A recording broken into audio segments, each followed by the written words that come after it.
But she putting on a show, tell him eat my dust when the green light show. I'ma peel up, don't want this smoke.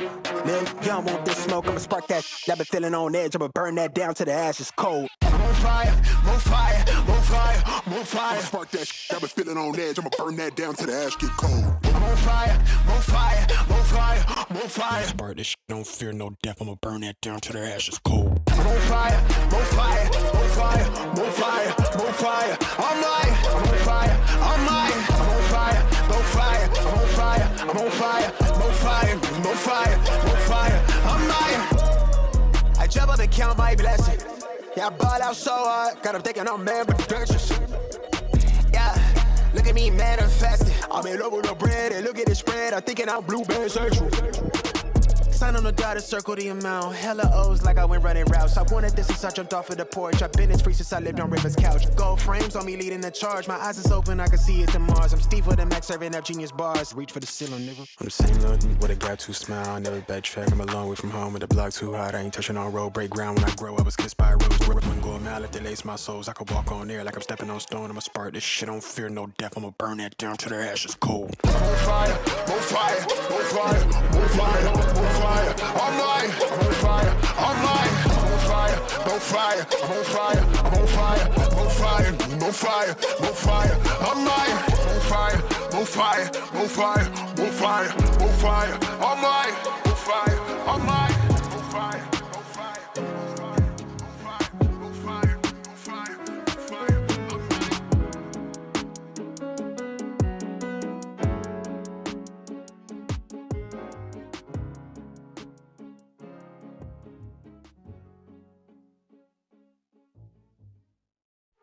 May the truth be told, I was down bad, now I got it on go. Finna count my dough till my thumb got slit. Put my neck on glitz, put my name on the list. Finna shine on the fucking jump.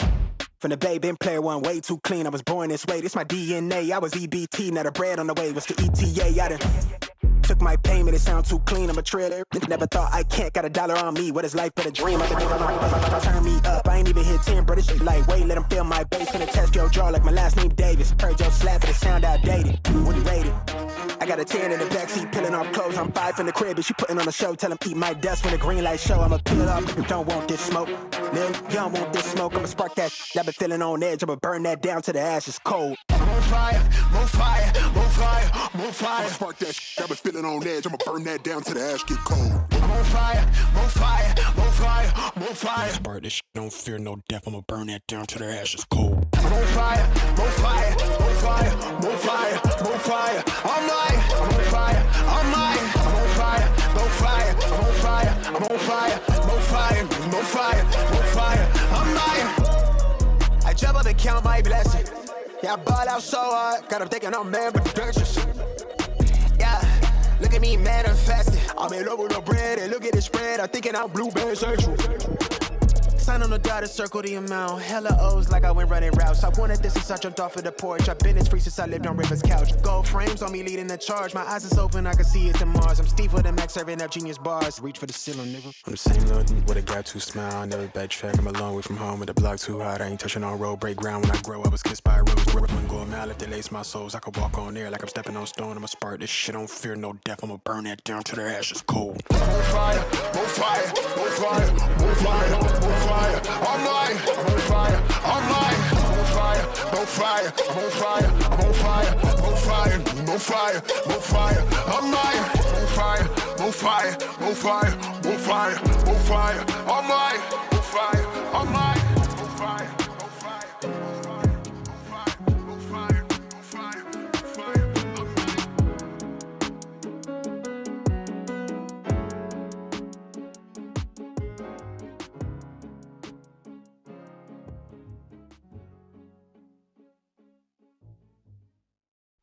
May the truth be told, I was down bad, now I got it on go. Finna count my dough till my thumb got slit. Put my neck on glitz, put my name on the list. Finna shine on the fucking jump.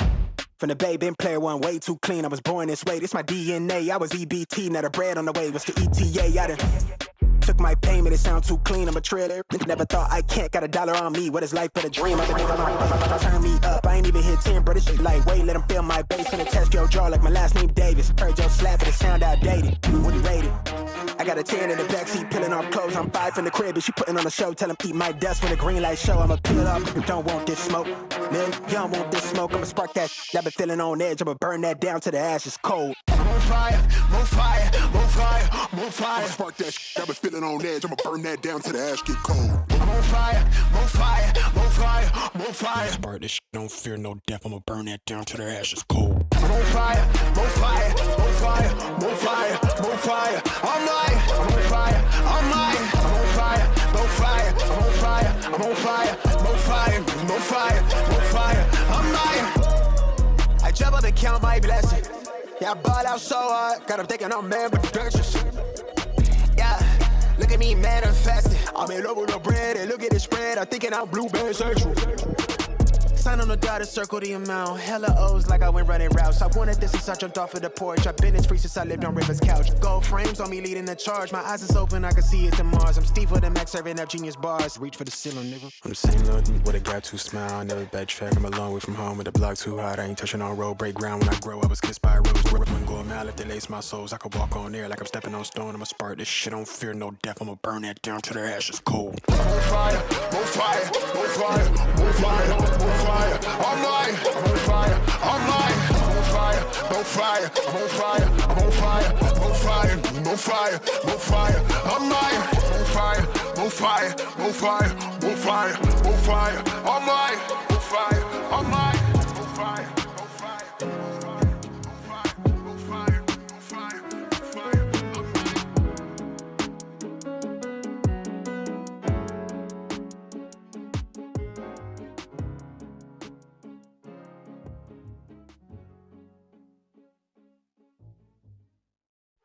May the truth be told, I was down bad, now I got it on go. Finna count my dough till my thumb got slit. Put my neck on glitz, put my name on the list. Finna shine on the drum.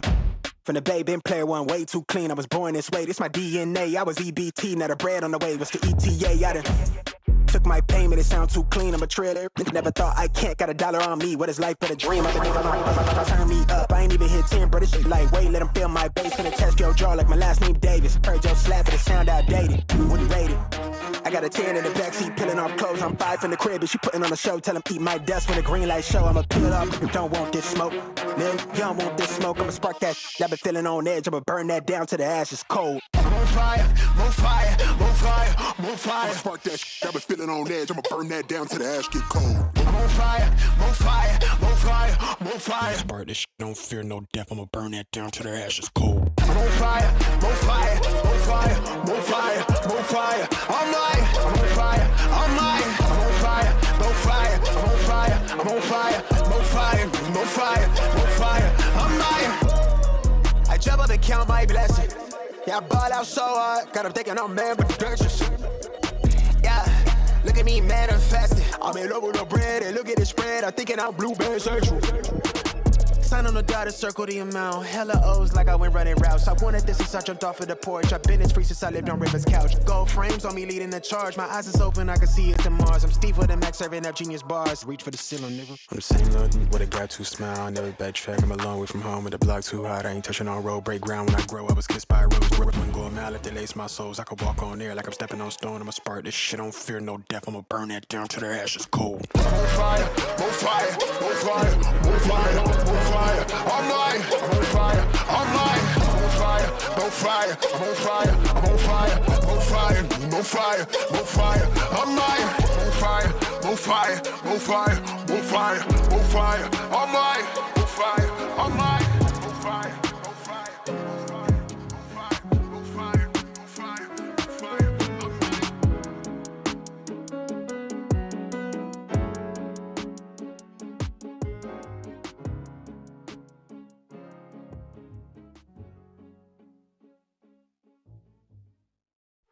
May the truth be told, I was down bad, now I got it on go. Finna count my dough till my thumb got slit. Put my neck on glitz, put my name on the list. Finna shine on the drum.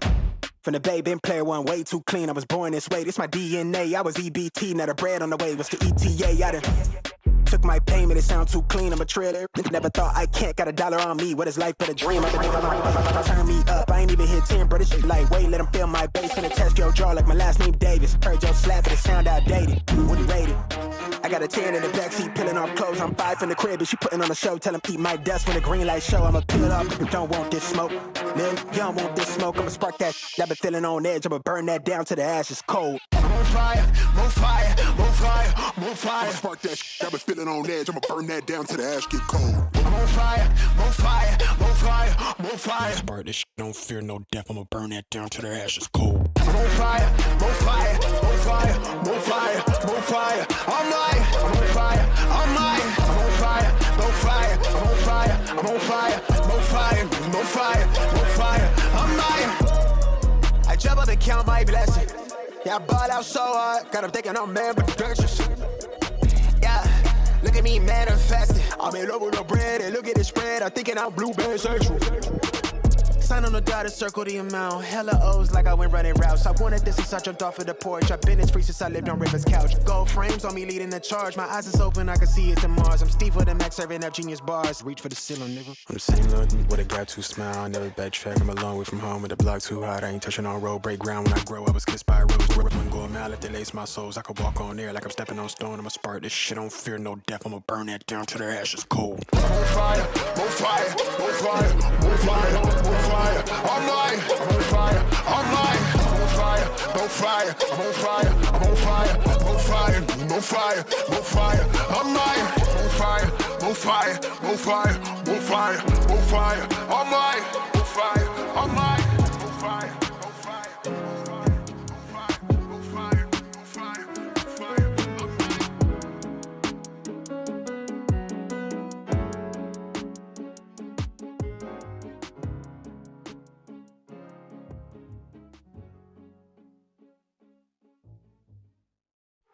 May the truth be told, I was down bad, now I got it on go. Finna count my dough till my thumb got slit. Put my neck on glitz, put my name on the list. Finna shine on the flippin' drum.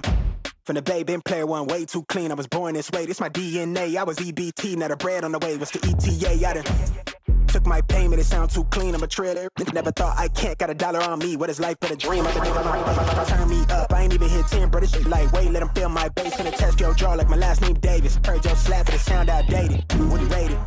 I got a 10 in the backseat, peeling off clothes. I'm 5 from the crib, and she putting on a show. Tell him eat my dust when the green light show. I'ma peel up, don't want this smoke. Lil, you don't want this smoke, I'ma spark that. I've been feeling on edge, I'ma burn that down till the ashes cold. More fire, more fire, more fire, more fire. I'ma spark that shit. I've been feeling on edge. I'ma burn that down till the ash get cold. More fire, more fire, more fire, more fire. Spark this shit. Don't fear no death. I'ma burn that down till the ash is cold. More fire, more fire, more fire, more fire, more fire. I'm lying. I'm on fire. I'm lying. I'm on fire. No fire. I'm on fire. I'm on fire. No fire. No fire. No fire. I'm lying. I jump up and count my blessings. Yeah, I ball out so hard. Got 'em thinking I'm man, but dangerous. Yeah. Look at me manifesting. I'm in love with the bread and look at the spread. I'm thinking I'm blueberry central. Sign on the dotted, circle the amount.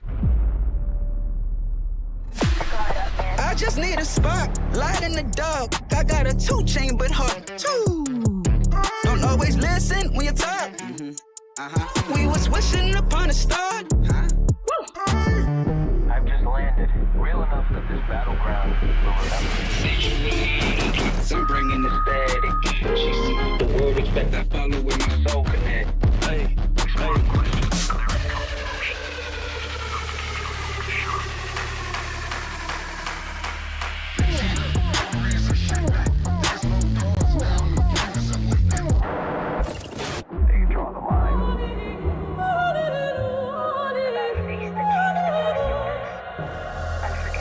and I'm out in the storm. I still come aiming, I pressure and rain. Whoa. No fear, every step I claim, face strong. Not a thing I change. Staying in my lane.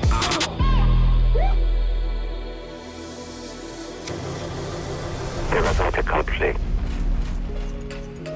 정해진 룰은 없어. 내가 정해. 그게 바로 G-Dragon. Battleground.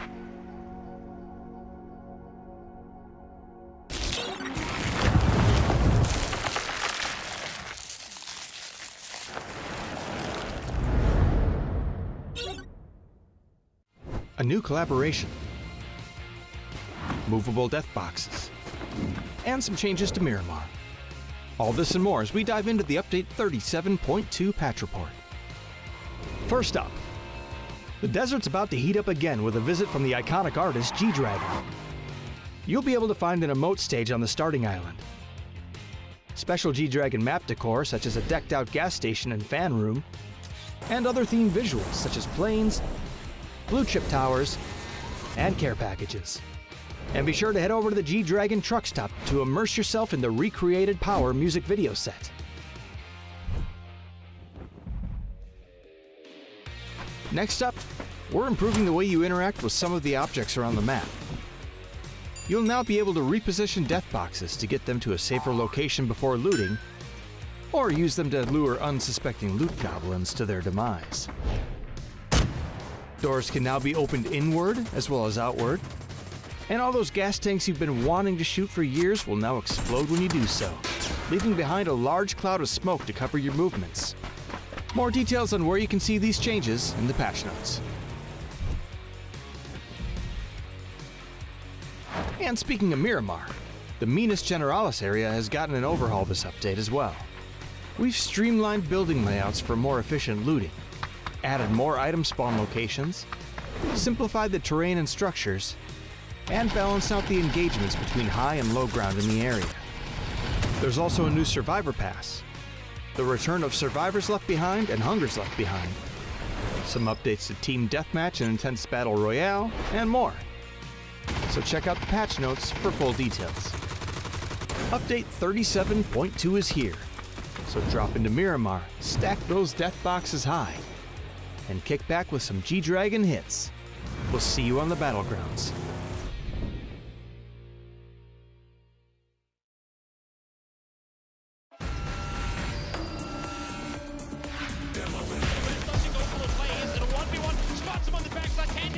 Yes, he will! 𝐼𝑍𝑐 here with the shotgun around the side! And out! PGC champion!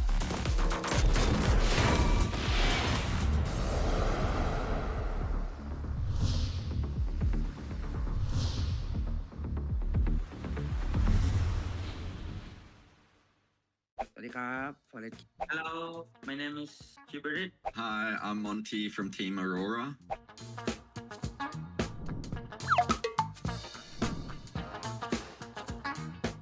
เอ้ยสีคุ้นๆหิมะตกใช่ไหมแบบเนี้ย Easy, very easy. Miramar. That's Miramar. Miramar. ข้อ A ครับมิรามา Very easy because the red building is only in Picado. แบบนี้ไม่ชัวร์ฮะ I'm gonna go with Tego. C. This easy too. This school. Erangel. Miramar. No. Erangel. อ๋อน่าจะเป็นสคูลครับที่โรงเรียนน่าจะเป็นอิรังเกลเข้าบีครับ It's because it's only in school have this stats too. เอ้ยเป็นไง Still Miramar. This like this power grid, I think. มีตะแกรงโครงเหล็ก A ครับมิรามา Rondo. Yeah, stadium. That's Miramar again. That's power grid, surely.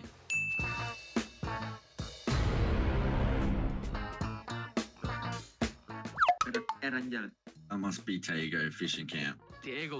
ห่วงยางมีถังน้ำฟิชชิ่งแบบเทโก้ข้อ C ครับ That's Rondo. Rondo. ลันโดครับข้อดี This Rondo. นี่ชัดมาก Still very easy. แข่งนี้มีแบบเดียวอิรังเกลครับข้อ B This was only in Erangel. Erangel. That's Erangel. Tego. I'm sure. This easy too. I choose Diego. โอ้โหอันนี้มิรามาหรือเปล่าเป็นหุ่นอยู่กลางทุ่งหญ้า We're running through these. Tego. เอ้าเตโก้เหรอกินมิรามาโอ้ไม่ได้สังเกตเลยขับรถชนไม่หยุดเลยตัวนี้ Rondo. Rondo. อุ้ย อันนี้มันพริกรอนโดครับรอนโดนี่ผมไม่ผิดละ I choose D. Rondo. Yeah. Easy game. ไปครับ Yeah, shout out to all the fans in the O's community who've shown their support for Team Aurora so far in like the PUBG Master Series.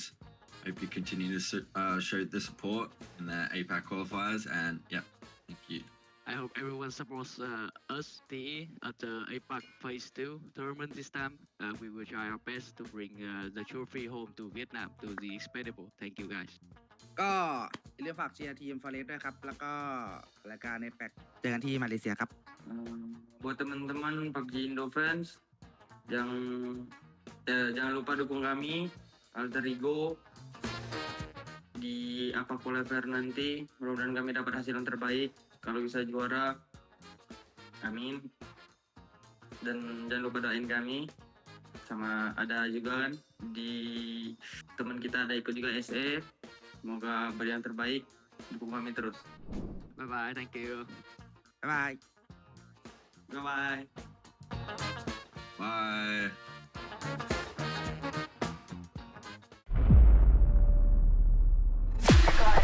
I just need a spot, light in the dark. I got a 2-chain but hard too. Don't always listen when you talk. We was wishing upon a star. I've just landed. Real enough that this battleground will remember. I'm bringing the static. She see the world expect I follow with my soul connect. Hey,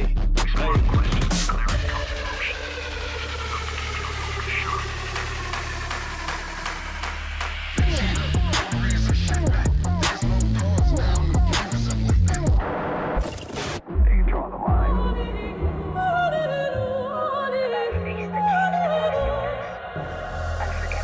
And I'm out in a storm, I still come aiming, I pressure and rain. Whoa. No fear, every step I claim, face strong, I think I change. Staying in my lane.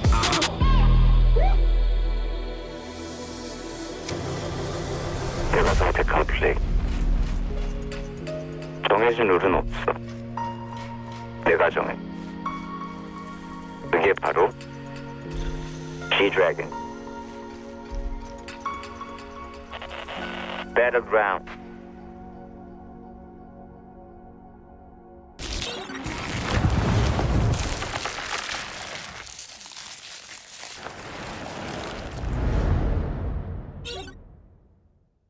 A new collaboration, movable death boxes, and some changes to Miramar.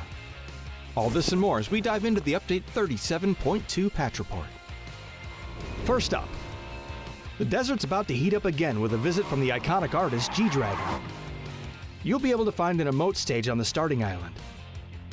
Special 𝐿 map decor such as a decked out gas station and fan room, and other themed visuals such as planes, blue chip towers, and care packages. And be sure to head over to the 𝐿 truck stop to immerse yourself in the recreated Power music video set. Next up, we're improving the way you interact with some of the objects around the map.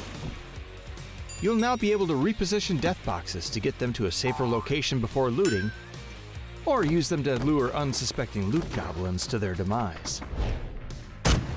Doors can now be opened inward as well as outward, and all those gas tanks you've been wanting to shoot for years will now explode when you do so, leaving behind a large cloud of smoke to cover your movements. More details on where you can see these changes in the patch notes.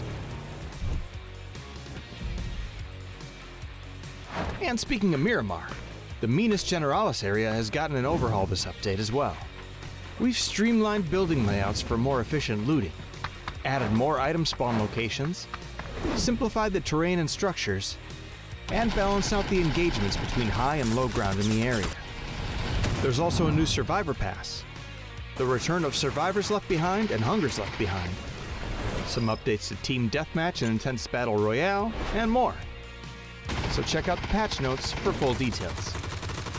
Update 37.2 is here, so drop into Miramar, stack those death boxes high, and kick back with some 𝐿 hits. We'll see you on the battlegrounds.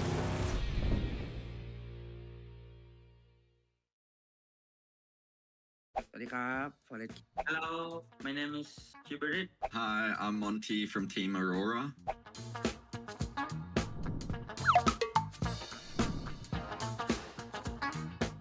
เอ้ยสีคุ้นๆหิมะตกใช่ไหมแบบเนี้ย Easy, very easy. Miramar. That's Miramar. Miramar. ข้อ A ครับมิรามา Very easy because the red building is only in Picado. แบบนี้ไม่ชัวร์ฮะ I'm gonna go with Tego. C. This easy too. This school. Irangel. Miramar. Eh, no. Erangel. อ๋อน่าจะเป็นสคูลครับที่โรงเรียนน่าจะเป็นอิรังเกลข้อ B ครับ It's because it's only in school have this stats too. เอ้ยเป็นไง Still Miramar. This like this power grid I think. มีตะแกรงโครงเหล็ก A ครับมิรามา Rondo. Yeah, stadium. That's Miramar again. That's power grid, surely.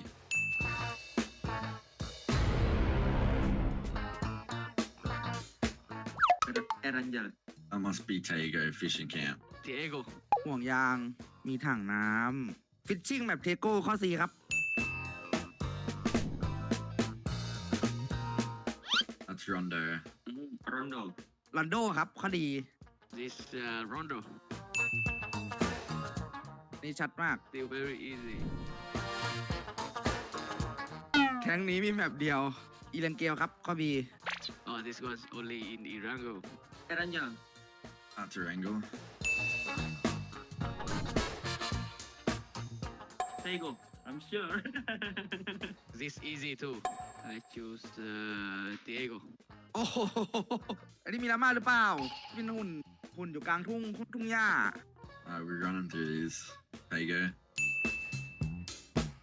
เอ้าเทโก้เหรอกินมิรามาโอ้ไม่ได้สังเกตเลยขับรถชนไม่หยุดเลยตรงนี้ Rondo. Rondo. อุ้ยอันนี้มันทริกลอนโดครับลอนโดนี่ผมไม่ผิดละ I choose D. Rondo. Yeah. Easy game.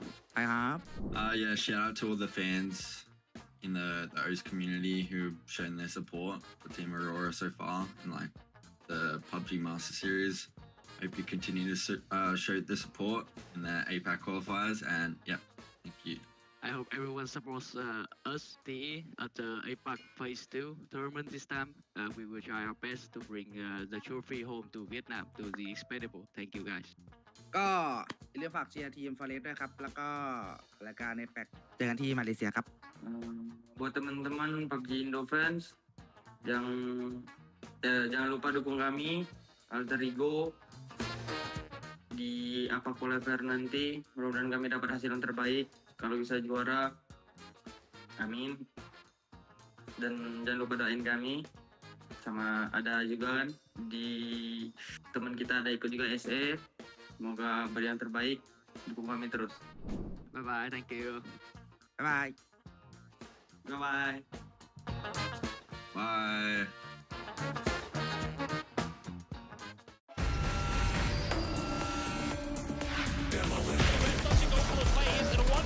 Spots him on the backside, 𝐾𝐏𝐀𝐃, yes, he will him! 𝘱𝑒𝑒𝑘 here with the shotgun, around the side, and a PGC champion!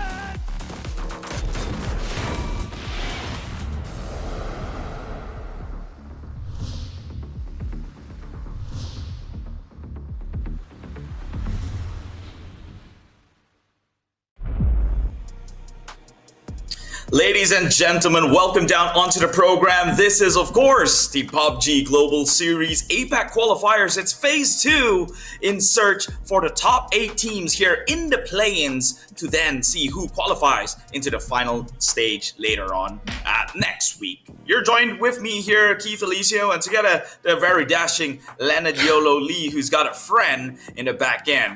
What's going on, brother? Well, things have been great, of course. My friend, he's always there to watching over me, keeping me level at all times. Everyone loves him for sure. But, back to the matter at hand. It's great to be back once more, Keith. We're currently day 2 of the tournament as well. This is exactly what I was talking about yesterday as well.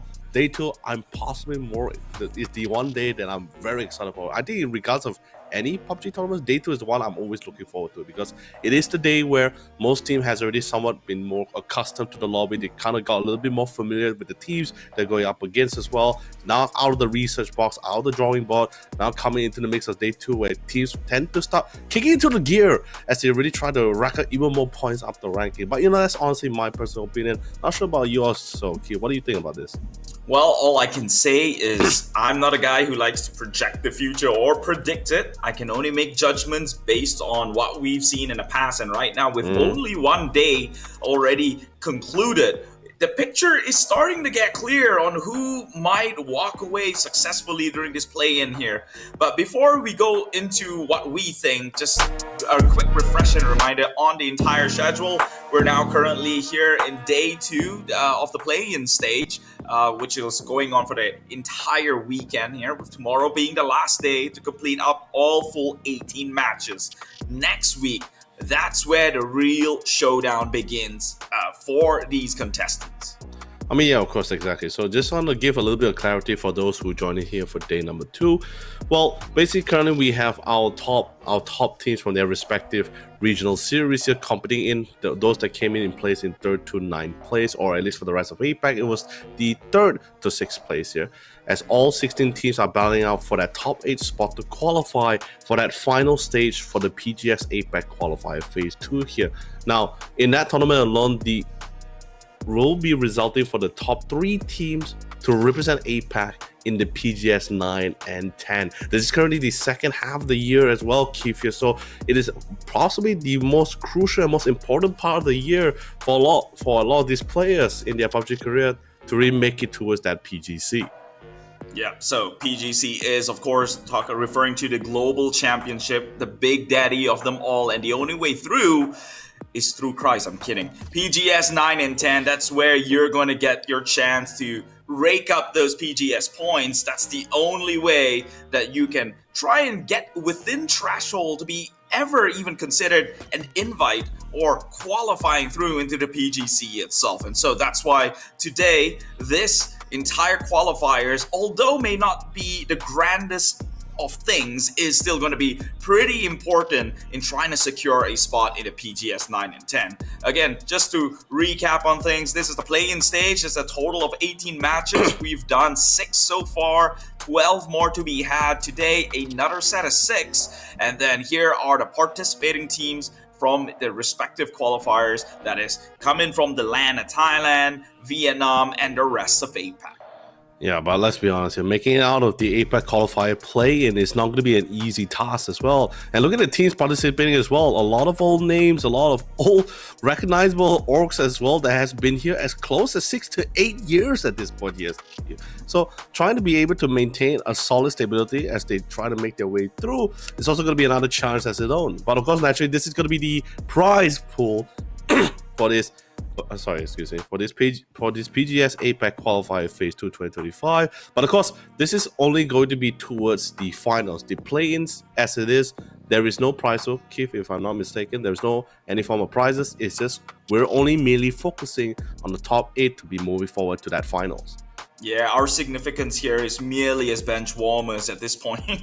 Just trying to find the top 8 within the I guess, gang of rejects, or the king of the nerds here, to see who moves on forward to join the 8th that's already waiting in place during the final stage to make up the total 16 to then only kick off the actual qualification system. Nevertheless, here are the point systems that we will be going for as reference today. First place takes home 10 points in total in placement, goes down to 6 at second, third, and 5 points in third, and so on and so forth. Tapers down in fourth, third, 5th, 6th, 7th, 8th, 9th. It's right on the board. It's impossible to comprehend this, but in case if you do, there's always Liquipedia. You can always look this event up. It's an $80,000 event, but the ones who qualifies to the PGS 9 and 10, now those are $300,000 events each itself. Yep. And of course, naturally, this is going to be the PGS points for a lot of these teams. What they're going to be possibly be able to earn during PGS 9 itself is a substantial amount of points, because naturally, to qualify for PGC, it's actually pretty straightforward. It's going to be the top 5 teams within APAC, of course, who's going to be able to accumulate the most amount of PGS points here. And naturally, the only way to achieve PGS points is for the past, at least for the during the first half of the year, it was the PGS 7, 8 at EWC. But that's the first half. Now we're currently moving on to the second half here, which is going to be the PGS 9 and 10 here. The last two events of the year for a lot of these guys to actually try to rack as much as points as possible. So in other words, this current event for this PGS APAC qualifier phase 2, this is the starting line for a lot of these guys to try to get yourself in here. You do not want to be in a spot where you sure, there are some teams that has already accumulated a couple during the first half of the year, but you just do not want to be the team where you're sitting out and hoping that with the points that you have, it's going to be enough for you to push you through to PGC. I don't think anyone wants to be in that kind of spot.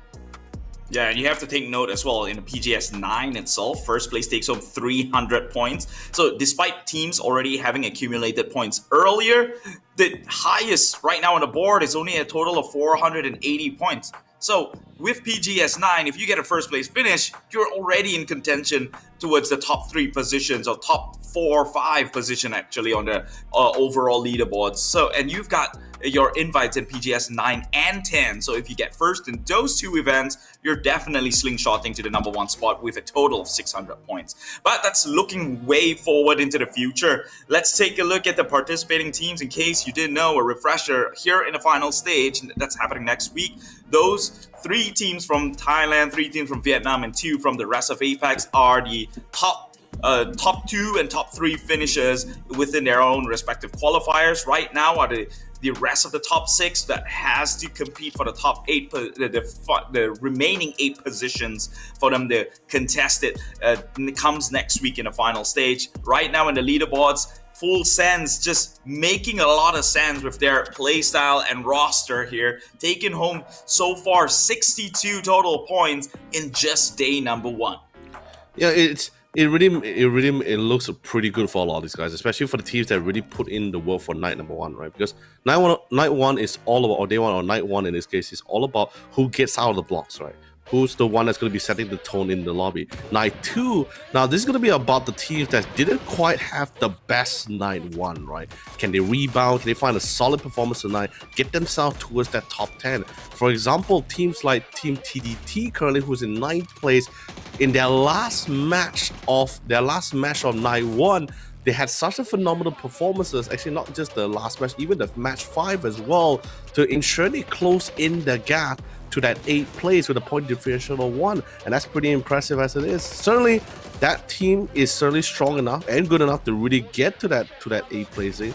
But who are the rest of going to be trying to dislodge? Because night 2, this is where a lot of teams tend to begin to step it up, kick into gear as they try to make up for lost time. Yeah, I mean, of course, the eyes are on the 7th, 8th, 9th, 10th, even 11th position here.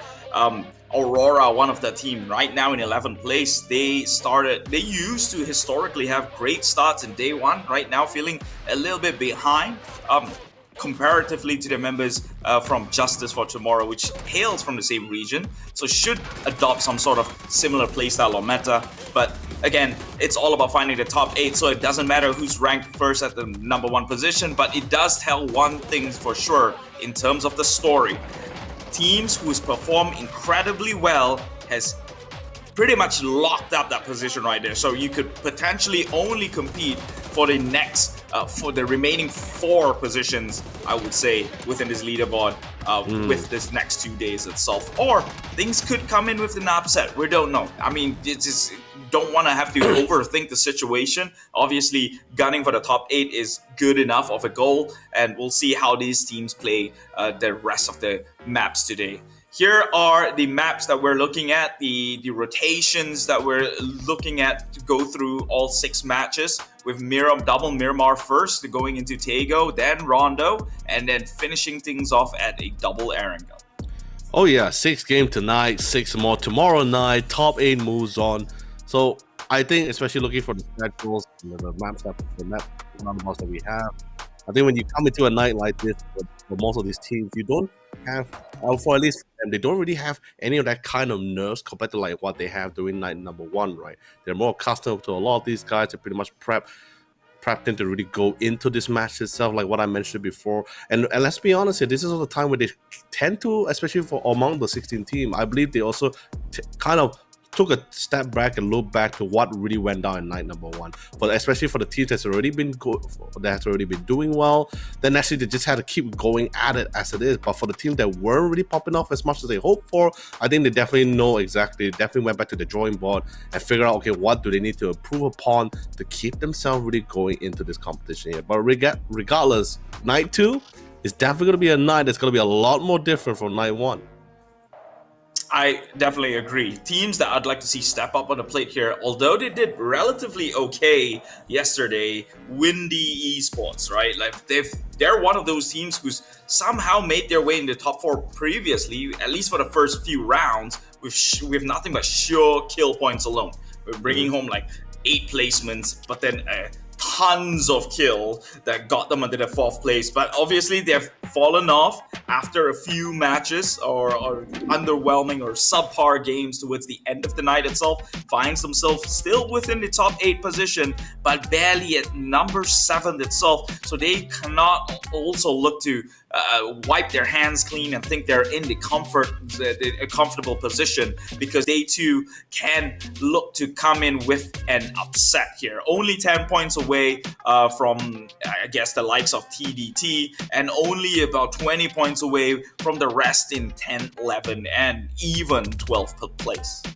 Yeah, but I'm also looking at towards the teams where especially if I'm just looking towards the bottom half. I'm not going to talk too much about the top 8 of the lobby here. Is mainly because of the fact that they pretty much earned them. They pretty much earned that spot for themselves, right? The amount of points that they managed to secure for night number 1 with the performance with the amazing performance that they had, a name which allows them to have some, at least the right term would be, they're given the leisure to have some room of error for today. They could make a couple of mistakes today and it's not going to implicate them too much. Sure, I'm saying they could have 1 or 2 bad matches. I'm not saying that they can literally have 6 bad matches. I think that's a little too much. They definitely earned themselves, they definitely earned a small room of error, but they didn't really get the full party here. So, but at the same time, we are talking about teams like Full Sense, Armory Gaming, Sharper Esports, who's currently, and teams of the like that's currently residing in that top 8, right? So definitely, just hearing from the name alone, you definitely know for a fact that these guys are not just they're not gonna sit back and watch how the whole lobby transpires, right? They're definitely gonna be getting a little bit in the action here. But what I'm trying to say is that with night 1's performance, they could have 1 or 2 bad matches here. Whereas for the other teams that didn't do as well, which is currently our bottom 8 here, they have a lot of round to cover here, but they didn't really do as bad. I'm looking currently like teams like Team Aurora, right, who's currently at 11th place, or Iconic Esports, right?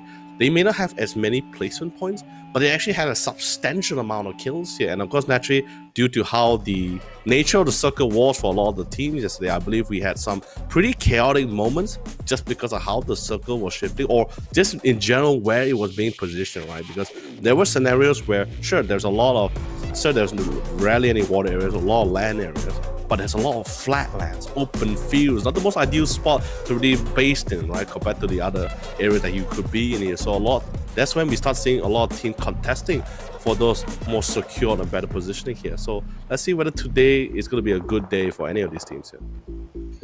Oh, well, as you say that, Good Day just got greeted with one of the most sour of circles, shifting hard right into the eastern quarters here.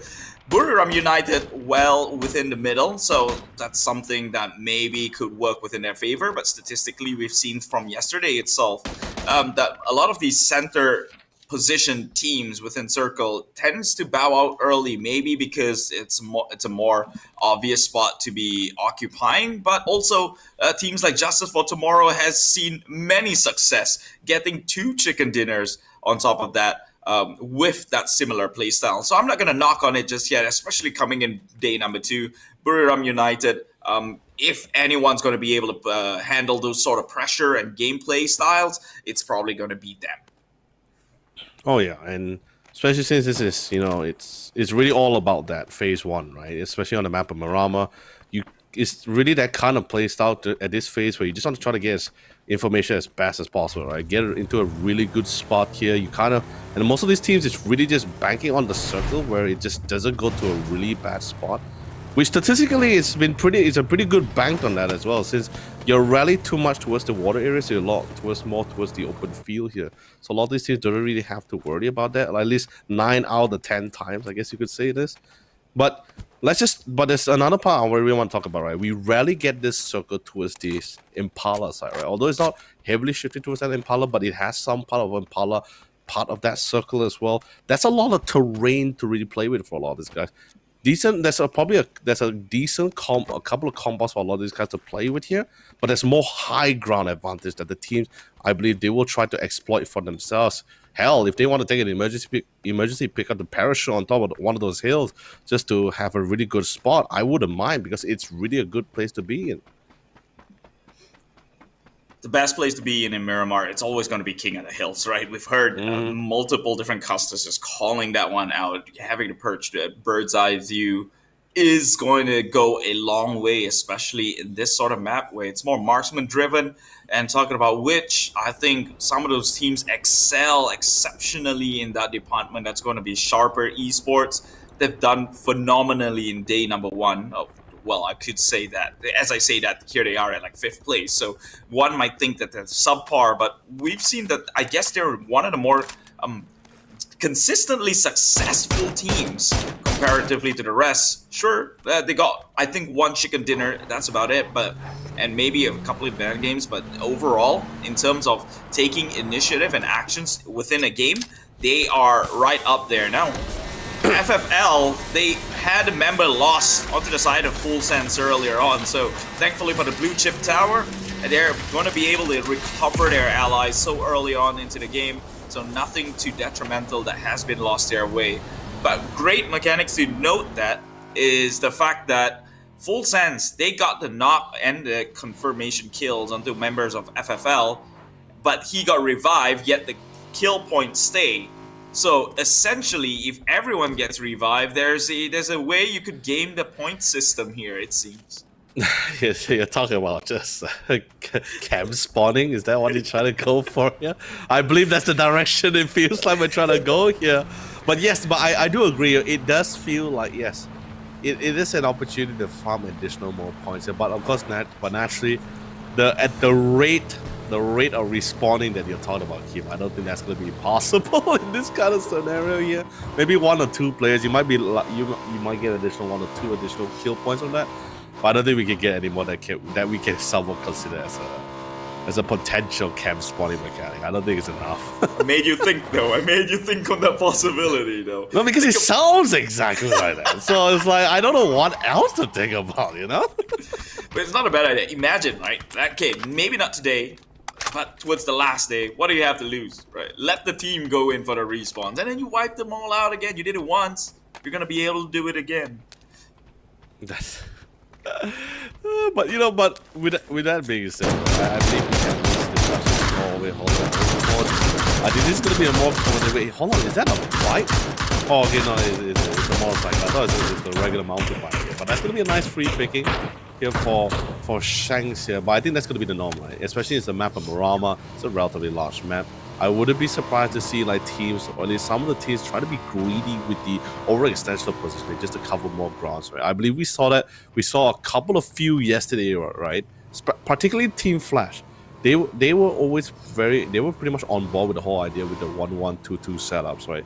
Along with some of the other teams that we've seen in the past, Savage Man Esports here. Armory Gaming so far has been pretty keeping a really tight formations here. Never really extending too far from the other, but still trying to cover more ground as much as possible here. Yeah, I mean, some of these teams, they really know how to play these lanes, right? One thing we failed to mention in Miramar, although it's an open barren field, it's still playable to a degree where you can cover quite substantial part of the map itself, and that's all thanks to these hill gradients that they can play and pretty much use them as pseudo covers, if that's even a thing, right? They're there, and oftentimes they're not. It's always a great idea to be able to cover more ground. get that information. But we'll see how this one go. 𝘠𝘓𝘍𝘠𝘕, they are a team that popped up under the radar quite a bit, but under, I guess, scrutiny, not under the nicest of light, right? They're always under the radar, getting shot down by some team, left, right, center, and even 𝐿𝑆avageMan Esports has gotten that sort of treatment in day number one, missing out on one of the opportunities that was presented to them in, I believe, was the second Miramar map of the day. Hopefully they can bounce back and do better, or at least take a little bit more risk here in day number two. They could so use it, and seeing as though they're 13th place, they're quite far off, need more than just 20 points to get them on board. I mean, yeah, sure. One of the newer teams, yeah, they did run into a couple of rough patches as well. Even during mid rotation, they were like losing 1 or 2 players. But you know, that's the kind of skill sets, the kind of skill level that we have in this kind of lobby, right? But at the same time, also I want to give really a huge round of applause for them as well, right? We are definitely in need. We're definitely always welcoming new blood every single time, right? And the fact that they actually earn themselves a spot here in this APAC qualifier play-ins as well. They're running against, they're playing in the lobby along the lines with teams that's been here for 6 to 8 years. Veterans in the field here with a huge amount of experience here. So it's a great opportunity for these guys to really play. Not many people can even say like, hey, you know, sure, anyone can say, I watched them. I watched all these teams play. I watched Buriram play. I watched Team Flash play. Anyone can say that, right? But not many people can say, I played and even went toe-to-toe with members of Full Sense, right? That's not something anyone can really talk about. There's a lot of experience you can actually experience right now. So really feeling really happy for teams like 𝑟𝑢 right now. Hold that thought, though. Can anyone actually say that? I think Full Sense won, like, all their fights right now. I mean, even Bell, like, if you want to recall Belmore from yesterday, right? Like, even on the map with Wrangle, him and his Wizard Tower, I'm pretty sure, I remember that 3 of his other teammates was in the compound nearby the Wizard Tower. Yeah, but he was up. Like, yeah, like, they were dropping, like, defensive smoke trails for him to back out away from iconic Esports, right? But Belmore, for some reason, just decided, like, dude, I'm a man, I'm gonna face them down, they're in my territory, I don't like this. He got 2 knocks, by the way. Yeah. If he got that 3rd knock into that spray transitioning, dude, that would have been the highlight. That would have been his personal highlight reel, that montage video for day number 1. I mean, it was pretty close, but it's still pretty fun. But here's the next circle, by the way. It is slightly shifted to the western side, still pretty centralized. So I think the teams should be pretty accustomed to where they are for now. Things will be pretty great for the time being here. Iconic Esports, you mentioned them shortly. Just barely winning against that one member of Belmoth within that sniper's nest and a whole bunch of smokes. So Iconic Esports, one of those teams who hasn't really had a hot start, at least in day number 1, but towards the last 2 games, I believe, they showed some signs of life. If not, it was the 3rd game, maybe the 4th game of the day. I can't remember the series in which they played, but they had a decent run in that one. So they leapfrogged their way from the last position all the way now up on the 12th. That's also thanks to the point system that no teams gets remunerated with any points beyond the 8th place. And so there's some signs of life and a chance for them to make it in top 8. And hopefully that goes the same with 𝐿𝑆avageMan Esports finally taking the fights on the hill. Getting shot down to 𝘠𝘠𝘠 by one of the members, 𝘠𝘠𝘠𝘠, and they getting 2, Lucky J along. Now 𝐿𝑆avageMan, probably a sole survivor coming out from 𝐿𝑆avageMan, will have to try and make miracles work. Toss out the grenade, it's into the right jurisdiction, gets the hit onto Tanbin. But is that all there is? I believe they still have one more member who's in the far backside. He's about to sneak up onto 𝐿𝑆avageMan. Yeah, 𝐿𝑆avageMan has to be pretty careful about this approach. The moment his head peeks out, he does see it. Surely he did, within the smokes.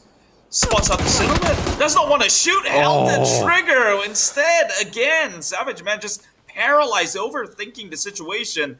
Does not want to take the shot. Oh, dude, it was a second as well. It wasn't really paralyzed. It's just more of the fight. Just sadly missed timing as well. He was really checking out that corner, that edge of that smoke. The minute he decided to check the left side for good measure, that 𝑟𝑢, one of the members, went for that swing and just caught him off guard. That was an unfortunate scenario here, but honestly, fighting at the edge of the hill, I'm really happy that either one of the two teams really close out the fight as quick as possible, because I noticed also on the kill feed that even new house esports was also slowly being drawn in the gunfight as well. And since it was such an open area at the descending slide of the hill, you do not want to prolong that fight any longer here. So regardless who really came out the winners there, which in this case is 𝘉𝘁𝘁𝘍, I was really happy to close it out as quickly as possible, because if they prolong it any longer here, they might draw the attention of maybe one too many teams, and we might actually see 2 squads being removed relatively early instead of 1. Whereas on the other end, iconic esports, we were just talking about them, and again, once more within mid rotations. I don't think was it 6, 7, 8, 9 the reason for his knock though, or was it just him coming in with the steal? But I think this is just one of the few normal coincidences that we're gonna be seeing, or we're gonna see a lot more here on the Mamorama. Oh. Yeah, iconic esports under gunfire, and it just so happens to be the team TDT who's in desperation to get that points across the board, because they're right at the gates. Right at the gates, they're only out by a few short changes here, and they can look to even pay that one up in just one game alone. So we'll see how that one pans out. Meanwhile, Windy Sports, they have got certain control as well based on the map itself. So they're going to have a good time against FW, who is now pressured to walk on in with the blue closing in. But TDT versus Iconic, that seems to be the fight that's drawn out in focus. And we now move on to TDT yet again. Hong F and 777 gets knocked out. One from Shadow Esports, another one from Iconic. So they're in between sandwich right now. Crossfires between two parties. Mega tossing some cover smokes here. Perhaps can make the maneuver out of this sticky situation. We'll confirm 1 kill against TDT. That's 777 down for the count. Jexy, Shadow Esports from the far side. Shots against the car, fighting for their lives with FFL. Yeah, that's just how it is, right? It's phase 3. The circle is a lot more, although sure, the circle is still relatively large, but we still have so many teams within the circle itself. What a spray down coming in from Buriram United as well, going on an absolute tear with the Panzer Frails that leaded up to another knock two as well. I don't think Fight for Life is not going to be able to withstand as much as they hope for as well. Don't really have their point of view just yet, but they are down to their last remaining member. Whereas for this side, TDT, they did lose one of the initial members to one of the members of Iconic Esports here, but it's like this is like what I was talking about before. It's so difficult to have such a prolonged fight out in the open at this current phase of the circle with this many teams still standing as well. Because team are eventually going to will be drawn in from the fire as they try to scout things out, and they'll see an opportunity to try to third party this, and it's not going to be a very simple fight. TDT yesterday. Match 5, they did a fantastic job racking in the points. Last match, they really went on an absolute tear to closing the gaps here. And now with this additional kill points for themselves, now they're currently moving all the way up here, finally surpassing Team Flash and getting to that 8th place. And of course, naturally, the point differential between the two is not too far behind. Can easily be rectified anytime soon here. But with that being said, Iconic Esports Chief, they're gonna be our second team to be removed relatively early from the round.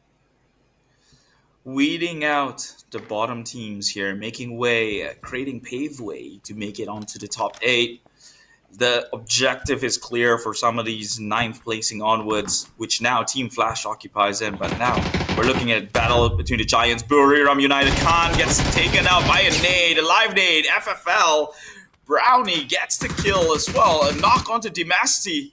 So Buriram United, despite a great circle to start off with, one Brownie took out the Brownie points that they've had. All the luck towards their side, and now Belmouth maybe can look in for the clear up. There gets a member. That would be Iddy. He's trying to finance against Tigger. Oh. Fighting on the inside, close quarter combat. Riz gets a trade here, surviving with only 8 HP. Still got one member in the back end, but the nades will be tossed on forward. Deters them for just about a little bit. He spots one through the doorway. He will get the confirmation of those kills, and likewise on the side of Team Full Sense here, Flash getting stunned up just about a bit. Trying to outplay the situation. It's a 1v1 scenario, but Team Full Sense has got bodies that they can look for the pickup. in about 3 seconds here, but Rivs is not taking chances. Has got the Panther Faust, jumps straight in with the blow up, but catches onto a carcass instead. But that spray right there, Buriram United annihilated the best within the lobby. After a hard sought out fight, Buriram will be the one to come out the victor here, but he is currently limping into this next phase circle with only himself the boot here.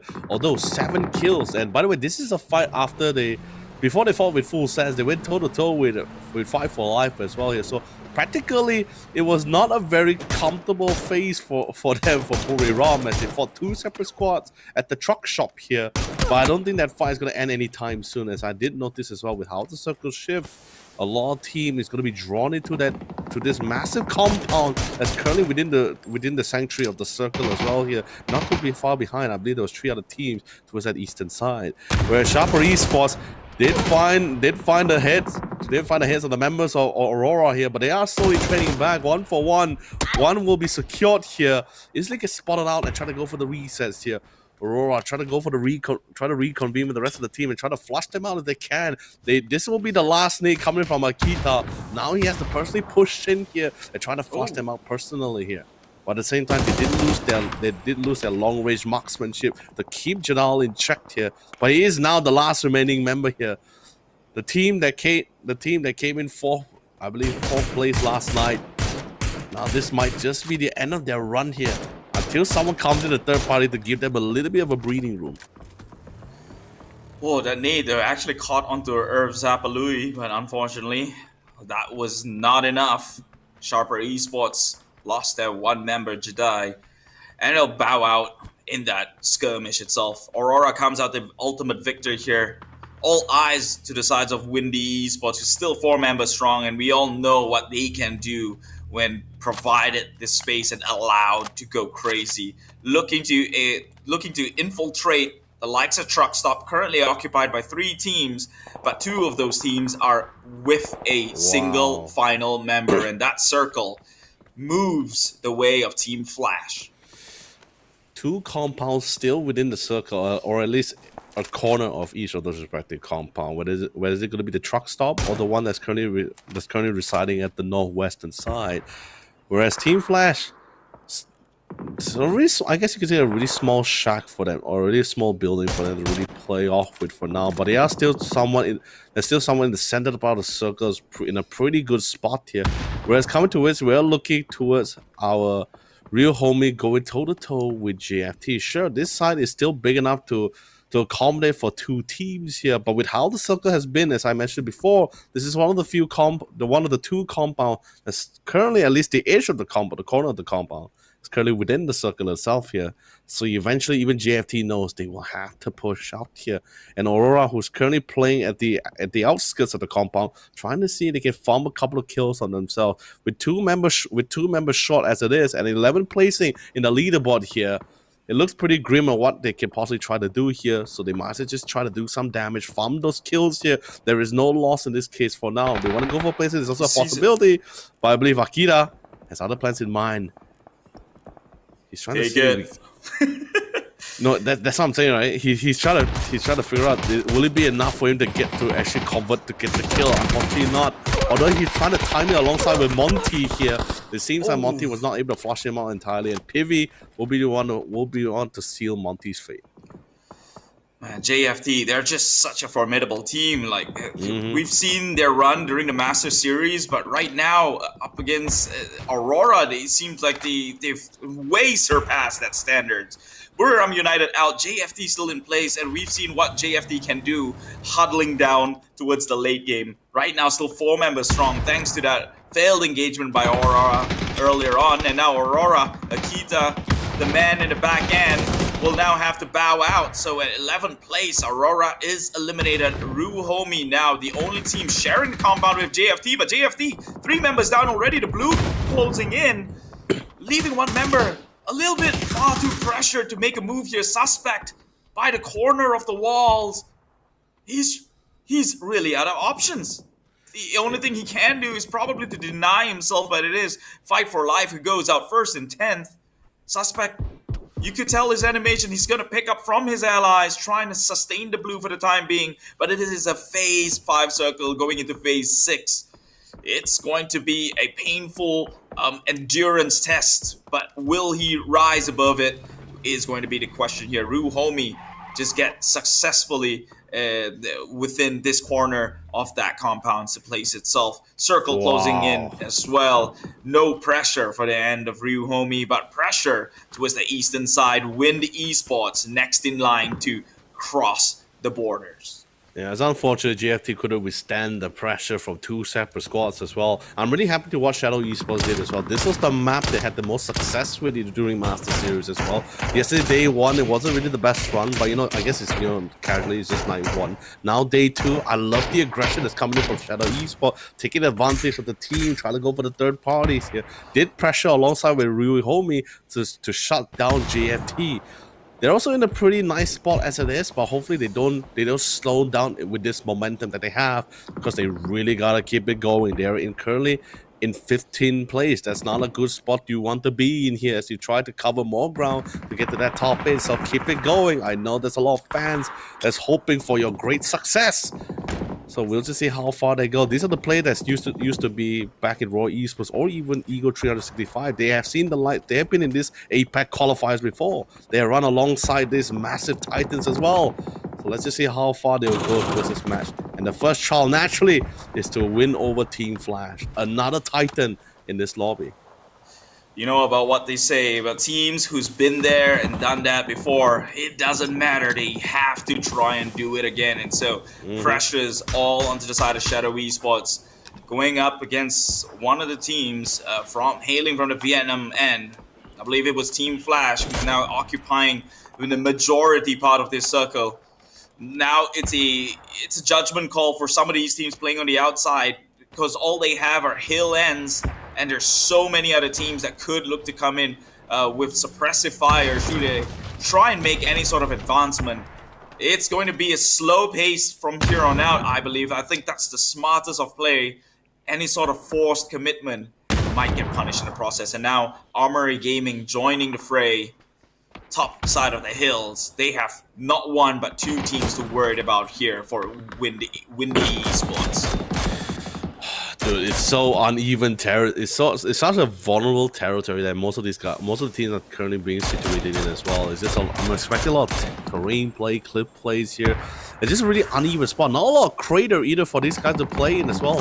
As you notice, a lot of teams currently on this eastern side, they will have to scale up this hill, but the minute they scale up, they will run into the lines of sight of members like 𝘠𝘭𝘠, Team Flash, and even Shadow Esports, who currently has the better, higher ground for themselves here. So to make things, to ensure all forms of assurance here, I guess they just really need to secure those edges here, which, by the way, from the initial 4 teams that we saw, now it comes down to the final 2, them being the Armory Gaming and even Team TDT, the team that was having great success in our last 2 matches on night 1. They intend to scale even further up in the leaderboard to solidify their spot in that 8th place to extend their gap. Sorry, 7th place to further extend their gap. Man, this run right here, it's the run for the underdogs. It's the best case scenario. All your top teams eliminated, leaving a lot more from the bottom 8. There's 3 teams within the bottom 8 position, only 2 left in the top 8 position. TDT being one of those teams in the top 8 now, since this map alone, 8 kills already in the bag. They can look to wipe the rest of the teams down in the bottom and make a run for it. Right now, the good entry or a good step forward towards that objective. Jun gets a knock onto one member. Can they look to follow up though? TDT decides not worth it with the blue closing in. I think they also understand the sort of pressure that's waiting way behind the lines when it comes to crossing this safe zone or the play area that's slowly being restricted in. And so they're trying to decide to play towards the late game, make a maneuver in, only then try and play for the kills itself. Placement over everything. They are absolutely a cut above this time around in this lobby. Actually, rather than placement, I wouldn't mind actually seeing teams to be a little bit more bolder in their aggression here, if the situation calls for it as well. Mainly because of the fact that it's gonna be pretty hard since we are down to the final 5 teams, right? Sure, if it's a full 4 squad, I don't mind, like Shadow Esports. I don't mind if you guys take your one step at a time with this, because you have the man advantage, you have the numbers to make any plans that you have in mind actually come to full fruition here. But look at the teams. I'm talking about the teams that currently is lacking with that squad, right? Like right now for 𝐷𝐼𝐍𝑒 Gaming here, if they want to go aggressive just to farm kills, they might as well just go for it here. Because at the end of the day, when we get to that situation, we do the 2v4, like for example here, you really need to start landing those shots. And if you're not connecting those shots, it gets pretty hard to actually try to turn those kind of situation around here. But for now, it seems like 𝐷𝐼𝐍𝑒 Gaming is going to be spotted up by Team TDT. Actually, they already knew that there was one other squad across their side that came from the eastern side here. That's pretty much why you see both Van and one other team members keeping them in check here. But at the same time, Shadow Esports here currently having 2 members knocked down, courtesy of Team Flash as well here. Now this might be the moment for Team TDT to come in, but at the same time, you have 𝐻𝐿𝐶 really keeping some of the members of TDT in check here, preventing him to do any form of aggression. But look at TDT, one of the members are slowly pushing in and hopefully try to flush them out with nades instead. I do want to see TDT now go for the push, because the circle has been confirmed. They're far out from it. And if they have picked up on sense earlier on, they understand that Shadow Esports is right in front or next to Team Flash, which means they're going to be busy. That's perfect opportunity to come in with the third-party play, or maybe even just sneak past under the radars. Obviously easier said than done, especially with 𝐷𝐼𝐍𝑒 Gaming within the vicinity. But this is the chance they got. The moment Team Flash wipes out their immediate threat, TDT will then become their next most immediate problems to be addressed. Buying the time. Both sides just doesn't have the vehicle to try to relocate either way anyway. So, and no form to set for vehicles for cover as well. All 5 remaining teams are just really hoping that someone is going to start the fight first. Someone's going to be drawn in from the initial knocks here. And there it is. First blood drawn. EDB King is going to be succumbing to the zone here, unfortunately. But at least he got the initial knock on Van. But unfortunately, I don't think he's going to be able to convert it to the kill. June, on the other hand, will be the one to secure the courtesy of the blue zone here. And now they're slowly making their way through. Team Flash understands, okay, Shadow Esports are losing members like flies. And they're slowly repositioning themselves closer to within the areas of both TDT, but same goes for real homie here, 𝘍𝑚𝑖𝑡ℎ. He knows someone is here. He's trying to be as silent be as sneaky as possible here. But he's quite far from the rest of the squad here. 𝑟𝑢, this is their best performance so far. 6 kills already. Now having the circle taking over the place. 𝘍𝑚𝑖𝑡ℎ right here, and unfortunately gets traded out though, unfortunately. 𝘠𝑒𝑠 now, eyes towards TDT, the other underdog who's looking to take over. 10 kills already for the side of TDT. That Flash is right there, would dissuade any sort of push coming out from their end. And 𝘠𝑒𝑠, he's playing safe. He knows that the circle, the blue, is going to pressure them forward, so he does not need to overcommit. And with Shadow Esports in the back line, it's almost impossible for the likes of TDT to maybe come and push. So he's trying to take it flank side. 𝘠𝑒𝑠 in the prone position. Has to be careful though. They might just go flank side because they can't push towards Shadow Esports. One member down. He goes in with the spray and pray. 𝘠𝑒𝑠 did a bit of damage, but does not. Oh. He will and go out in that process. TDT, they go out, but they did get 10 kills. 𝑟𝑢 left alive to play against 𝐷𝐼𝐍𝑒 Gaming. It's a 2v1 situation, and 𝑟𝑢 will have to outplay this one out of his minds.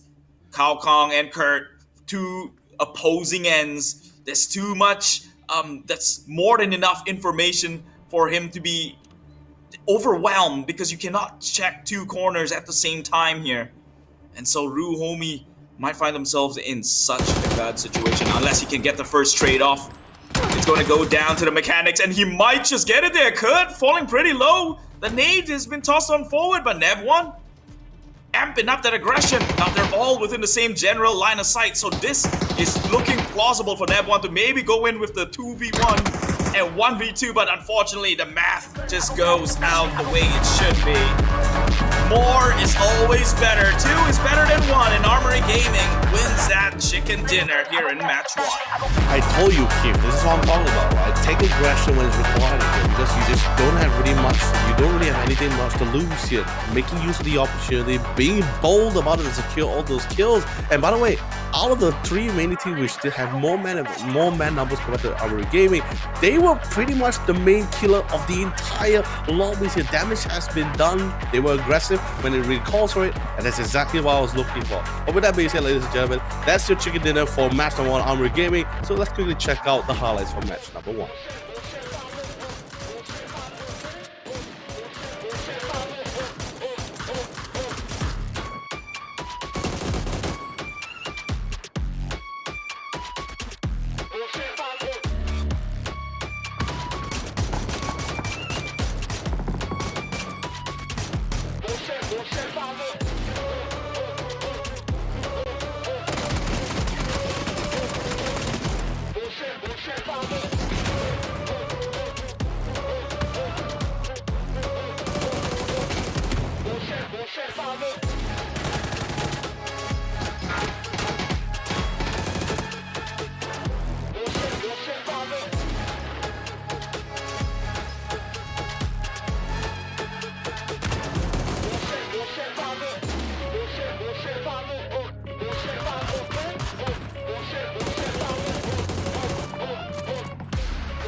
And that was the highlights for match 7, our first match of day number 2 as well. There was, unfortunately, Keith, no hot drop. I was hoping a little bit of hot drop. Maybe that's a little bit too much to ask. This is also the map of Miramar as well.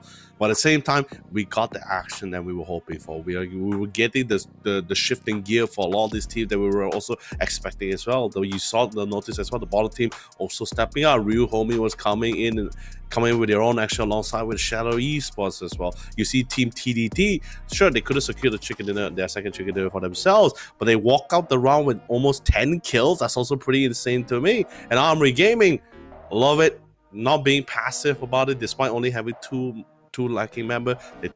They bide their time, but they weren't really waiting up until the whole clash ended. They were popping in, they were stealing kills, they were securing, actually maybe not stealing kills, securing kills for themselves here, and also earning themselves a well-earned chicken dinner. Really well done. Although that last fight, that 1v2, came a little bit quite tight despite 1v2, but still a really great attempt as well. I think that last fight was, I guess, great judgment coming up from Armory Gaming, right? I understand the thought process. It's a 2v1 situation. You're going in from 2 opposing ends because it's just impossible for him to tag one and swing towards the other. But the moment that trade would happen towards Kurt didn't, he didn't go down, but he was relatively low. Immediately they reconvene because now in the same line of sight, you have 2 targets, and now you will have to reprioritize. And so he's technically using his allies' well-being as a meat shield in that point, but that kind of confirms him a straight shot towards the enemy. What I was afraid of, if they were to come in on opposing ends, and TDT or that final member itself gets the knock onto one member and turns it into 1v1, then that would be a tougher situation to play out from. Oh yeah, no, I totally understand. The reason why they were somewhat split off slightly initially as well, because they got the sound cues, but they don't really have a very specific locked on his exact location, right? That's why they were trying to play off at several angles. It was only when that first trade happened, that's when you saw Kurt, like you mentioned, he straight would say, "All right, great, you got him. You know where he is. All right, he's dead. He's ours. He's mine, right?" And thankfully enough, there was a very miniature crate for him to prone in to heal up, the reset, and because you really saw the last remaining member of our second place team, he went for it. He knew he got the numbers in, and he also understand he really wanted to turn that scenario from a 1v2 into a 1v1, and it got really close. It really came down to who got the initial knock first here. Eventually, a trade came in. No one really got knocked out or finished off in that scenario here. So this just gave an opportunity for AG to come in to just practically just clean things up here. So, but other than that, it was a really well thought out fight. I mean, this is even before top 4, right? Even before the final match, the final duels, right? Even throughout the entire match, I think it was like from phase 3.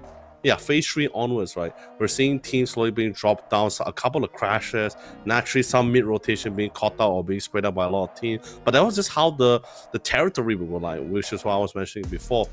Literally on the north, the circle started at the north side of Impala here. It's a lot of terrains, a lot of hills to deal with, and those hills are not really level most of the time. There's going to be another hill that's going to be more taller than the other as well. So teams just trying to get the best of the spot. Naturally, not too sure whether that is going to be the final spot for the final circle. Most of the teams are not too sure about it, but naturally, all teams are banking on the fact that it just goes towards in their favor as much as they can here. But we did see a little bit of chaos around the edges, around the northwest and the northeast side here. And then that's natural, right? Because of how the flight path was initially as well here. So, but other than that, it was a really great match 7 here. That's going to be our first Miramar too. If any of the team is going to walk out disappointed from that game, I have to say, I'm sorry, but like JFT, right? Because they had like the most golden of opportunity. I guess maybe they didn't, did the reconnaissance right, did not know that maybe 𝘉𝘁𝘁𝘓 was still within the area. After they wiped out Aurora, and then suddenly they got blown off, they dropped 3 members, and immediately their run was over. So it was quite unfortunate for them. But let's take a look at the man of the match. We're here to celebrate champions. It's AG, Armory Gaming with Khao Kong towards the last few moments here. 8 kills, only 745, so maybe you were right. That's a lot. That 8 kills is a lot, but the damage does not reflect it. So maybe you were right the first time round when you said steal those kills, because that's probably more likely than not. 5 knockouts though, and a point control. This is where it's important, right? That's 45% is great. It means you know how to your point contribution actually. That means this player right here is single-handedly carrying the likes of his team across the board here, at least in this game number 1. No, Kim. No, I'm not gonna let you do Khao Kong dirty like that, man. Like seriously, dude. Look at the total amount of damage. This is what I'm saying, right? We normally see just the total damage. We never see like individually how much damage was being contributed by each of those players, right? 1,944. Khao Kong practically did almost half of the damage in his whole team, whereas alongside with Kurt as well. I mean, those two were the last remaining member, of course, naturally, right? Before Shax also contributed a little bit of 351, but that's a lot of damage coming from these 2 guys. I mean, we're also talking about the taking off. I believe they had 6 additional kills in that final 4, at least the top 4 fight, right? So, but other than that, all those kills slowly lead up to this. They had so much conflict towards the northeastern side, and this is what I was telling you just now, where we have 2 separate major chaotic conflicts, right? One in the northwest and one in the northeast. Armory Gaming was based at the northeast, alongside with, I believe it was FW Esports, Win Esports, and also Team TDT. A lot of massive, and Buri Ram as well. They were all, and full sense, all 6 teams was chucked towards that edge, right? Fighting for control. Eventually, it just came up to both TDT and Armory Gaming here. But 𝘉𝘁𝘁𝘓, that round also really aided them a lot. So 14 points in total. That's going to allow them to pretty much just slingshot pretty high as they slow up into the ranking as well. Probably not all the way to 8 into the top 8. I think that's going to be a little bit of a long shot here, but definitely getting towards that 10th or 9th or 10th place, or at least the 11th place, shouldn't be impossible for them. Yeah, I mean, in the next few games, they could potentially already do so, right? Following the footsteps of Team TDT, who's done phenomenal in the last game previously, which is yesterday, and now starting off at a good foot. Already, I believe they're at least top 6, top 7, right? No, they were already top 7 previously. They should move up to top 6, and yes, they are top 6, overtaking the likes of Windy Esports here, which is one of the more formidable teams that I have always had my eyes on since day number 1, because of their surefire capacity, right? Only 12 in the placement points, but the number of kills that they've raked upon their end, really, really good stuff coming out from them. 𝐻𝐒 and it now holds on as the gatekeeper from the rest of the lobby here into the qualification zone. Realistically, Team Flash is the closest to be overtaking back their position, but the 10 plays onwards, they're about 20 points away to even come in to compete. Not impossible, but I'd like to see them closing that gap within day number 2. I mean, there's still a lot more matches to go for day 2 here, and even 6 more tomorrow as well. Real homie, they're already making quick work with it, especially as they slingshot for the 14 players to get all the way to that 10. That's actually pretty significant. Sure, the point differential between them and currently I believe Team Flash is around 18 to 20 points, like you mentioned before. But the fact that they weren't even that close before, the gap was so much more significant here. So this is what I'm saying. Day 2, everyone is giving their all to really make up for the lack of resources or point earned from day number 1 here. So we're gonna be expecting a lot more action, a lot more aggression. I'm really happy about this. I'm also hoping to see we get a little bit more hot drops. We haven't seen, it's been pretty quiet for phase number 1 here. I mean, sure, we got like 1 or 2 knocks, 1 or 2 players being killed here. Probably get to phase 2, phase 3, 1 or 2 teams getting eliminated away due to very similar migration or rotation path due to how the circle was. But I just want like phase 1, 2-3 teams drop in the same spot. I just want that kind of chaos really come to the mix. But hopefully I get that wish later on, and because we still have multiple matches to go here. On that thought, realistically, if we were to see a hot drop team, it's going to come from the top 8 teams, right? Because they're pretty much, it doesn't matter first, second, third. They can technically risk it for the biscuit for a couple more points. Oh yeah. And realistically, if the top 8 teams, or at least the top 4 teams in the leaderboards currently, does a hot drop, it's going to be bad for the bottom 8 teams. You want full sense to go full heavy loaded against the entire lobby? The only reason they bow out in game number 1 was because they're up against Buriram United. I don't think that same scenario is going to pan out if they were to crash onto Shadow Esports, Iconic, and the likes of Savage Man Esports and so on. I mean, here, like I said before, they are given the leisure to have to have some room of error today. So if they want to do it, I don't mind, man. Especially looking towards our top 8. But it's like I said before, even they know that there is no real prize to securing like 1st or 3rd place here, since only the top 8 will be moving forward to finals. This is what I'm saying. That's what I was looking for day number 2. What is going to be the philosophy for some of our top 8 teams, or at least our top 5 teams? What is it going to be the play? Will they going to be a little bit more relaxed, or just be consistently farming some points just to maintain their standings in? Or they're just going to keep maintaining the status quo, keep maintaining that discipline, that trigger discipline, in the sense where, we're in, but that doesn't mean we're going to cut ourselves. We're not going to cut us some slacks. We're just going to keep killing. We're just going to keep farming like how we usually play, even on a real competition setting here. So that's exactly what we all also love to see. But at the same time, when that happens, that just means also going to be a tough competition for the body at the cover. But like I said, everyone is putting in the work here. However, Fight for Life and Savage Man Esports, they definitely have a little bit more work covered for their end for themselves here. Shadow Esports, I did love the burst of aggression here. That's exactly what we're looking for. Sure, you got that. I believe since they got 4 points, they got 6 or 7 placement. And then last round with 3 kills, so basically 7 points in total. But it's definitely a more different look compared to day number 1 here. So really happy to see Shadow Esports really stepping up with this one too.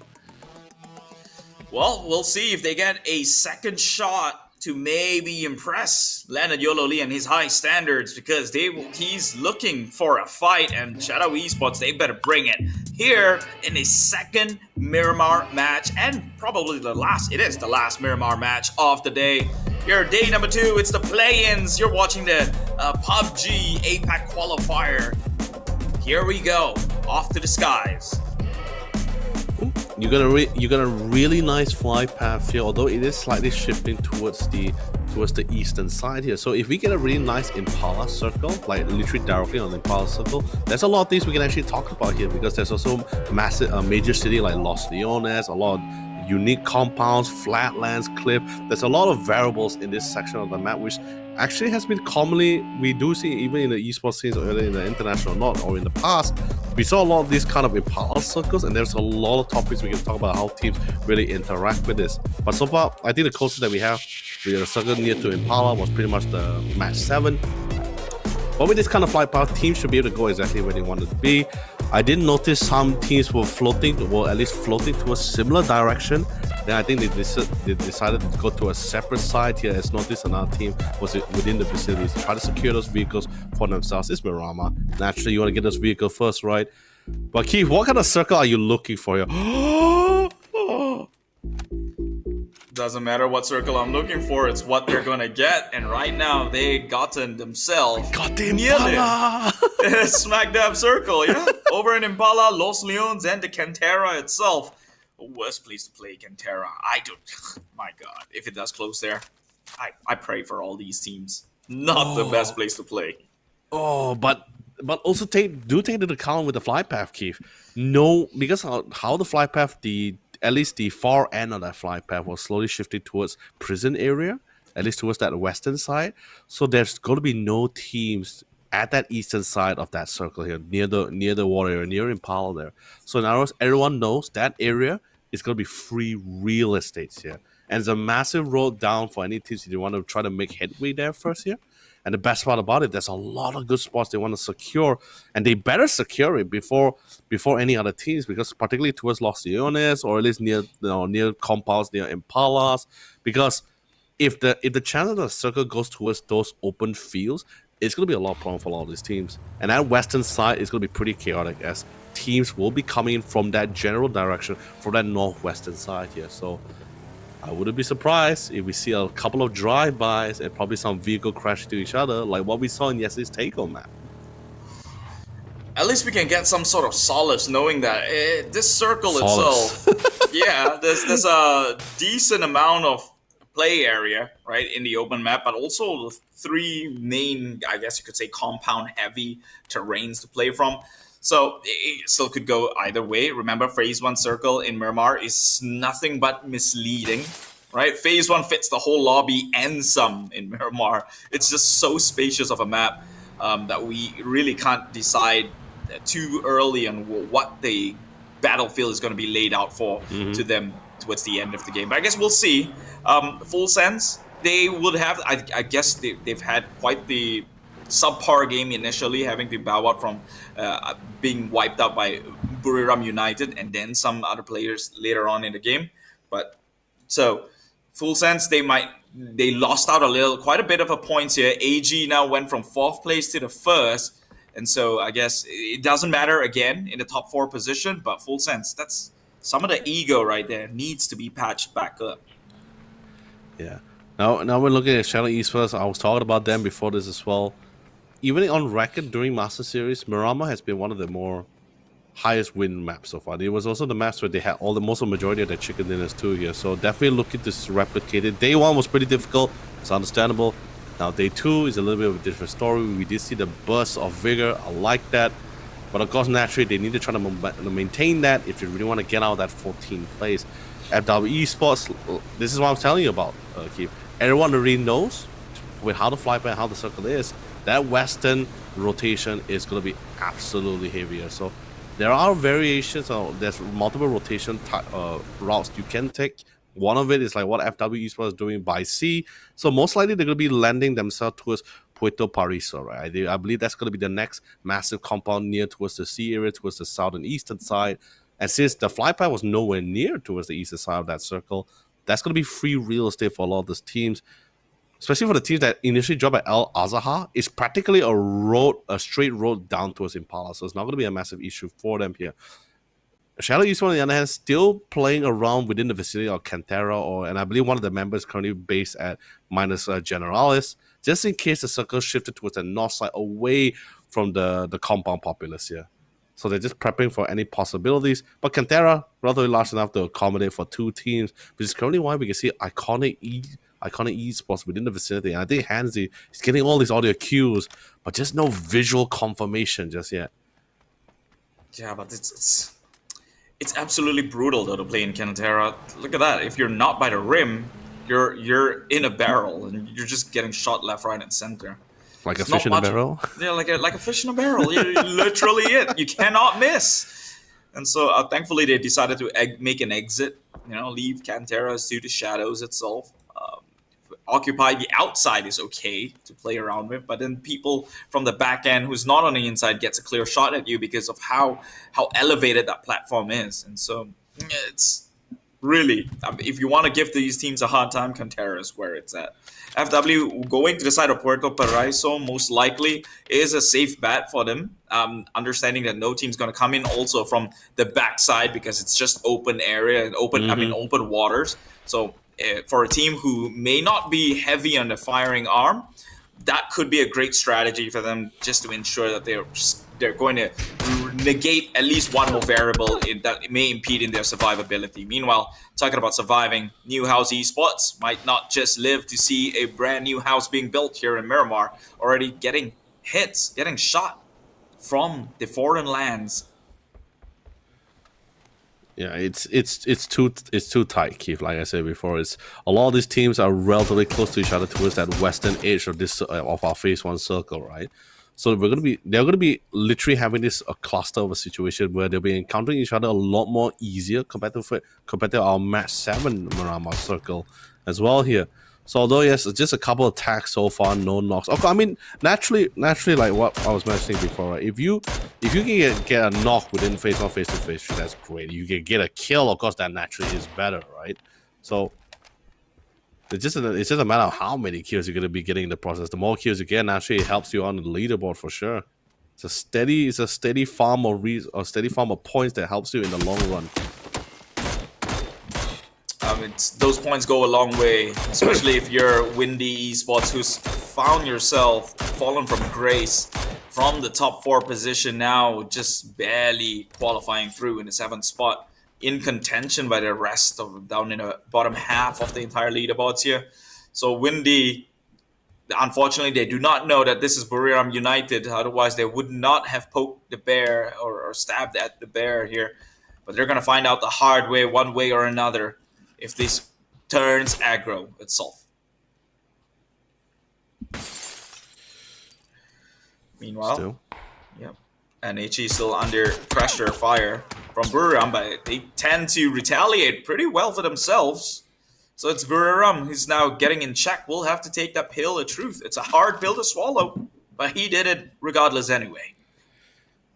I mean, that's the other point, right? It's also handling or managing your ammunition, right?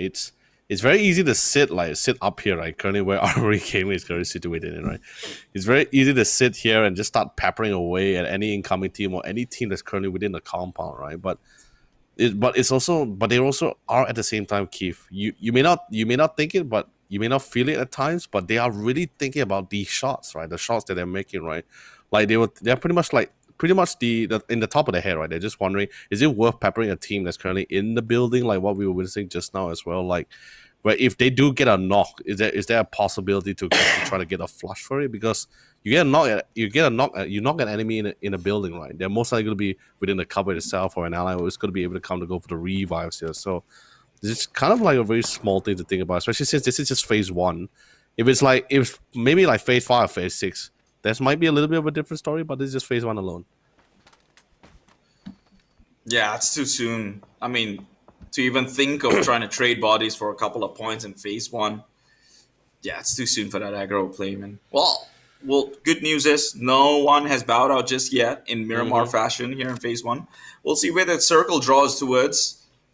In a couple of seconds, it will focus down. Now 𝘗𝘓𝘳 and Los Leones still in play. Impala is now no longer a point of interest. And so 𝘠𝑢 again trying to go in with the rotation, but Justice for Tomorrow is here. Now they've cut them in the process once before. They can look to do it again, but Suspect just not hitting the shots as he was yesterday.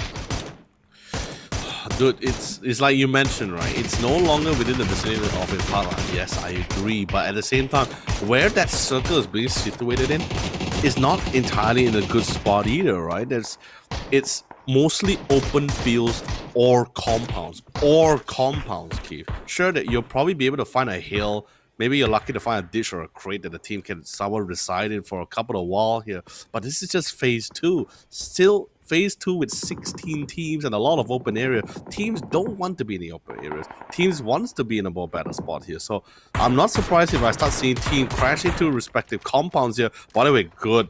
Dusky, that is some good shots here. I can't believe no knocks was happening in the process here. But now you start seeing teams relocating themselves in because they just do not want to be too late here. And now, as you notice as well, it's not really a crash into the compound. It's just more the fact that you're just in a situation where now you're sharing a small area with another team. And what a Panzerfaust as well.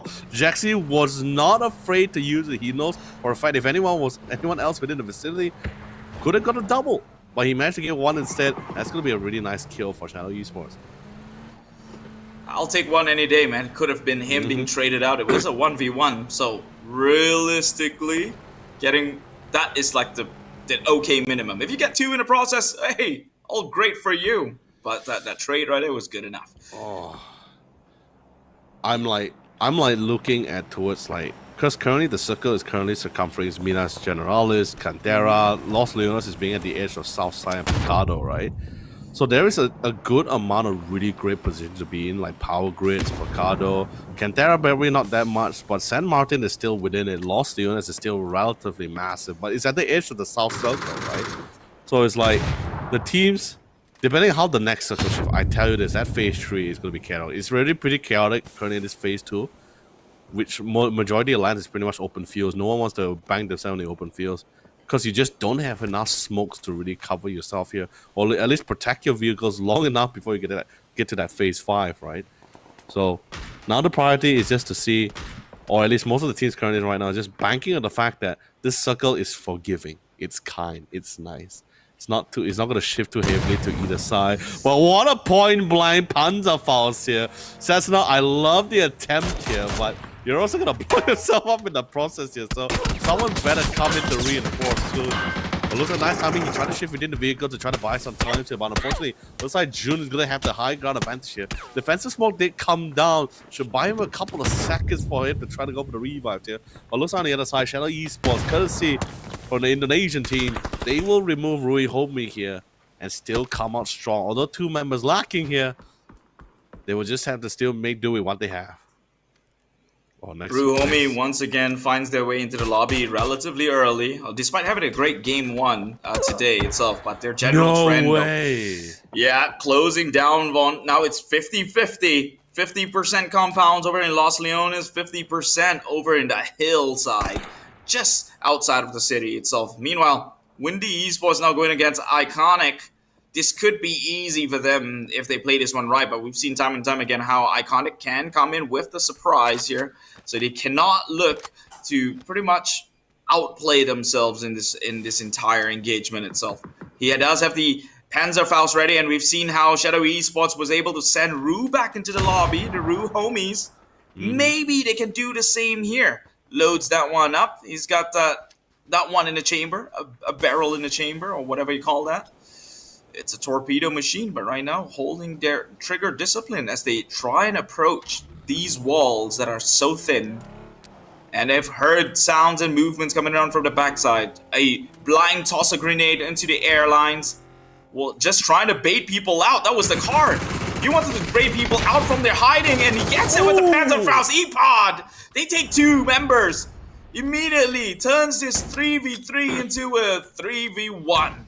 1 member left on the inside. That was smart plays coming down from Windy. What a play. No one would have seen that one coming. With the blue zone grenade as well. Just to confirm it within the shack. Windy comes out ultimate victor, but now they're taking a hit. Quite substantially so. 1 member still. It's Mega. Still within the walls in which Graffiti has painted this area as his. Can they spray the wall with his blood instead? Windy going in as a duo. A trio now. Does have the entry frag, common whip, some flash sprays down the straight line, but it is Iconic who will iconically bow out into the lobby. Oh, I was so worried for a second there. I mean, not in particular for Iconic or or Windy Esports at the time, I was more concerned with the fact of how JFT was going to come into it, because I saw the vehicle like driving relatively near to the compound. I thought they planned to crash into it and make it a third party for the same location, but apparently not. It seems like FFL will be crashing within the vicinity of Full Sense area. Their home ground here. But let's be honest, this team, they have already dug deep into this compound. They have set up a bunker, literally of a trench line of a positioning here. They will hold their ground as long as they can. They come up with 2 free knocks with this. Switching into close combat, we'll pick up the S6 just in case. Whereas for Team Flash, like I said before, Keith, Phase 3, this is the one where chaos is ensuing as team is relocating towards, with how aggressively that circle actually shifted towards that southern side here. And towards the edge of 𝘉𝘅𝑢𝑟𝑒, there's more conflict is happening all across the side here. And it looks like Full Sense really want to clear out the competition here. They do not want to prolong the battle, just in case any other team is going to have similar ideas. The circle has once again shifted to the western side, still keeping towards the edge of 𝘉𝘅𝑢𝑟𝑒 here. So still a couple of buildings for the teams to play with. It's 50-50 in this sort of battlefield or the battlegrounds that they can try and play, but I think favors goes to the ones that has already occupied this compound itself. Now some of the teams on the eastern end will have to push in to circle, and they're going to have to go through the likes of Aurora and the likes of TDT, who is now inside a building and can just look to spray them within that I guess you could say rotation across the map. But we'll see. Full Sense got their plates full, actually, against another team. That's going to be Shadow Esports, who's had some small success today itself, and even in this game already 4 kills, which means they've wiped out an entire team. Can they wipe out Giants? That's the bigger question at hand. Well, right now it's practically Full Sense and Fight for Life in the same building for now, as both sides has already taken losses from their initial confrontation as well. Probably not as much as Fight for Life, as they had 2 members knocked down by, I believe, one by 𝐵𝑒𝑙𝑚 instead. It has the sword off in hand here. They're checking out 1 floor at a time. There's still 1 member of FFL, by the way. He's making his way all the way to the roof here. Full Sense, they know there's nowhere for him to run, but just have to make sure they're checking every corner here, taking all precaution, all variables into consideration here of whether he might jump down to the 2nd floor, but that's not going to be the case. They checked all the angles, they checked all the corners under the desk, even the holes that leads to the floor below. Now they know. I mean, we know that he's on the top floor, but they don't. But at least now they're doing due diligence. Whereas on the other side, it seems like SavageMan Esports is going to encounter not only members of Shadow Esports, but also saw FW Esports in the midst. Currently, FW Esports, it was in the 11th place. They were previously in 10 now, but the gap is slowly extending and literally might be running away from them, that 8th spot now, if they don't do much about this. But I guess it's going to be a little bit more harder since there are currently 2 members lacking. They've got the covers of the barricade here, FW, so it's from the likes of SavageMan, they'll be relatively safe, but Buriram and also Shadow Esports, they're on the high hills, which they can easily spray downwards should any of them remains there for the longest of time. Smokes is only going to do so much behind the trees. He tries to go in with the peek here, but Lunlun looks to punish. Sicko about to head on forward with the toss of that grenade. They may clip, and it did. Banana One down. I repeat, Banana One is down, and they can look to make for the push. Run for the hills as they right now under the cover of their own vehicular transport. But at the rear end, Buriram United has got clear shots towards them. They can't look to get out from this sticky situation. Meanwhile, Fight for Life gets spot out. That's Longboy now eliminated, going to the side of Full Sense. They pick up 5. That's a really good pickup. At the same time, we also saw the emergency pickup as well. I believe that one of the team is going to be trying to drop on top of the apartment buildings on 𝘉𝘅𝑢𝑟𝑒, whereas FW Esports definitely stuck between a rock and a hard place. It's pretty much a ravine that they placed themselves in, and naturally with the ravine in not the most secure spot, a very vulnerable spot, by the way. That's gonna be the spelling their downfall here, as SavageMan Esports will be removing them from play, and an opportunity has arisen for Team Aurora, Shadow Esports, and SavageMan to slowly overtake the 11th placing here, and even the 10th, since both Real Homie and FW Esports is currently out of commission. Sharper Esports, they got a nice vantage. By the way, the E pickup was being made by this lone member of Team Flash, right? So I believe the goal the goal was just to try to scout things out as he dropped down, because he's the lone person, right? So just want to get a nice eagle-eyed view from a high ground position as he drops down or floats down. Just want to give intel to the rest of the team, like, okay, where most of the team is being positioned in, situated in. So let's just give them at least an idea of which is the next rotation path they want to take for. Whereas 𝘓𝘂 United, really nice on top of the mountainous area here, but if that phase 6 circle goes to his Los Leones once more, they will be forced to descend that hill, and it's a very steep hill, by the way. That nade is a good nade. They've got the trajectory right the second time, maybe overshot it just a little bit. No, they did. Catches onto Marcus. Marcus now on his knees. TDT is there.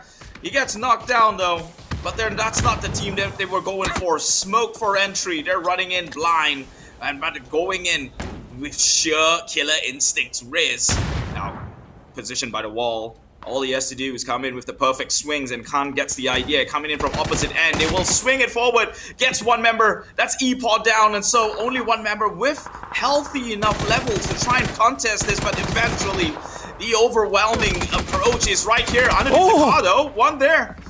That would be Wind Esports eliminated thanks to the aggression from 𝘓𝘂 United.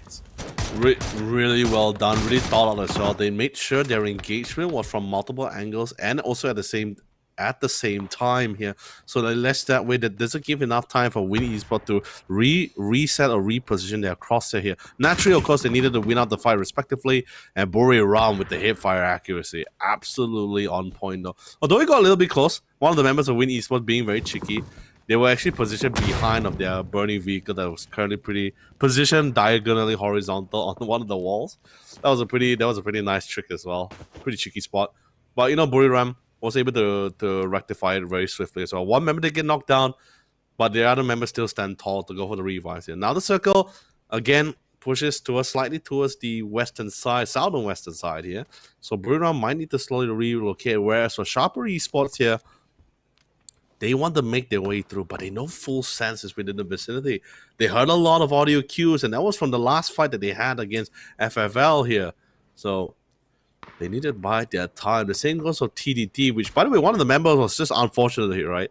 Within the midst of the crossfire, they were trying to relocate. 𝘓𝘂 mistaken for one of the members of TDT as the members of Wind Esports here. So TDT will be coming in, will be limping in with just 2 members here. But hey, 4 kills remaining, close quarter. This is the kind of situation, 𝐾𝐿, where you don't really need to worry too much on whether any team might be able to snipe you through too much since it becomes a CQC. So naturally, most of these duels is going to be coming down in pretty much in close quarter. So these guys don't really have to worry too much about this. As you say that, there are still merits in a scope here and a far range shot, especially if you're 𝘓𝘂 and still occupying the high ground. Gotta provide that eagle-eye coverage. Oh, he's going in with the jump, but does have the parachute, thankfully. I thought he was about to end it all just right there and then. Did not want to face the pressure of life. 𝘓𝘂 now makes their movements and advancement into compound. They do have NHE behind them that if they're not too worried, if they're not too careful, might be a thorn in the bush. Going up against the Savage Men, who's wiped off the like of FW. But Khan has got a simple solution, and it's called a Panzerfaust. Takes down 2 maybe in one approach that could be very good for them. But with Shadow Esports just within this area, Savage Men though, they're shooting the one whole thing that could be holding back the likes of 𝘓𝘂 United.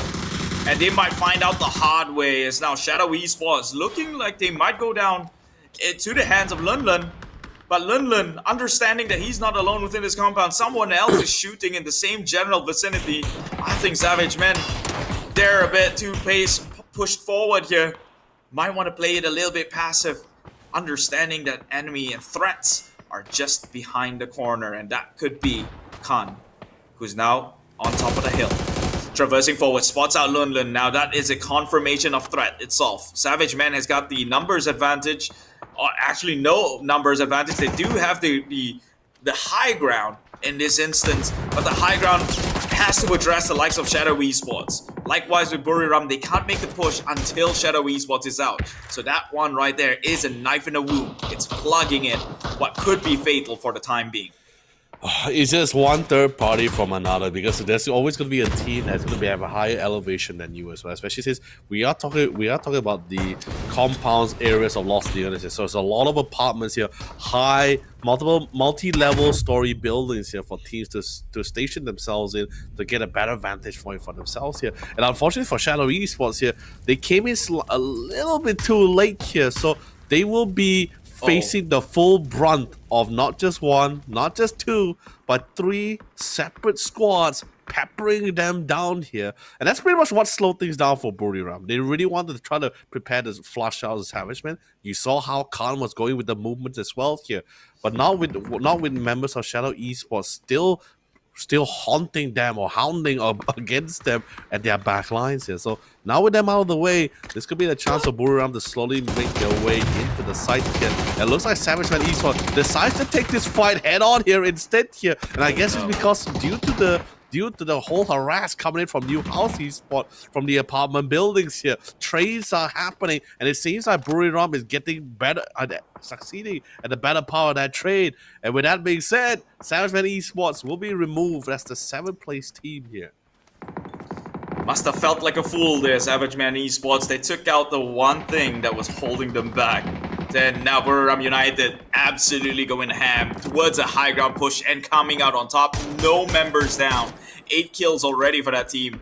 Second to that is Full Sense with 6, but they only have about 2 more members left to play, but it's 2 formidable one at that. Sharper Esports, they've lost 1 member. That's 𝐿𝑆𝐿𝑒𝑠𝐻, who's used the Panther Faust towards Tigger, but will take the brunt of that. I guess you could say fallout or the clapback of the damage. Belmont tries to go in with a shotgun, but unfortunately too slow on the trigger. Full Sense will be sent down to the lobby. 6 kills in their name. It's Aurora now pushing forward into occupying the space where Sharper Esports used to lie. Only 1 member left. Meanwhile, Buriram United, the real threat in match number 2, still playing within the area. They have gotten themselves a comfortable compound. It's well within the circle. The next 15 seconds might say otherwise, but 𝐿𝑆𝐿𝑒𝑠𝐻 gets picked up. So Sharper Esports, just as when they saw hope, it got dim once again. Leaving only 1 member is left to play, pressured as they are. It's Jedi tanking the blue, but that circle just moved on slightly even more centralized into compound. And so Buriram United will have to move forward. Likewise with Aurora, who's just getting gunfired with the likes of New House Esports. You know, I'm happy with this circle shift, Keith, because we've been getting, especially on the map of Murama, or actually in most of our matches as well here in day 1 here, we've been getting a lot of open fields, cliffs, massive cliffs or ditches for that final circle fight, right? We never had one that's really embedded pretty deep into a compound area like this as well. As how close as it is, and just barely any angles to find separate target as well. Since there's just enough cover for one team to traverse one area to another here. Now it just all comes to that CQC scenario here. And I wouldn't be surprised if I see one of the members really shift out one of their secondaries to bring out a shorty out here, and instead to really try to equalize the odds here. It's a warehouse and a multi-story building here in one of the 2 major buildings that's left here right now. Look at the 3 teams. All 4 members still alive. But Buriram's the one who's on fire, so that could be a problem for the entirety of the lobby. Already trying to stop Aurora in that attempt to move on forward and occupying some of these hangars for themselves. It's Riz, who's taken a brunt of those hits. 18 HP, but not dead just yet. Can still look to fight back. Meanwhile, New House Esports not going to make it easy for the likes of Buriram United, but Aurora takes 2 member down, gets 2 member down on their knees due to a grenade here, and that would be more of them confirmed into the lobby, so no more possibility of being revived. Buriram now can look to push on forward. Sure, they don't know about these information, but where they're playing at, it's looking like they're going to play this one out just nicely. 1 member on his knees. It's Khan, a crucial player at that, but Buriram spots a member. TDT gets a confirmation kill. Oh, just right by the shoulders of Aurora. Can they hear the footsteps? Surely he knows he's alone here. Are they not communicating in the backlines? And it will. Amp gets taken out by Riz. And that's 10 kills for the like of Buriram United. Looking strong still. 3 members at large pushing into the compounds of TDT. Hwang F has got smokes to be deployed, but the flash was there. Perfect timing itself. During that push, now he's looking at the wrong way. Hwang might just get backstabbed here if he doesn't look to check his other areas. They're walking in slowly but surely. Buriram Dynasty. Oh, Riz helling at the forefront. Hwang now gets people on the back end here. Eddie. So it is Buriram who's a little bit slacking off in checking their corners. But with the blue now closing in. Oh, it bounced back. The grenade bounced back for a little bit. We'll toss a new one forward. That flash is there. But spots out no one with the discover smoke. Now it's a 2v1 situation. Goes in with the swing. Buriram United. This one player itself, 5 kills already. Riz. And look, the trade is even the more, but it will be robbed instead. NHE, New House Esports, birthing a new team and getting themselves a chicken dinner that was starved from them. They had a great start in day number 1. Right now, looking to pick up that tempo once again here in the play-ins. Oh yeah, but they first started off as we started day 1 with Miramar as well. Just like from yesterday's Miramar match, they're also pulling off here. This time, securing that chicken dinner for themselves. Yesterday they got the top 4, but no chicken dinner. But they did walk out with 10 kills. But New Houses for this time, not only were they securing kills, they were also securing that chicken dinner for themselves. A really nice balance, a really great way to keep themselves up in the standing. But with that being said, there's your winner for match number 8. Let's quickly check out the highlights as well.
And that was match number 8 as we see Team constantly going head to head with each other, really thriving in the chaos here, Keem. Let's be honest, even Hwang, the last member standing, going toe to toe with Buriram in the warehouses as well. He's pretty much shouting out for representing TDT. He's like, hey, Thailand, you're not the only region who's also frag-centric, so am I. But of course, the one that really represents in the end will be New House Esports from Vietnam as to secure the chicken dinner. But with that being said, this is also going to be that will be the last map of Miramar for day number 2 here. So now it all comes down to our next remaining 4 matches here, as well as see whether the team is going to be able to keep up with the pace. I have to say that Miramar was a breath of fresh air, right? Typically in Miramar, towards the last few circles, you're going to see people by the hillside just shooting cliffs, just open proning, fields, slowly moving, and then tossing a lot of nades, just like create visual haze itself. This time around, it's close quarter, and we see how exciting it can actually get. Unfortunate for some of these teams, though, like Savage Men, where they were in a good position. I don't know if they should have helped Buriram United taking out Shadow Esports there. In my point of view, if Lunlun knew that there was a team there, you might as well have just left it. Oh yes, sorry, you go ahead. Sorry. No, I was more on the thought process of they should have left Shadow Esports to deal with Buriram United, and they should have pushed into the hangar compound where they could have maybe flushed TDT out. Yeah, but you see, that's the problem, right? I think they already knew someone was in the compound itself, and then at the same time, 𝐿 Esports, before they actually reconvened back in the warehouse, they were in another multi-story apartment building as well here, or the office building, preparing down on Savage Man Esports. So they couldn't really make their way forward. They also knew Buriram was in front of them because that was how their initial interaction was like, right? The only one that really broke the ice with this 4-team gateway, by the way, Aurora was also not too far behind, was practically 𝐷𝐿𝐿 Esports. They came in the latest here with their vehicle itself, and naturally everyone picks up the vehicle at that face of the circle, right? They saw it coming, they not only heard it coming, they also saw it coming, and naturally drawing the attention for a lot of teams. And they were at a spot where a lot of teams really had a nice, good vantage point view upon them as well. So not only did 𝐷𝐿𝐿 Esports was fell there, not only did 𝐷𝐿𝐿 Esports fell there, even Savage Man Esports, they also feel like, all right, there's now that problem is out of the way. There's still the problem about Buriram, but we can't push in because there's TDT in the warehouse, and there's also another team that's literally keeping a vantage point view above our heads. So I think that's why they decided to take a more aggressive approach, where they knew, okay, if we push into Buriram, we'll bring it into a 4v4 scenario, and also try to avoid that third party scenario. But in this case, I love the boldness, I love the aggression. Apparently, just, in the end, this is a competition. Only one of these two squads was gonna get out of that fight. So in the end, it was Buriram. And I gotta say, like, of all the teams that really made their way into it, Buriram, TDT, and even Aurora, they really worked themselves as they literally scale into that final phase here. They got a lot of kills, they encountered a lot of fights, a lot of third party was also involved there. So a lot of action, and it's to be expected as well with how the circuit initially started and how the circuit was also slowly progressing as well. As you saw, majority of the teams, they were really banking on the fact that there's no way it's going to shift towards Los Leones, because as what we were discussing before, Los Leones was based at the edge of that southern circle. So most of the team probably would not expect that it would just heavily shift downwards. So a lot of teams that was based below Cantera, or at least the outskirts of the eastern side of the outskirts of Pecado, they thought, okay, we're going to be preparing for the open fields, because that's how it has always been. That's how we've been broadcasted for the past Miramar matches as well. So now we got to our first compound fight, CQC. The dynamic has changed. How the teams interacted, adapted also has changed. Even Hoang, who felt a lot more comfortable despite being the last remaining member when they were going toe-to-toe with TDT and Buriram, he understand, okay, I can play with the corners. I can play with the angles. I don't have to camp in this building. I can just run in, run out, make use of the smoke setup. Sure, it comes with its risk, but he really played it. He really played his card right. He got one kill on Buriram member. That was cool. But eventually, while the situation was benefiting him, it was also benefiting the rest of the team that was also involved in that field as well as with TDT.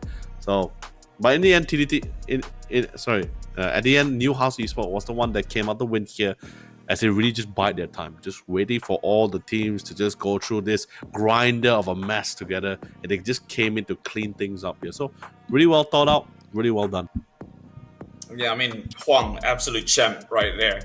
Making good of a bad situation, getting the flank side nearly even. I think he knocked one of the members too when he moved it back into the. So that right there was crippling, right? You trade a life for yours, sure, that's the expected outcome.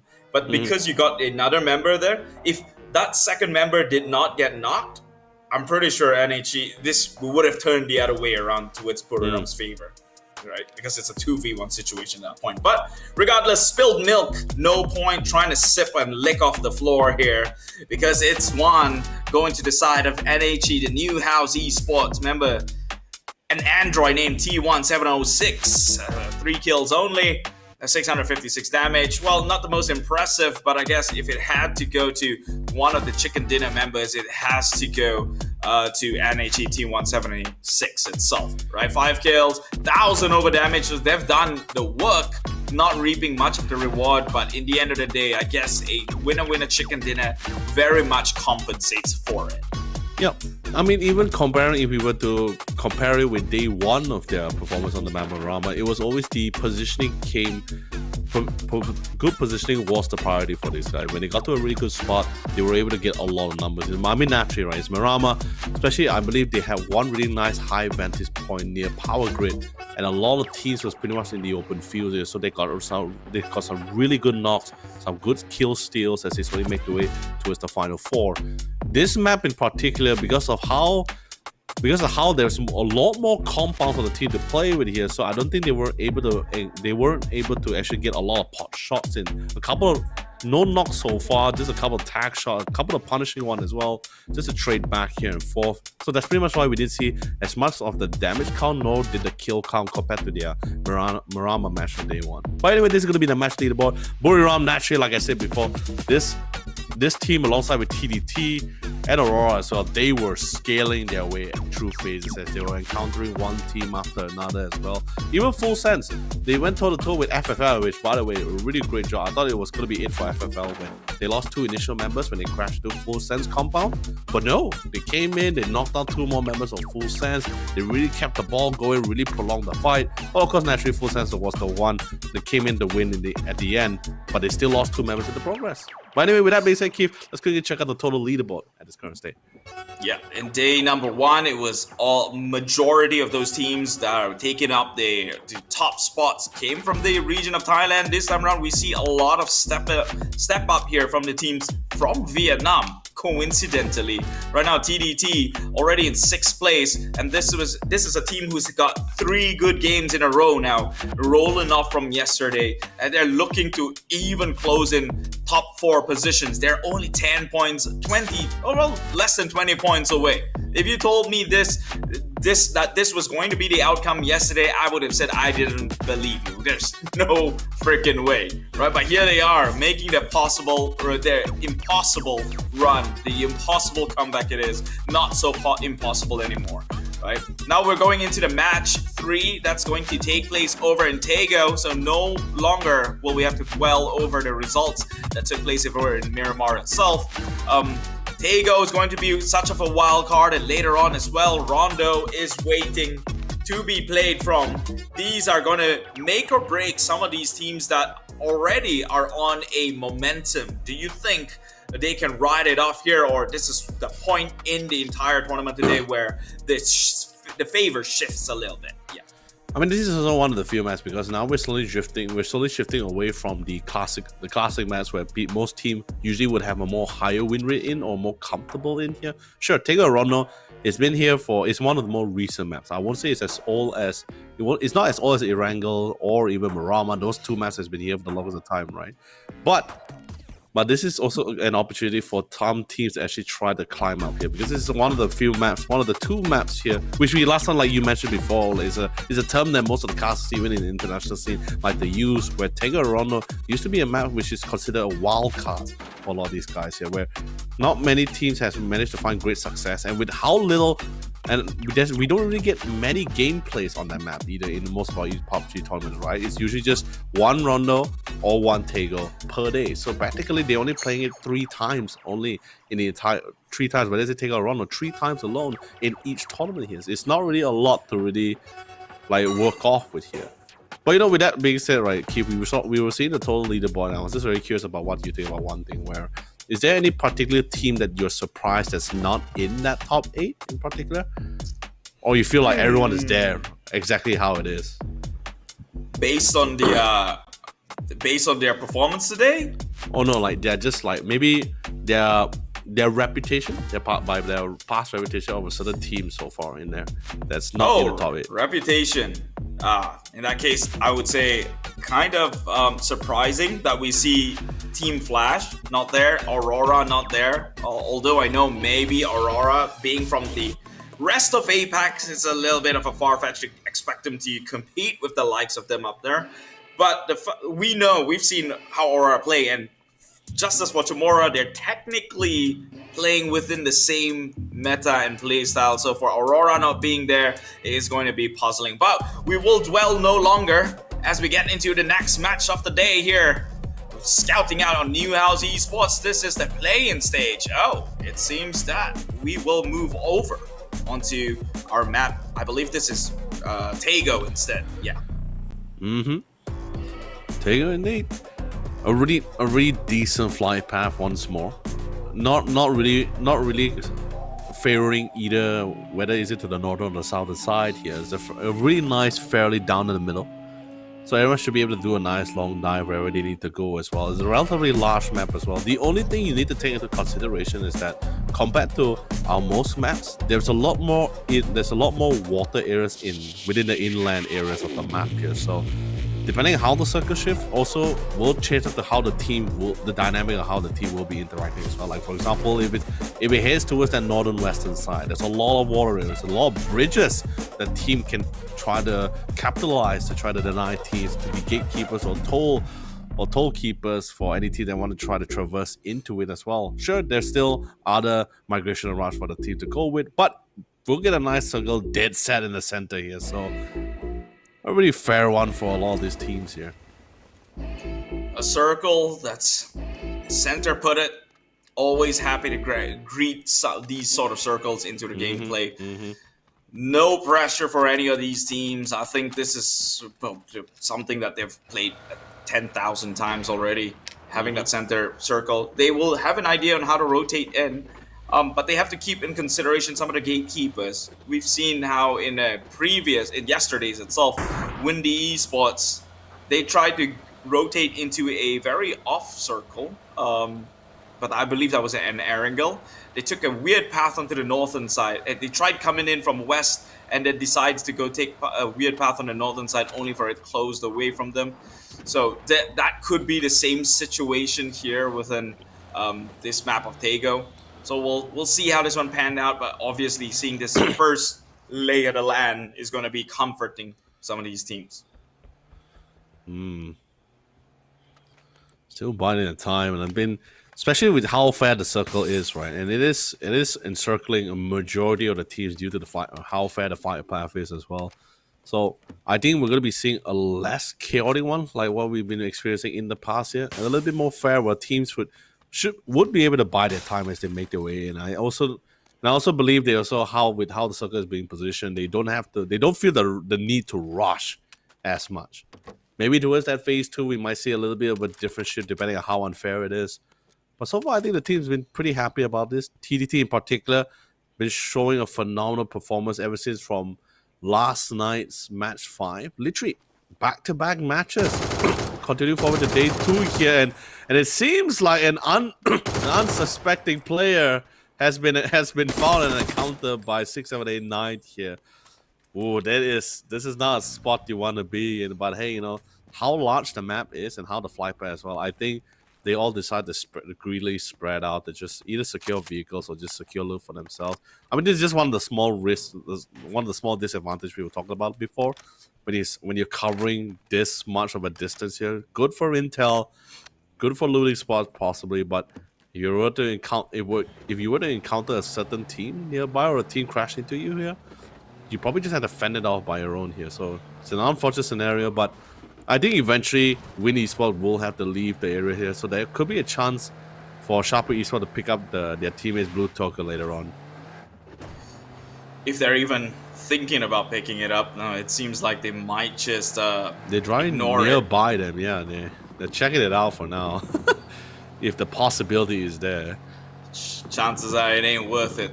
Not for one soul. If you're saying there's going to be like 2 members there, maybe you can look towards it. But yeah, they're just gonna ditch him. It's not worth it. No, really. The guy wasn't even carrying valuable loot at this point. It's just an expense. Meanwhile, there will be comfortable here for the time being Windy Esports. So this compound has been locked down as theirs. They should control some of the gateways being in this position here. A lot of teams would need to have to cross through them in order to get onto the other side. Since they control the entry by fishing camp itself, we've seen how a lot of the northwestern side of the teams would like to try and make a travel across. It's going to be difficult knowing that they've got the crossroads being locked down to their end. But we'll see how they play this one out. Not too pressured about it for the time being, at least for the next few seconds as we get an update on the circle. Savage Man Esports, one of these teams who could use some sort of grace from God, maybe within this round, to get them back up into competition. right now dwelling still after 3 games today in day number 2, falling off from since yesterday itself. Only 25 points in 14th place. Yeah. Now we're seeing like teams teams that's prioritizing a little bit more on positioning, and also someone understands that there's not a lot of compounds that's going to be left. Since since with how the fly path is as well, a lot of teams would have already dropped on at really good compound areas, like for example Terminal. Terminal is currently like smack down in the center of that circle, where which we saw where Savageman Esports currently based in. They were currently at the south of that terminal. Not a very large compound, but it's something they wouldn't mind sitting there for a good few phases. I think they're pretty set for at least until phase number 3, depending how it shifts. Iconic Esports on the other hand, a little bit spread out here. Went for not even a 1-1-2-2 setup. They went straight up for a 1-1-1, I believe.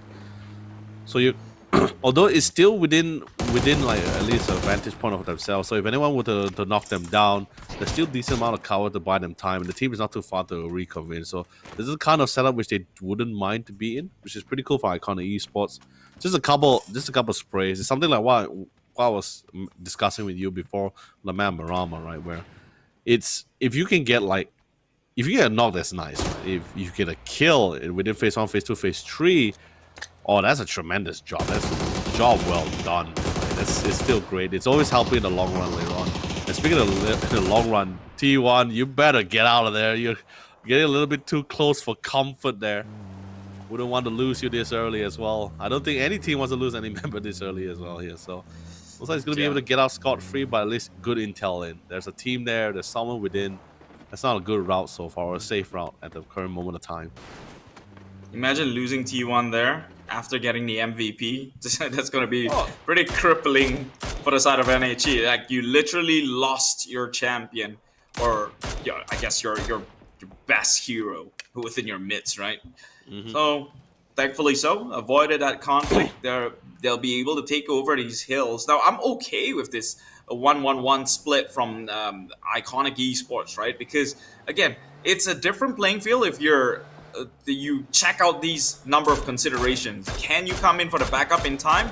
Yes. And do you and can you take fights being this spread thin? And the answer for Iconic Esports is also yes, because that hill is they may be spread out, but they're all within like certain gradients of cover due to the terrain. And so if anything were to go wrong, if anything, they are minimizing risk by spreading out thin, right? If you understand my drift. Because if they were to crash onto one, there'll be one member who's down with the rest of the member who's got visual capabilities to be able to shoot the opposing enemy. So then that's actually a good way to go about it. What I'm against is if they go 1-1-1, but they're all playing from compounds. Now, if you get knocked down, no one else is going to be able to shoot through walls to try and cover you in that engagement. Oh yeah, no, I totally agree. Especially with the notion like you mentioned, where at least you're not spread out too thin, right? Like you want to go for 1-1-1 if you're still within the vicinity, then it's still pretty okay, right? Like it's not too far apart for each other. You can at least try to reinforce on, or at least reconvene to go for the support. Whereas in this case, like I was telling you before, just like Savageman Esports, looks like even 𝐴𝐻𝐿 Esports and I believe TTTT is currently based at the same area with Savageman Esports, which is currently the south side of the terminal, which is, by the way, like I was mentioning before, it's a massive city currently based at the center part of this phase 1 circle here, smack down in the center. So depending no matter how the circle shifts, you're still gonna be within that circle. So you're gonna be in a pretty good spot for a while. Although I'm a little bit concerned with where 𝐴𝐻𝐿 Esports is in. It's not the really best part for cover. You're slightly somewhat out of the open depending on which angle you're gonna be spotted in for now.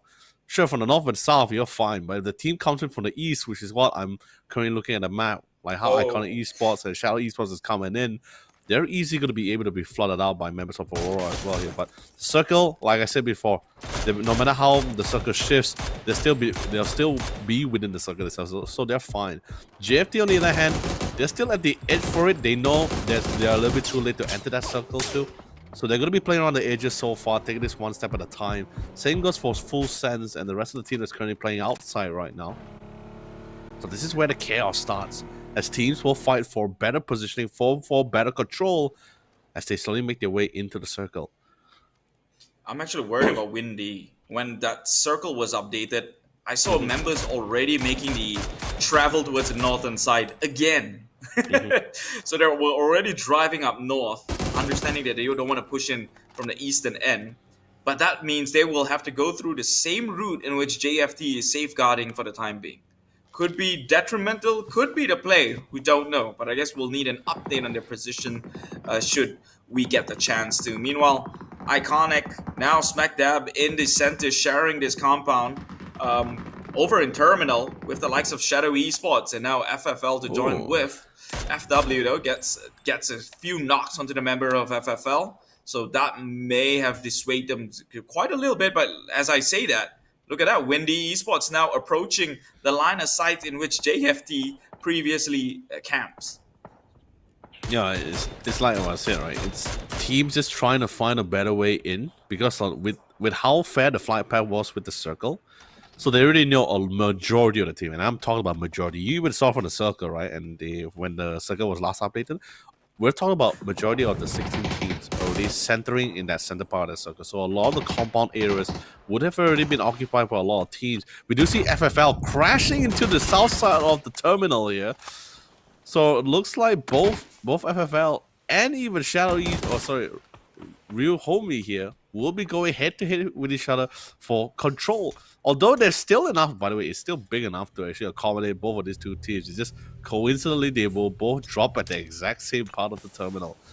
To make matters worse, this also became a red zone here, so can't really play the outskirts too much. You can't stay within the compound too long either, because you might be flushed out by members of either side. And like I was talking about before, the nade comes in, but that will be a nade that'll be a friendly one. Oh, he's not gonna be pleased about that for sure. Now Neb right here, Metal D as well, he's the man who threw in the nade, and here he is standing tall. It's going to be a doozy if he doesn't get the pickup on time, but he will, it seems like. 2 seconds and he's up on his knees, and the rest of FFL just playing it super passively, so that's going to give way at the side of Shadow Esports to turn things around once again. Already with the suppressive fire, Metal D through the windows itself has got the cover of smoke, but now the ground team is already up and running to go in with the entry, and has got the Panzerfaust too, so this is going to be one heck of an entry. He does! Shoots it, but does not clip anyone. He falls instead to regular bullets coming out from their marksmanship. Trusty hip-fire weapons right there from the stair side with the flash. Immediately goes in with the retaliation, and Fight for Life will have no more life to fight for. Oh, that was cutting it real close as well. Real Homie will be the one to come under the win here, and thank God they did, because Nab would have probably been like, I'm pretty sure Metal was like face pumping slightly as well, because that nade that knocked Nab down initially was from Metal, right? And that was from another building. He tried to lob the nade into the second floor of the respective building, but it just bounced off instead here. And that was probably trying to play outskirts, trying to snipe it out from the outside. But anyway, with that being out of the way, let's quickly focus on the man at hand. It's phase 3. Now this time, Savage Man and even the likes of New House Esports and even TTT will have to reposition. They went on the south side of Terminal, but with how the circle has been shifted here, that western side is going to be literally a massive conflict area. Heavily contested as team will be fighting their way in, but guess what? The teams like Aurora, Armory Gaming, they were already keeping themselves pretty comfortable at this part of this hill for quite a while. Now they're going to be able to punish some of the teams, make their way into the circle itself here. But of course, naturally, Armory Gaming is not making this easy at all. Aurora, this is quite of a good area to make sure you reign control over. There's a respawn chip there too, respawn beacon. So really, if any teams were to take the fight, I think it's worth trying to match that aggression, especially that you have the high ground. You're going to be able to dish out some damage beforehand as they make the travel up onto the hillside. Ghillie Suit was there, but was ignored because we all know that priorities. Yeah, fashion sense, it's a bit of a weird one. No Lady Gagas within this lobby itself. But yes, going back to this hillside in which Aurora takes full control of for the time being. Armory Gaming looking to try and close things off here, but they are pincered down. They do have all 4 members, and they're all within a shed. So a little bit funneled in a sticky situation. I don't see how Aurora can try and make their way out of this one. Still pie in the tile. Although it's a 2-2 setup though. But at the same time, they're also, like you mentioned before, they're pretty much pincer down. But the two members that's currently closest to Aurora, they play a more significant role in just to make sure they're not going to be able to get in close to try to flush out some of the members that's currently in the shacks. A good nade coming in from 𝐿𝐴𝐻𝐿 to Shadow Esports. They definitely clearly mean business here. They don't like the fact that the shack that they have for themselves is being invaded upon here. So they will retaliate. They stirred up the Hornet's Nest here. And Banana One trying to get some mollies in. But looks like Iconic Esports will also find members of FW Esports out in the open here. And after FW Esports, this is not the spot you want to be in. Not right out, flat out in the open here with barely any cover for themselves. Good timing with the defensive smoke, by the way. That will buy you some time. But for how long here? You're losing vehicles as well. Since your vehicles left out in the open here, you try to close in the dam to try to get to the shacks for cover, but still get spotted out by 𝐿𝐴𝐻𝐿 and sprayed down here. Shadow Esports being absolutely on the roll here, but unfortunately not for too long, as we can see on the other side. 𝐿𝐴𝐻𝐿 Esports going on an absolute tear of real homies here, and they will be the first or second team to be eliminated alongside with FFL. Ooh, 𝐿𝐴𝐻𝐿 Esports. They did a 13 kill in the first match yesterday. Right now, after a good win previous round, they looking to continue that and drive that momentum on forward for their ranks here within this competition. That game previously has already shot them up onto the 4th place. After being pushed down for a little bit, they find themselves back into recovery. Meanwhile, JFT, they find themselves slipping comes in day 2, and this is what we echoed time and time again, how JFT seems to be day 1er teams who's really hot in day 1 but comes day 2 and 3 tends to fall off a little bit. But let's hope that's not the case this time round. Shadow Esports, now they've got their sights onto easy pickings here. It's Iconic Esports under the barrel of their gun. Does go in with the tray. It's a little bit of a tap here, just warning shots. It's a flesh wound, nothing too fatal just yet. But they will have eyes against the valley, against the hills. Will not look to connect. Meanwhile, on the other end of the battlefield's UpChen gets one against 𝐿𝐴𝐻𝐿, who's on fire, but not indestructible just yet. Now you see that the cool thing about the current position for Shadow Esports would be the fact that they don't really have to worry about any teams that's coming in from the rear end, right? Because they're the one that came from the eastern side, so they already got a little bit of security and just primarily focus on the team ahead of them. However, at the same time, Shadow Esports is also playing on a timer. They're not exactly in the circle, nor is there really good cover either. It's practically open playing fields here. Sure, they're currently in a ditch, so that's pretty much why their vehicle tires are currently pretty safe right now, as the vehicles are away from the lines of sight from the DMR players. But then again, with all this peppering, with all this trading, naturally, members like Full Sense or teams nearby are drawn in from the gunfire and trying to see if they can try to capitalize on the situation here. We do see teams like Win Esports. This is what I was talking before. 4 teams that was based at the western side of that phase 3 circle will be moving in, and I was saying it's going to be pretty chaotic. It is a matter of how chaotic was it that we missed out here, as they are pushing into members of Aurora and Buriram. Look at that western side. 6 teams. Win Esports being one of the teams that paid the price, and now with how the circle shift once more, the battle to be the king of the west here, Keith, is not going to be ending anytime soon. It's an absolute bloodbath on this western side, where it's constantly third partying after third party. The only way to survive a bloodbath is if you are savages yourself, and right now 𝘂𝐿 looking like it. Only 4 HP left on the counter, but he's not backing off. In fact, takes a little bit of adrenaline, and now that's pumping through his veins. His heart's beating at 200 BPM. Tries to push on forward. I'm not even sure if 200 beats per minute is a lot, but I guess it works for the time being here as he tries to push onto some of those members and will confirm those kills against Team Flash itself. But now Aurora joining on in could look to capitalize on this situation, but it's Team Flash who actually terminates Team Savage Men. And now it is Team Aurora who's trying to run for the hills towards the side in which NHE currently positions themselves.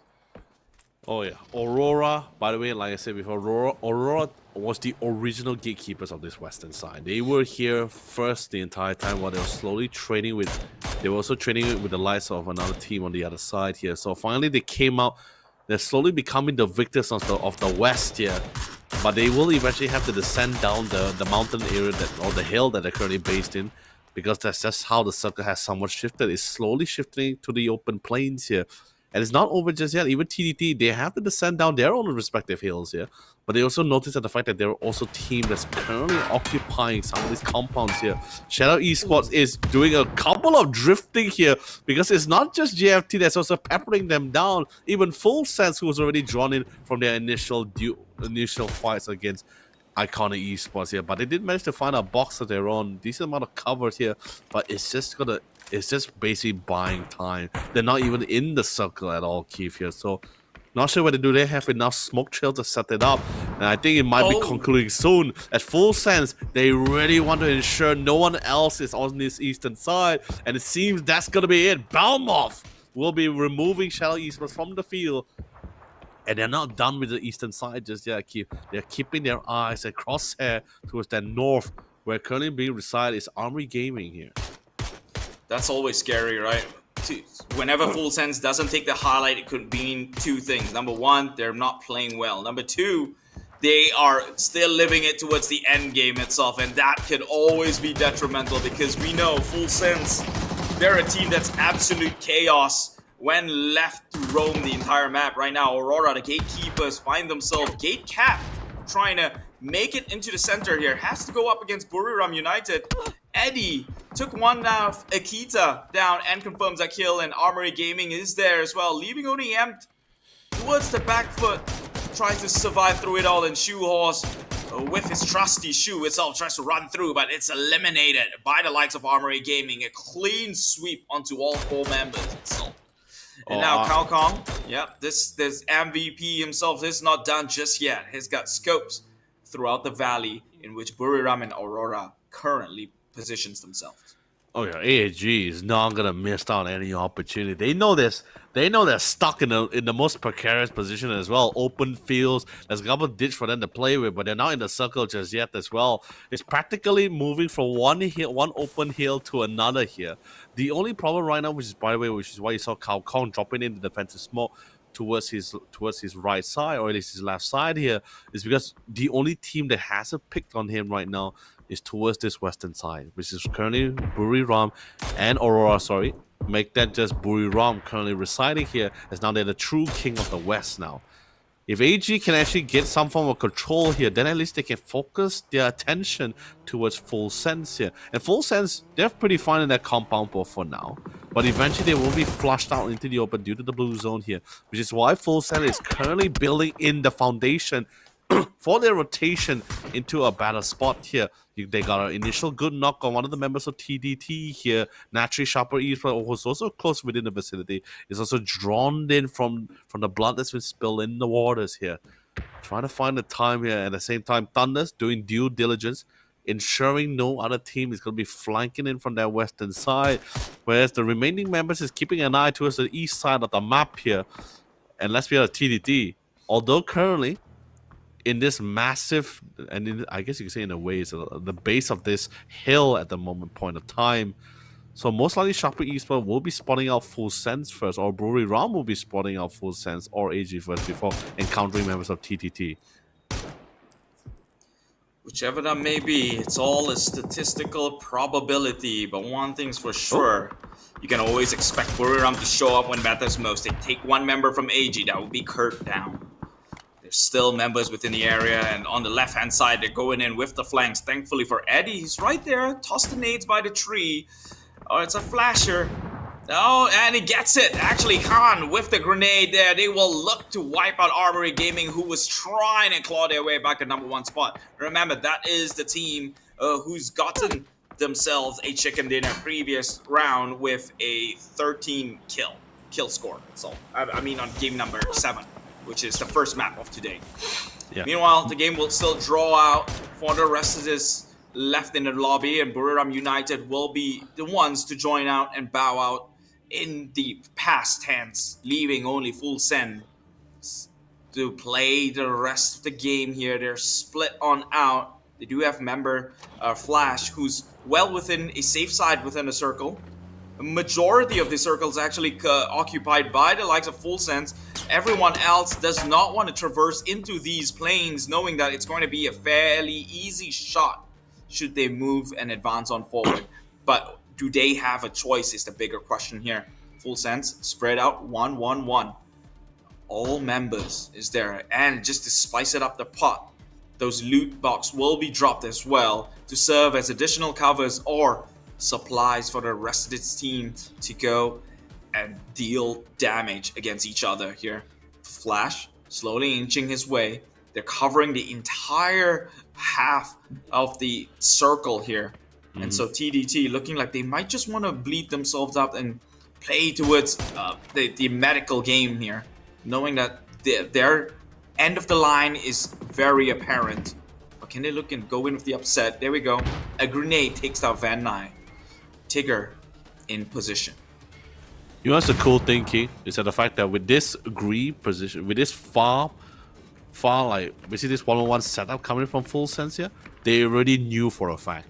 It's open playing field. They have an eagle eye view for a majority of the teams as well. They know for a fact that where the team is going to be coming in. Their position, their lineup right now is just to cater to prepare to literally punish them from as many angles as much as possible here.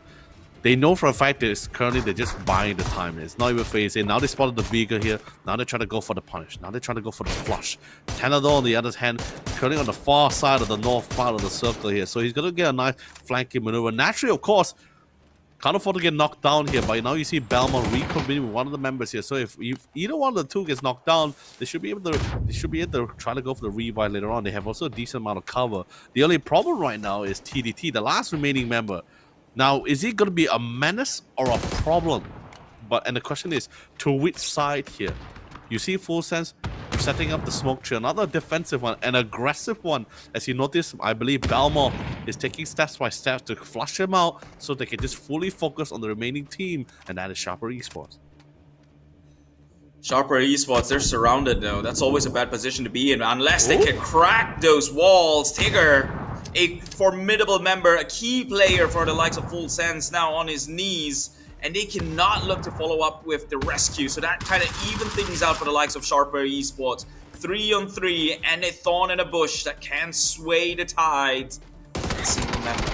Oh, gets shot though. Belmont falls through. Full Sense, they crack their entire composure. They sense danger. That's the only thing right now. Thanadol now has to try and work extra hard to try and pull their way back into this champion position. They do have 8 kills though, so even if they bow out, it's none for nil. But it would be great to have that chicken dinner. Right now, things will slow down for the side of Full Sense. Don't want to overcommit, especially from that maneuver itself. TDT, like we predicted, is going to be the snake in the grass. And I guess they're waiting for the blue to force some of these teams out of favorable position. TDD still seem to be in the clear, will be able to prone his way behind a rock. So he's going to be there for the time being. But till how long are they willing to wait things out? That's the real question for Full Sense and Sharper Esports. But you see, literally a blessing in disguise has revealed themselves to Sharper Esports here. They did not expect Jun was going to be the one to nail 2 members of Full Sense here. And I guess you could say literally from the follow-up, right? Never force a wolf to a corner, man, because it will really bite back here. So Jun, well done. You did the damage in. Eventually, yeah, sure. Now you remove now. But you're crediting your team with 2 additional kill points on yourself. What a way to go out here. Showing your region paralysis here. Now comes down to the final situation. Sharper Esports versus Full Sense. This is not the original plan that Full Sense have for themselves here, but they just had to try to make do. Jedi make off with the farmers and follow with the 2K, and Sharper Esports will secure the chicken dinner for match number 9 with the amount of kills on their backs here. Friends coming in for hugs and loves. as they just realized that they managed to secure another chicken dinner to ensure their spot in the top 8. One man turning the tides for the entire battlefield. Who would have thought 4 members strong and their full sense armies too. Menace at the gun, but right now, SP or 𝐷𝘖 Esports can be one of the very few teams to say that they've stand toe-to-toe against Giants and have won that trade-off. All thanks to the like of TDT, who's done absolute work. June is your man, and take a look at our victors here in match number 3 for day number 2. It is 𝐷𝘖 Esports. Off to the highlights.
You know, after watching that highlight, Keith, especially from June's point of view, as well as he went 1v2 with half of the members of Full Sense, yeah, June wasn't in danger. He was the danger for sure, but at least that eastern side there. But what a turnaround, especially for 𝐷𝘖 Esports. They lost one of their members in phase 1, so one of the few teams that lost one of their members relatively early, and still, despite with the man disparity, they have their policies. They knew exactly what's the plan. They made use of every situation, and they managed to secure their chicken dinner.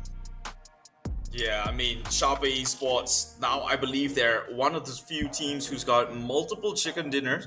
It could have gone many different ways, right? Like Armory Gaming could have also taken a chicken dinner and so on and so forth. Full Sense taking it as well would be great already. So it's, I think, no surprise that some of these top 8 teams is already going to run away with that chicken dinner, but I think all eyes on TDT, who's only recently bridged into the top 8 position, and right now we're seeing back-to-back games in which they stand the test of time and survive at the very least towards the last few circles. So that's going to do generous points on their way. And last I checked, they've already moved on to the 6th place. This now maybe even higher, because think about it again. The difference previously, before this game alone, is only about 1 point differential between JFT and TDT. So with this match and point, I think it's going to get them top 5 for sure. So this team doing a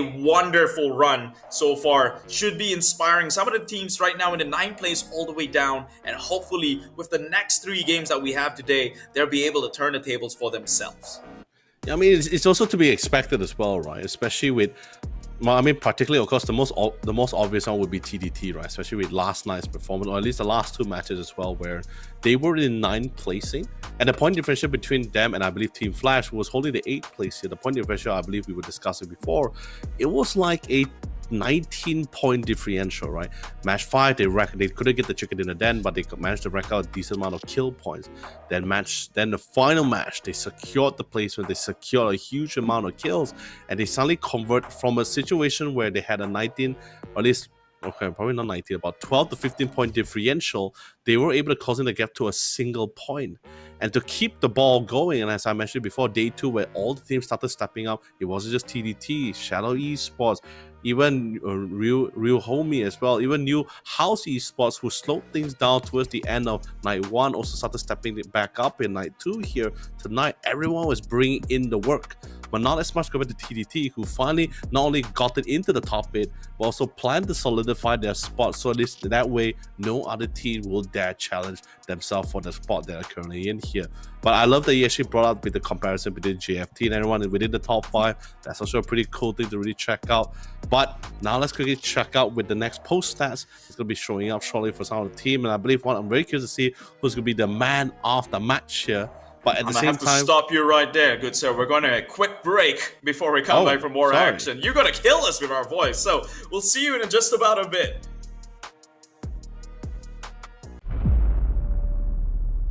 I just need a spot, light in the dark. I got a 2-chain but hard too. Don't always listen when you talk. We was wishing upon a star. I've just landed. Real enough that this battleground will remember. I'm bringing the static. She sees the world expect I follow with my soul connect. Hey,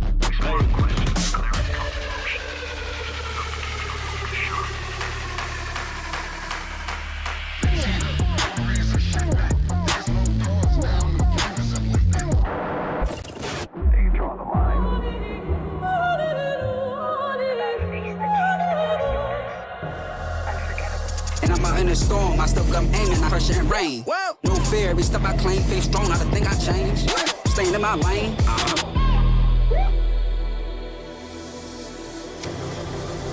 내가 선택한 플레이. 정해진 룰은 없어. 내가 정해.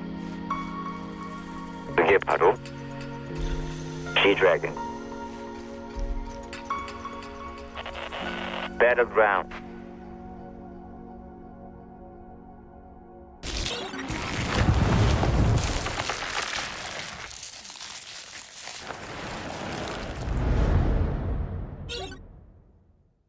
A new collaboration, movable death boxes, and some changes to Miramar. All this and more as we dive into the update 37.2 patch report. First up, the desert's about to heat up again with a visit from the iconic artist G-Dragon. You'll be able to find an emote stage on the starting island. Special G-Dragon map decor such as a decked out gas station and fan room, and other themed visuals such as planes, blue chip towers, and care packages. And be sure to head over to the G-Dragon truck stop to immerse yourself in the recreated Power music video set.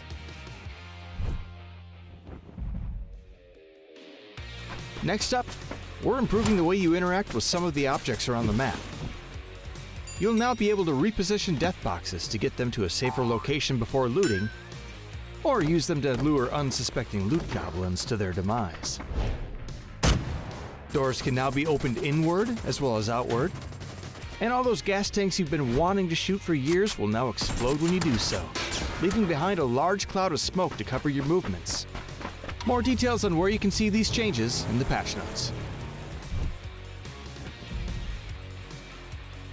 And speaking of Miramar, the Minas Generalis area has gotten an overhaul this update as well. We've streamlined building layouts for more efficient looting, added more item spawn locations, simplified the terrain and structures, and balanced out the engagements between high and low ground in the area. There's also a new Survivor Pass, the return of Survivors Left Behind and Hungers Left Behind, some updates to Team Deathmatch and Intense Battle Royale, and more. So check out the patch notes for full details. Update 37.2 is here, so drop into Miramar, stack those death boxes high, and kick back with some G-Dragon hits. We'll see you on the battlegrounds.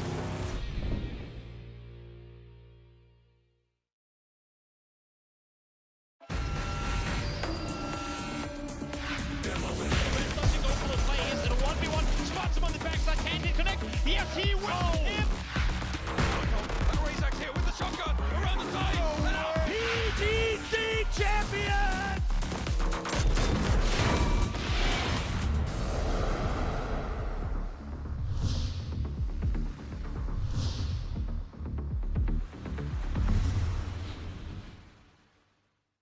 ครับ Forest Welcome back from the break. It is day 2 or night 2 of the PGS APAC qualifier phase 2 2025 for the play-in stage here. I'm Leno 𝘗𝘓𝘗𝘓, greetings to the cast of death once more. It's going to be 𝐾𝐿𝐶 as we bring you guys all the PUBG action and the shenanigans so far. We're currently halfway through so far of day number 2, Keep. We've been seeing teams really stepping it up, putting the pedal to the metal as we see various teams trying to find their way through the rankings so far. And even our leaderboard, has been a slight shift even during the middle stage of our top 8 and even towards the bottom 8. Teams are slowly making their way up by crook or by nook. They will make their way through to get to that top 8 or at least towards that 8th placing at least. Yeah, I like how you like to say there are teams that are stepping up. Really, today is just a game for TDT. It's a whole highlight reel for them and how they're right now not even mirror reflection. They're a distorted image of what they were in day number 1, which is a good thing because the day number 1 image was not really the best image of TDT itself. So for them to come in here in day number 2 and being a distorted image of themselves is the highest compliment you could say for TDT. This team, it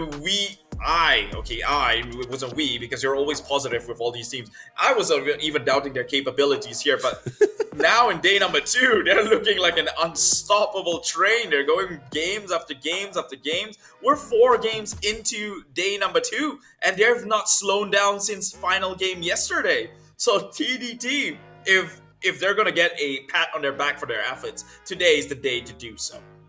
Yeah, I mean, at the same time as well, like, I'm also positive because this was also the teams, they came from a region, at least from the Vietnam side, right?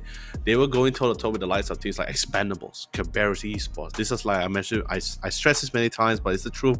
These are teams or orgs that has been here for 6 to 8 years. These are teams that has been seen the likes of internationals many times in every year here. So they never failed to go there. Even anyone's legend is also there. And by the way, TDT Esports, they came in 4th place in their Vietnam series phase 2 here as well here. So they just barely missed the cut to go straight to finals. But like I said, it's such a highly contested fragging region as well. Same goes for Thailand too here. So naturally, and this is not like our qualifiers off another qualifier. This is literally the biggest thing. Even though sure, it is still the players to be moving forward to the finals, but these are the best of the team in literally the top teams in their respective regional series here. So I'm very positive about each and every one of these guys here. It's just a matter of whether they're going to be able to have that great game for themselves or not. For sure, there's some teams who's having some really great games, some really great matches so far, and some teams still trying to find their bearing because due to the amount of rough patches they've been going through. But some of them have persevered, especially here for day number 2 and making their way forward. But with that being said, this is going to be our man of the match here. It's going to be 𝘲𝑠𝑒𝑟𝑒𝑧 who's coming in although with 2 kills but 646 damage here. So I believe he's going to be and even from what we've been seeing so far, he has been that anchor player for his team, doing that long distance DMR, poking them down, scouting things out. Probably one of the first teams that we're usually going to be seeing most of the time when it comes to POV in Sharper Esports, as he's always the one that's usually taking point. Yeah, right now, I mean, I hate to break it to you, man, but all that hype, and turns out they've got like 3 kills in the bag. That's it. I mean, yeah, they came into the round with 1 member. Sure, remember, right? It was 𝐿𝑒𝑒𝑒𝑠 who actually fell early to one of the members of Windy Esports, right? I believe that was towards the western side of Terminal on the map of Tego. So they were making their way into the circle with just 3 members strong here. Sure, it's a lot more slower and passive than what we usually see from Sharper Esports too. Hey, this is game, All I can say is, if you have 3 members on the side of Full Sense alone, they can do absolute damage with just having 3 members. So, no excuse for them in this case. Man, look at the lobby that we have, right? They're dealing with Full Sense. Honestly, I'm pretty sure they're pretty surprised to see the scenario where suddenly when preparing mentally to deal with 4 members of Full Sense, where it suddenly just came down to just 2, due to courtesy, of course, June from TDT, who personally went toe-to-toe with 2 members of Full Sense and literally sent them packing.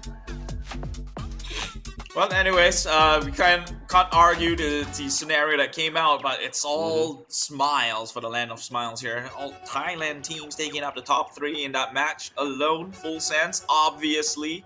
Will come out the ultimate victor despite not having a chicken dinner because of the sheer kills they've brought in.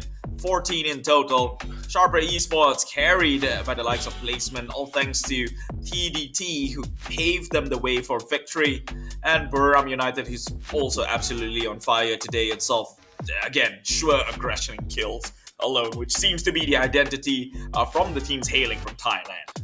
Yeah, actually, it's pretty crazy to me, right? I think so far we've been seeing the match leaderboard for this past few matches for day number 2. I just noticed that the fact that there's only one team that's only coming out of those matches with a donut, while the rest is just at least earning something. That's pretty crazy to me. Usually at least there's to be a good number of people who's leaving around with barely any points on themselves. But now it's a little bit of a different story for night number 2. So I'm very excited about this, and quickly looking towards the total leaderboard as well, Keith. Point differential has been shifting. The order so far hasn't changed that much except for the top 3. But now we're just going to be looking towards our bottom 8, right? Our bottom half of the lobby, because that's where it really counts, right? The point differential between Windy Esports and even towards the 9th place right now is not too far behind. Even the 10th place, sure, point differential is about 15 points.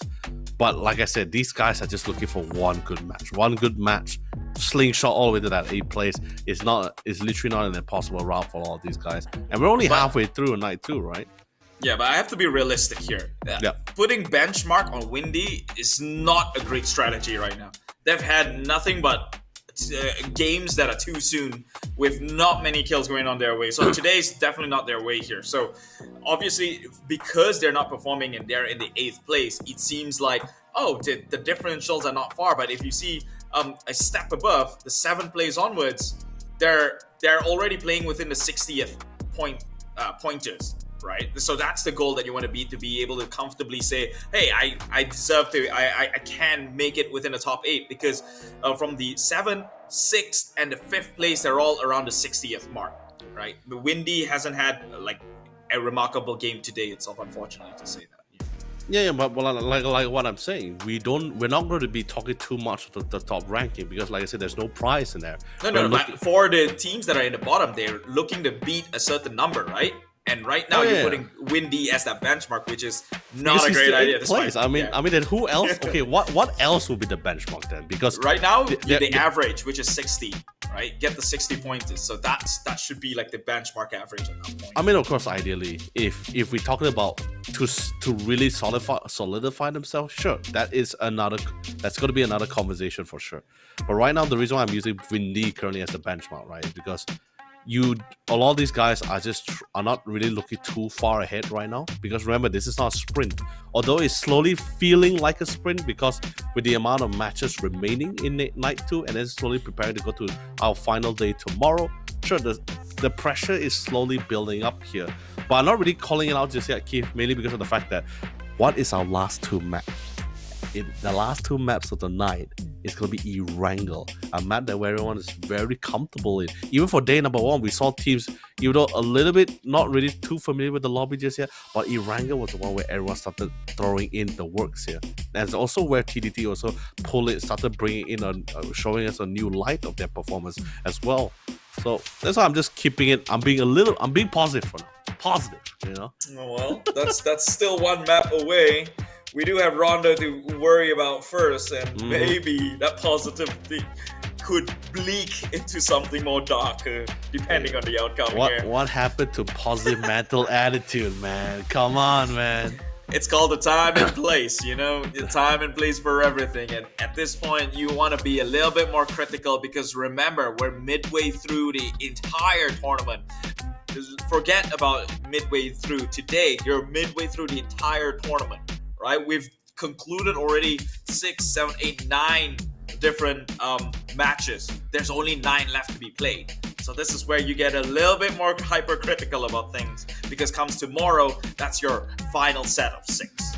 Then I guess we can be critical with the factor with Team Flash for now, right? It's especially like which is why I also asked you earlier, which was the other team which you thought that should be in the top 8 that is not there. I also agree with your sentiment where it should have been Team Flash. I thought Team Flash would at least be in the top 8.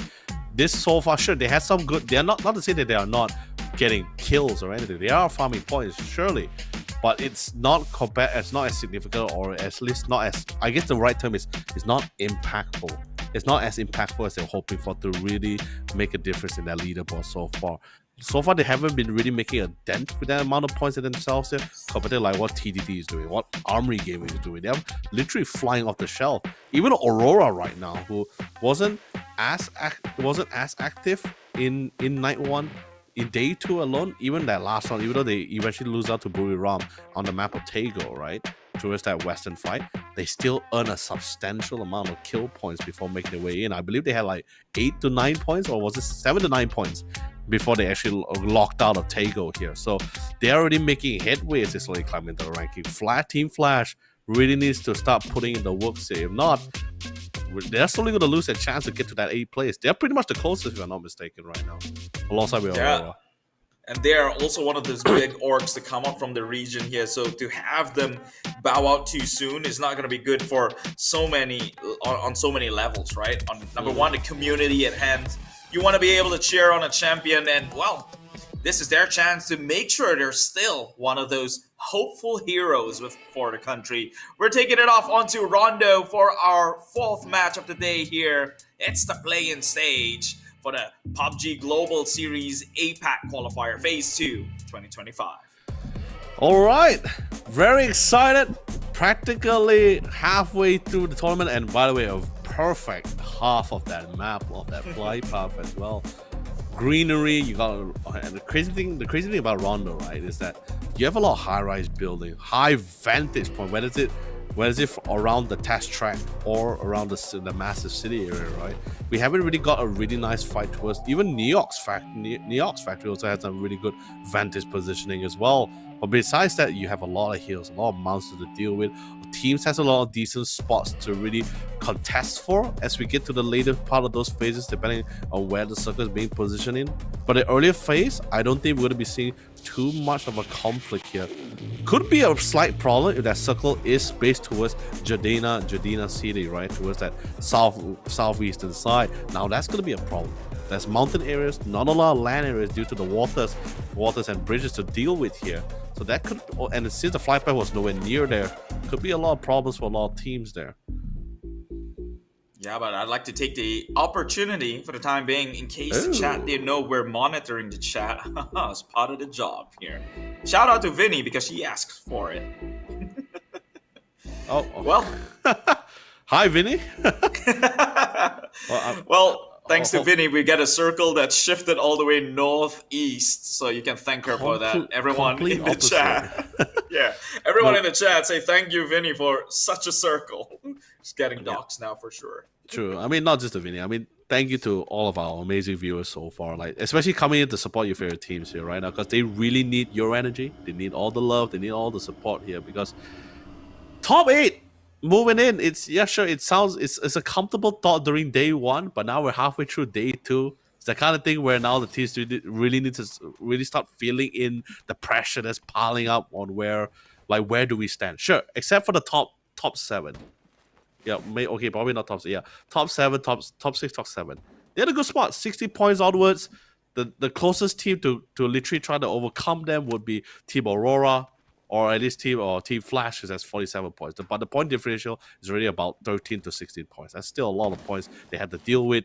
And there's still like other monsters that's still in this lobby, right? Buriram, Armory Gaming, that's currently on the fly alongside with TDT. Sharper Esports, who's been absolutely on point and pretty sharp with that aiming. And Full Sense, naturally, these guys just don't shy from a fight. They don't mind taking it head on. And it looks like, although it's not Sharper Esports, it would have been a little bit of an irony.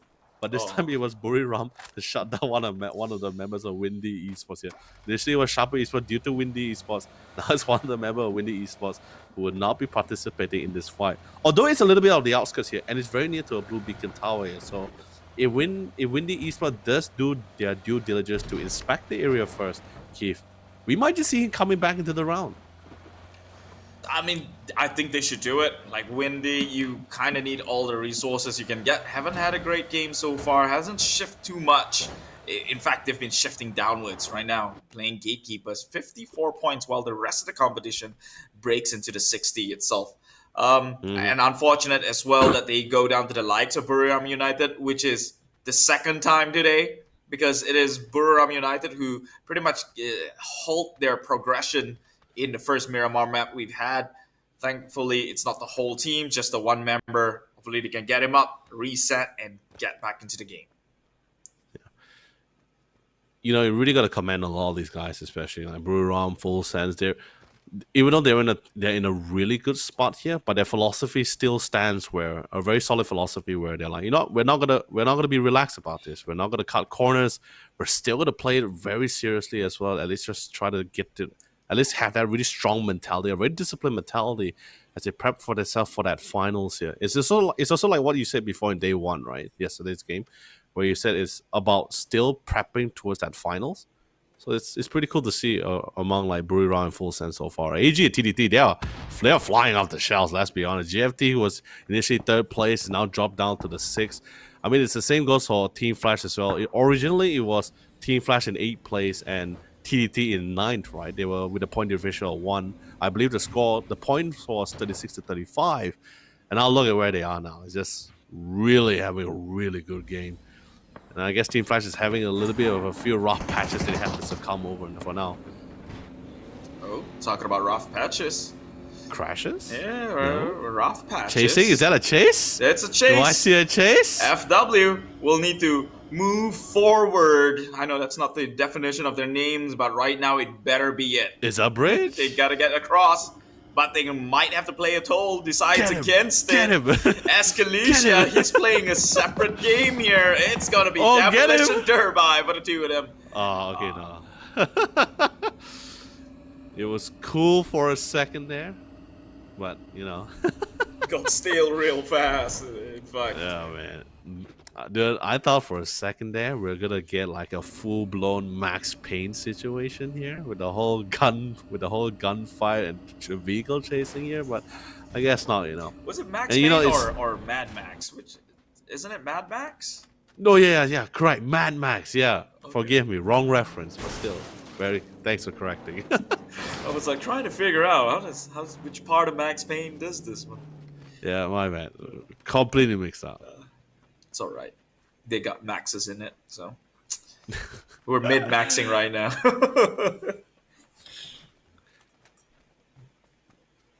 Interesting. Okay, one of the Nidex as usual taking point, although a little too far from the rest of the squad. But this is what I'm saying, right? There's always going to be like one of this. You got to have one of these kind of players in your team, right? Where it's going to be scouting this out.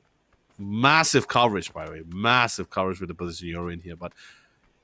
It's not really a wizard tower, but I guess it's a pagoda tower. He's a monk. Nidex is a monk in his own territory, but it's definitely checking things out here. Where the rest of the team still grouped up as 3 around the blue beacon tower. Yeah? No one trying to reconvene. They also have a really good eyesight towards one of the bridges as well here, so they did choose a gatekeep. It's also an option for them, but it's phase 1. They have a really nice wide map as well here. Whereas on the other side, it looks like we have a little bit of a gatekeep on the other. Love the priority and trying to get rid of the vehicle. He did succeed in popping in the towers here, on one of the tires here. But Brownie will be able to greet Dian and Kind to knock him down. T1 trying to do his best to save Dian's life as best as he can, hoping to get the knock, but unfortunately not. But Dian's going to be removed from play. That was a slow roll too. So he popped the tire. He popped the tire. It wasn't a drift. I thought it was a play. I thought he just did like a J-turn right there, immediately positioned himself to do a drive-by after a J-turn. Because that right there looked pretty spectacular. But now, Brownie, you're going to turn charcoal if you stay in there for much longer. It's about to blow up that car. We'll have to hitch a ride instead. Yeah, you know what they say. It's better for the environment, the old carpool. And much cooler, too, rolling about with 4 players in one vehicle itself. So that was it could be a moment right there that we could, for those who doesn't know, there's incentive for the best moments. That moment right there could be one of them. But we'll see how the fans decides for it. Yes, there is. Okay. Did you forget? No, I mean, I know there's the best moment. I'm just saying, like, was that considered the best moment? We've not This might be the best moment. Oh, no, it was Diamond Steel on the ground. I thought it was a glider kill here, but no, probably not. It's just Savage Man and Buriram crashing into each other as well as they trying to get this battle out within the Kings of the Hills here. The glider didn't really help out for Buriram though. Gave them a lot of intel on the upcoming teams here, really allowing them to set down and really circle around their opponents here. A little bit of a drive-by to secure a huge amount of kills this early in the phase 1 here. Not the situation Savage Man hoped to be in here, but sadly this will be the reality. There's one member still standing here. He did somewhat reveal himself as he's trying to go for a tag on Khan on top of the glider. It is currently smoking now. 𝘶𝑒, he knows the plan. He knows the goal. If he can get the tag, if he can get the knock, that's great. If he can bust the vehicle, that's even better. But that just means 𝘶𝑒 has revealed himself. And now here comes the cavalry. Let's see 𝘶𝑒 with the M249 in hand. He has the ammo capacity for this. Yeah. He just needs to look for heads. He might be sick in the head if he thinks he's going to be able to contest these, though. He's lost so many members already. That's Buriram United. He doesn't take Buriram to swing in as all three and just... Oh, maybe he can clutch this one out. Gets one member, confirms the kill, expects the other, but obviously it's a losing formula for them. It's a 3 versus 1, and that would go to the side of Buriram, who did lose a member in confirmation, but maybe they're nearby a blue chip, and they are. So... no effort. I mean, nothing goes to the side of Savage Man in that engagement. It's all wins for the side of Buriram once again. I mean, 1 kill point. It's not a consolation prize, unfortunately, but you know, it's a good attempt. It was a scenario they didn't want to be in, but it's a situation they actually got themselves in, especially with Khan. They already had the initial intel with the glider as well here, so they definitely spot them from a mile, from a really good mile here. So. They weren't too shocked about the scenario. They already knew it was incoming. But other than that, happening on the other side, we did see the next circle shift as well. A lot of teams still within the circle. We might see a little bit of rotation from both Buriram and 𝐿𝐻𝑒 Esports here. Whereas Aurora haven't found a compound that they can really call home here. But if they can actually get a really nice knock on Flasher, they probably won't be able to flush it. But that might, if they can get 2 knocks here, I think they might just have an opportunity to try to really crash into the compound here. But sadly, no knocks, no kills, no flush. But you know, Nenex, he'll definitely pop one of the tires of the vehicle since it was laid bare without any defenses or cover. So that's going to be something that he's going to be able to smile with and get away with for now. So they're just traversing plains. Oh yeah, you're casually taking in the sceneries. Nothing. I mean, it's only phase 2 at the end of the day. Would like to drop by that cultural tower, give us a little bit of that tour, if they could. I believe that's Palace, right? Is that a palace? Hold on, let me do a quick check. Could be so. I'm trying to do it based on the minimap's positioning. Really trying here, my friend. I'm really trying. If I get it right, that's great. If I didn't, then you know, I tried. It's like one of those challenges online where you have to figure out a location based on a single item within a Google map. I believe it's called geotag. Meanwhile, back into the game here. Oh, Rue, Neb1 gets knocked down though. TDT now under gunfire. It's Huang F who's trying to hold back the likes of Shadow Esports. And he gets it with a nade. A beautiful annihilation coming out from TDT, taking out 𝑉𝑐𝑒 in this engagement. They did lose 1 member, but I believe he's being picked up at the moment, and so they lose nothing. But Windy, they're up there, taking a breeze from the Highlands. They could look to punish if they want to. Meanwhile, TDT focuses onto members of Aurora. That would be Monty, who's now deploying smokes to try and be in a cover, but he's had better days. Looking worse for wear after a couple of shots here. Can look to reset. Meanwhile, TDT already, again, just steamrolling from a great momentum setup towards the tail end of day 1. Right now, 4 kills already. That's an entire team-wide, and we'll see the updated circle in just about a bit. But Buriram United coming in north side, finally joining the entire lobby here, and circle draws onto them. No. So that's good for Buriram United, but bad for the rest of the team. With a huge riverbank cuts down 1/3 of the entire circle. Dude, that is such a tough circle as well, because now teams will need to make a choice, right? Like, because once we get to that phase 4, right, the only way you can really go from one island to another is through that massive bridge here. You can't swim for it. You swim for it, that's practically spelling. That spelling for is a really big spell for destruction. Team is going to be able to literally have a free roam to really snipe you out here. So teams will need to make a choice here. Do they want to play at the base of the bridge here? Do they want to pick on either side of the edge of the circle or the base of those hills or those mountains for themselves here? That's why you see a lot of vehicles a lot of teams right now are in their respective vehicles, making a quick headway to try to decide, you know what, alright, we pick a spot, let's go there. We don't know whether there's a team there. We just have to gamble it out here because 14 teams in that kind of circle with barely any left of land area and a massive river, yeah, that is a massive problem here. Teams are concerned about this, and whether do they have enough smokes, especially for teams who chose to be in the open area. By right now, Dynasty will not be able to get the knock here, but he sure as hell can definitely pop some tires here, and that's also going to be a massive problem for teams too. Yeah, but I like the play coming up from Buriram United. Just play by the banks, right? Right now, it's a gamble. You don't know which side of the split the next circle is going to pull towards. But if you play by the banks, that's going to give you at least a head start to pretty much make the move over. And because they're on the main land mass, there's I guess you could say a 70% chance that they'll still be within the next few circles. But we'll see how this one plays out. TDT doing very well. 5 kills, all members still up and running, up and gunning, which is more of the issue in the lobby to try and deal with. They're currently in the northern part of the circle. They're more closer towards the center, actually. So they're going to be in a comfortable position for the time being and for a long time, too. So they can look to play this one a little bit more slower than the rest of the members. Pressured at bay.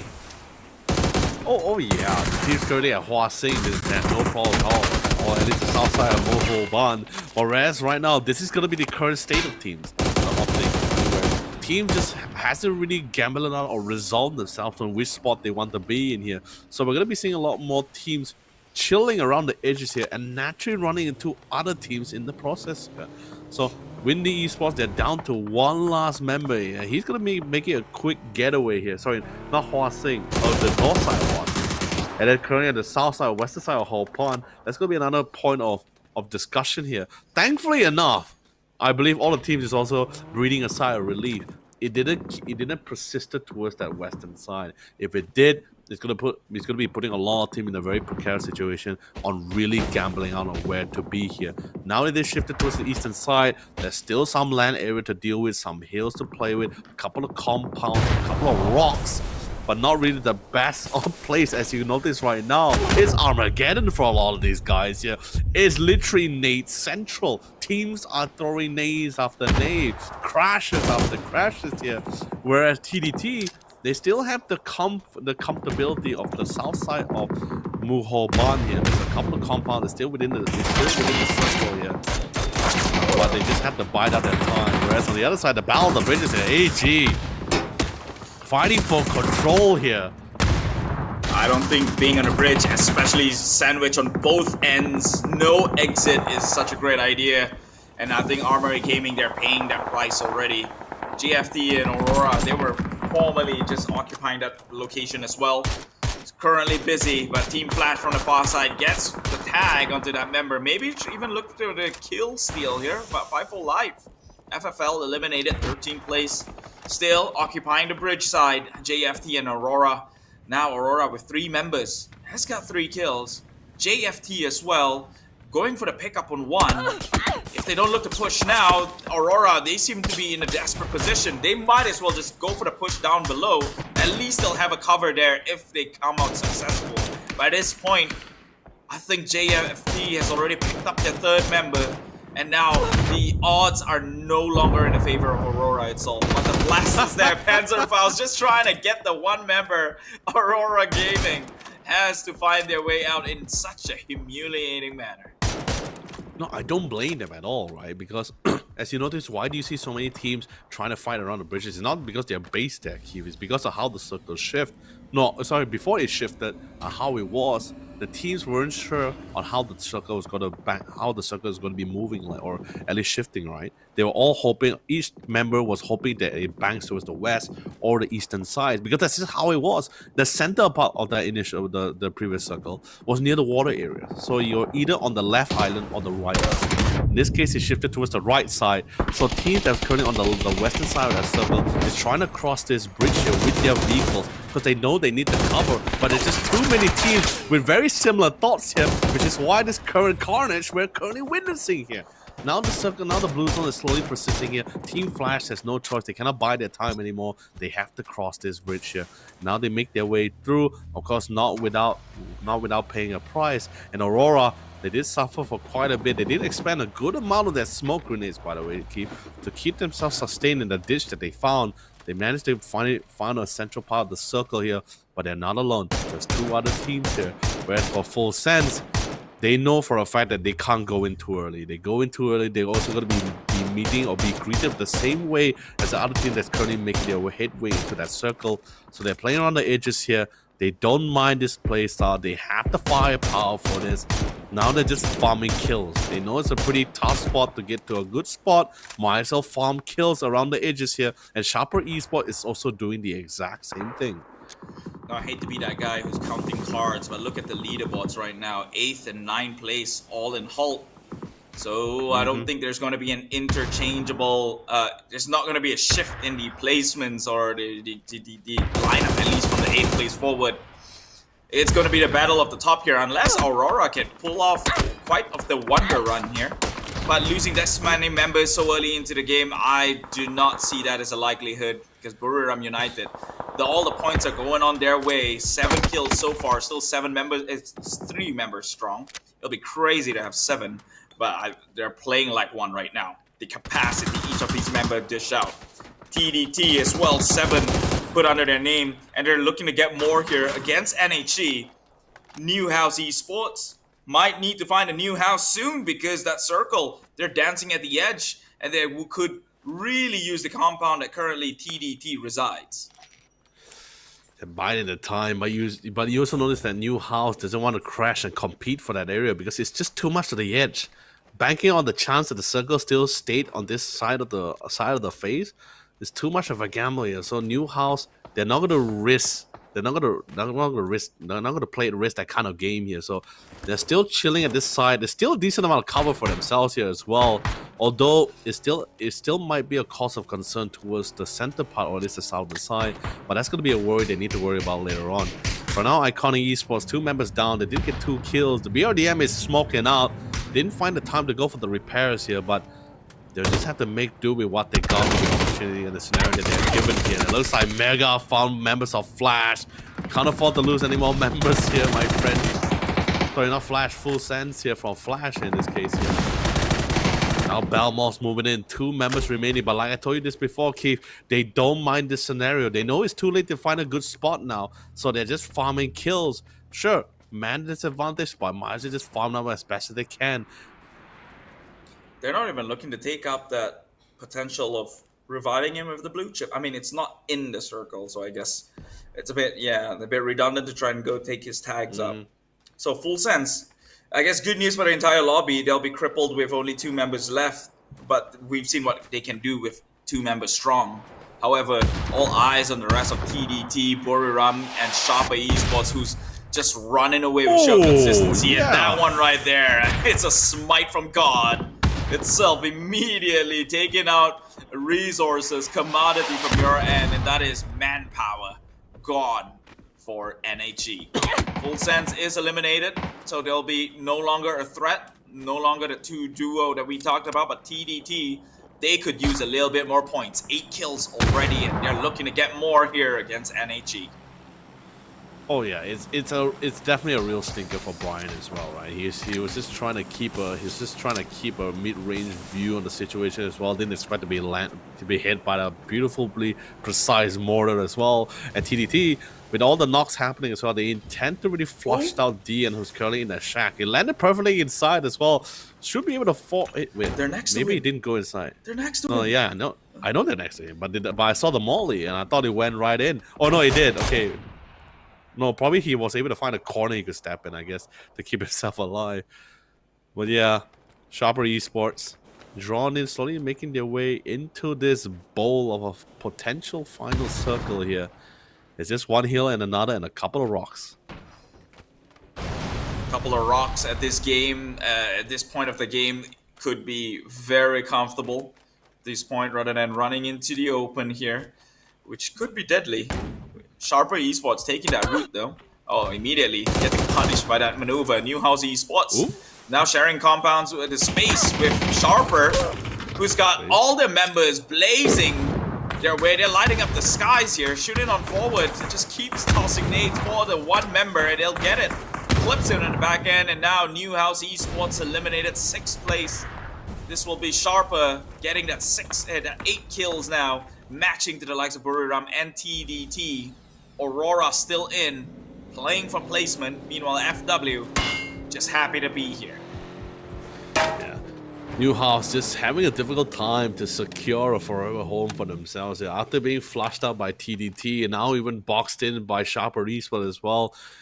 Quite a unique terrain, a very unique terrain of a battlefield for all these guys. There's a couple of elevated areas, still open plays, a couple of ditches, an inclined hill as well at the sideline.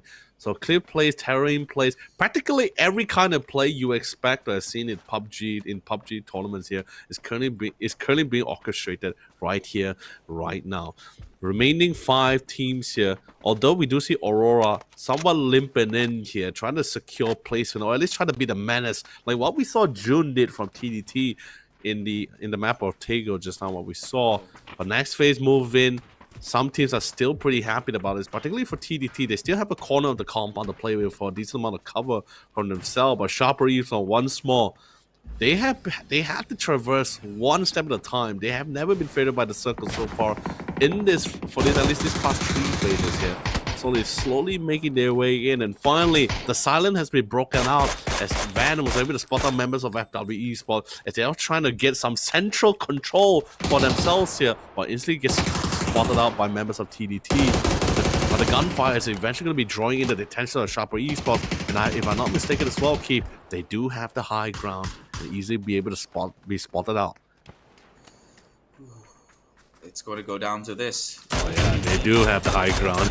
Yeah, the 𝘗𝘓 Esports with their sharpshooter capabilities taking down members TDT. That's June and Van Nye actually fallen.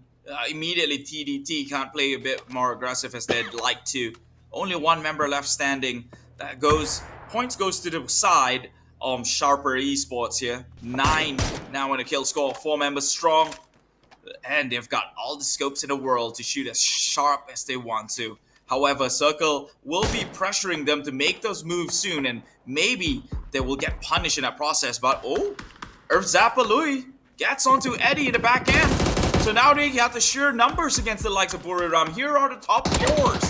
𝘗𝘓 Esports, Buriram, FW, and TDT. TDT, obviously, with the one member after that engagement alone, he will bow out really soon, and that feeds onto the side of 𝘗𝘓. 10 kills, looking to push high ground. Moving into this terrain that Buriram has been occupying for the longest of time. They're gonna have to be real careful, understanding FW is still within the area, but really, when it comes to the gun point, I think you gotta be more concerned for the likes of Buriram than you would FW, but there's no reason to look down upon them. They're both sides of the coin, trying to play it real passively, but now Buriram occupied against FW Esports. Likewise, that was 𝘗𝘓. So they're gonna be split on thin, their attention and resources. It's going to be a Mexican standoff, and he who moves first will have to pay the price. Circle has enclosed even further. FW now pressured to make the move forward. Buriram, I'm sure they spot some of these members.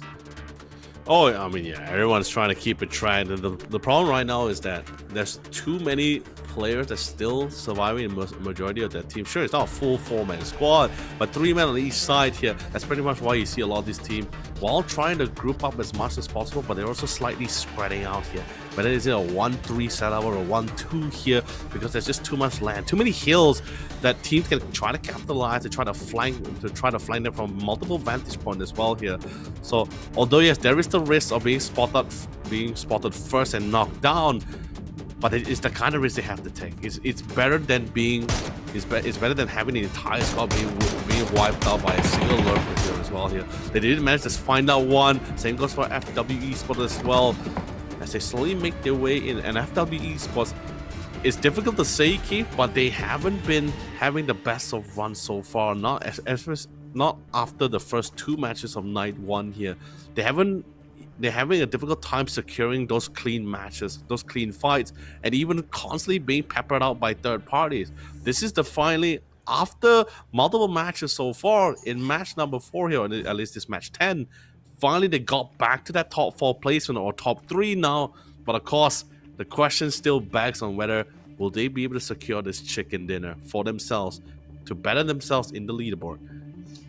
I guess that opportunity is going to present to them real quick. We've seen already in a previous matchup how being the third party could stumble upon the progression of some of these other teams, which could reflect again in similar situations here, because Buriram United seems to be busy having their sights set towards 𝘉𝘂 Esports.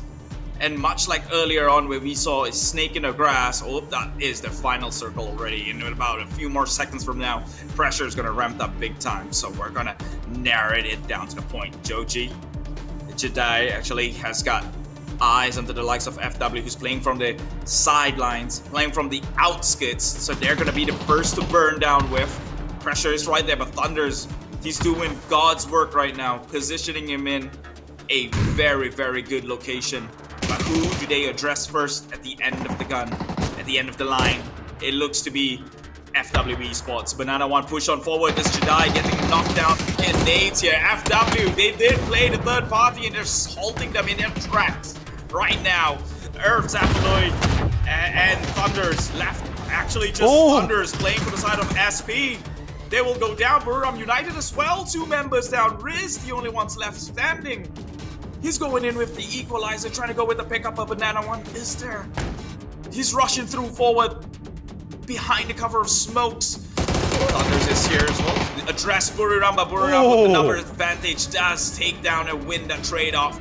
And FW Esports, Banana One, he knows. He's got numbers advantage. 3v1 scenario. Buriram, can they look to clutch? They are within the barrel here. I think the better way about this is to get burned in the zone, but he will eventually fall flat to the likes of FW Esports. Oh, what a fight that was coming in as well. And we are talking about FW Esports taking a win against Buriram, although it really came down to windows of opportunity and great timing. In this case, it benefited FW Esports. Seems that 𝘉𝑂 Esports decided to engage upon Buriram, giving FW Esports the time to revive the remaining members to reset. They move into the final kill here in a 1v3. But what a limited feeling, right? They were ex-members of Buriram. They finally bid out their previous team and now keeping it forward, securing that chicken dinner in hopes to keep them in a better placement in the leaderboard. But with that being said, your winner chicken dinner for match 10 is gonna be FW Esports. So now let's quickly move on to the highlights.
What a chaotic round, 𝐾𝐿. At first, phase 1, phase 2, as smooth as anything. Sure, we got 1 or 2 knockdowns. One team instantly get wiped out. That was Savage Man Esports. And then suddenly out of the blue, and we got to that phase 4, phase 5. The team, especially at the base on Mount Muhosan as well, the south side of Muhosan, everyone had to decide, is the soccer going to go to that, across that bridge? Is it going to be on that eastern side of that bridge?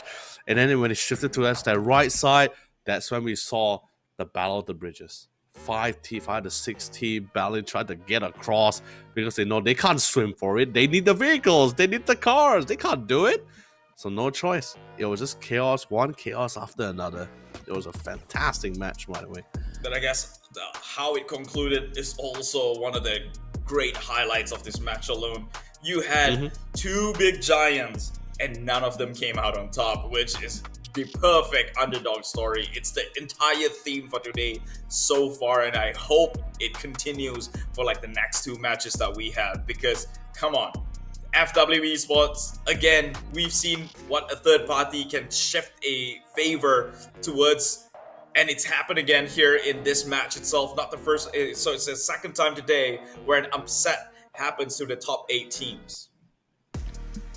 Yeah, and the crazy thing about it as well, like I said, FW Esports, initially the topic of discussion, especially towards the battling out for that 8th place, right? Or at least setting up the team with the amount of points towards 8th place, right? Because Win Esports and everything, they weren't really able to gather much points, right? I believe it was like 54 points in total.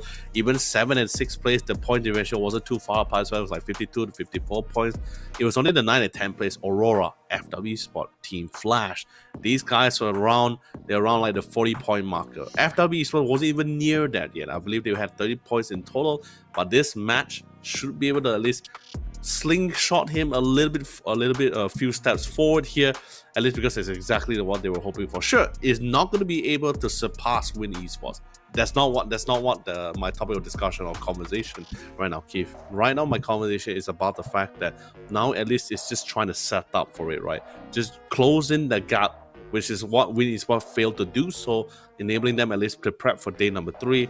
That's when we start seeing this massive sprint in that final 6 matches for the team that's pretty close to that 8th placing to at least secure themselves to move forward to the finals. Yeah, but can we just like take a moment to commend once again TDT? How many more good games are you going to get back to back?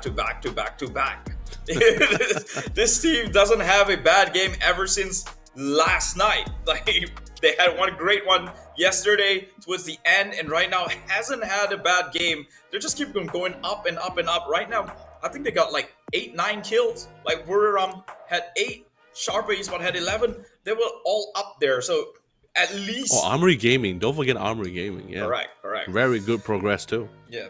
So at least the good news is for the teams that are playing at the bottom, all the points are being fed on the top. That means your benchmark still wouldn't shift too far from where it were. Yeah. Right. So you're still able to occupy some of the top 8 position, but maybe not the top 4 anymore.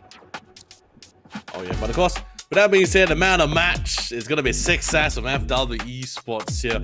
Although it has been a little bit more quiet around for FW Esports, because especially with how the circuit's been shifting, they've been trying to outmaneuver teams after teams, and can you imagine how close it was? There were team members dropping while trying to make their progression through phase 5 to phase 6 circles. That's how tight it was. That's how lack of a good position teams are trying to contest for. So the fact that FW Esports was able to get all the way to that stage with just 3 members is already commendable. Sure, there were some tough spots, but they knew the policy. They knew how to play around this kind of scenarios before. They had their due diligence. They bide their time. Sure, a little luck came came in hand, especially with 𝘗𝘁 Esports deciding which side to engage first. I mean, 𝘗𝘁 Esports was slightly closer to Buriram, so that's the natural point of action for them to check out the north side first. But other than that, still, FW Esports securing this win for themselves. 5 kills, sure, is not a lot, but like I said, they were really taking their time as they scaled to that circle here. So really well done coming from them. What's crazy is that Banana won. I think it's because his positions in place actually gave them a fighting chance, because traditionally in a 3-way standoff, the team that has the first skirmish is the one that's probably going to be depraved of resources, and then the third party can come in, which isn't the case because FW had the first engagement against 𝘗𝘁 Esports. So in that definition, Buriram should have the free reign across the entire map, but no, FW came out the ultimate victor here, which is great for them. Hope to see more and hope to see if they can look to maybe pull a TDT. But to do that, you cannot flop any single one of their matches from here on today. Learn from their lessons here, especially going into the next 𝘏𝑒𝑟𝑎𝑛 goals. Oh yeah, I mean, and it's also been a while since we saw like total damage done by team is literally within the 2000s here, and 2300 by 𝘗𝘁 Esports. And don't forget, they were practically fighting with majority of the lobby from phase 4 onwards here. I believe it was Aurora. No, sorry, it wasn't. It was Aurora initially, and then it slowly shifted towards 𝑛ewhouse Esports. Then it became TTT, and then after that it came back to Aurora. Then slowly kind of full sense, and then finally we are back to the final 3 here. These guys were forged by the chaos. They thrived in the chaos here. So sure, they couldn't get the chicken dinner for themselves, but they still got the 3rd place, which is why they got 5 placement points for 13 kills here. Buriram also was not shying away from any fight. No way.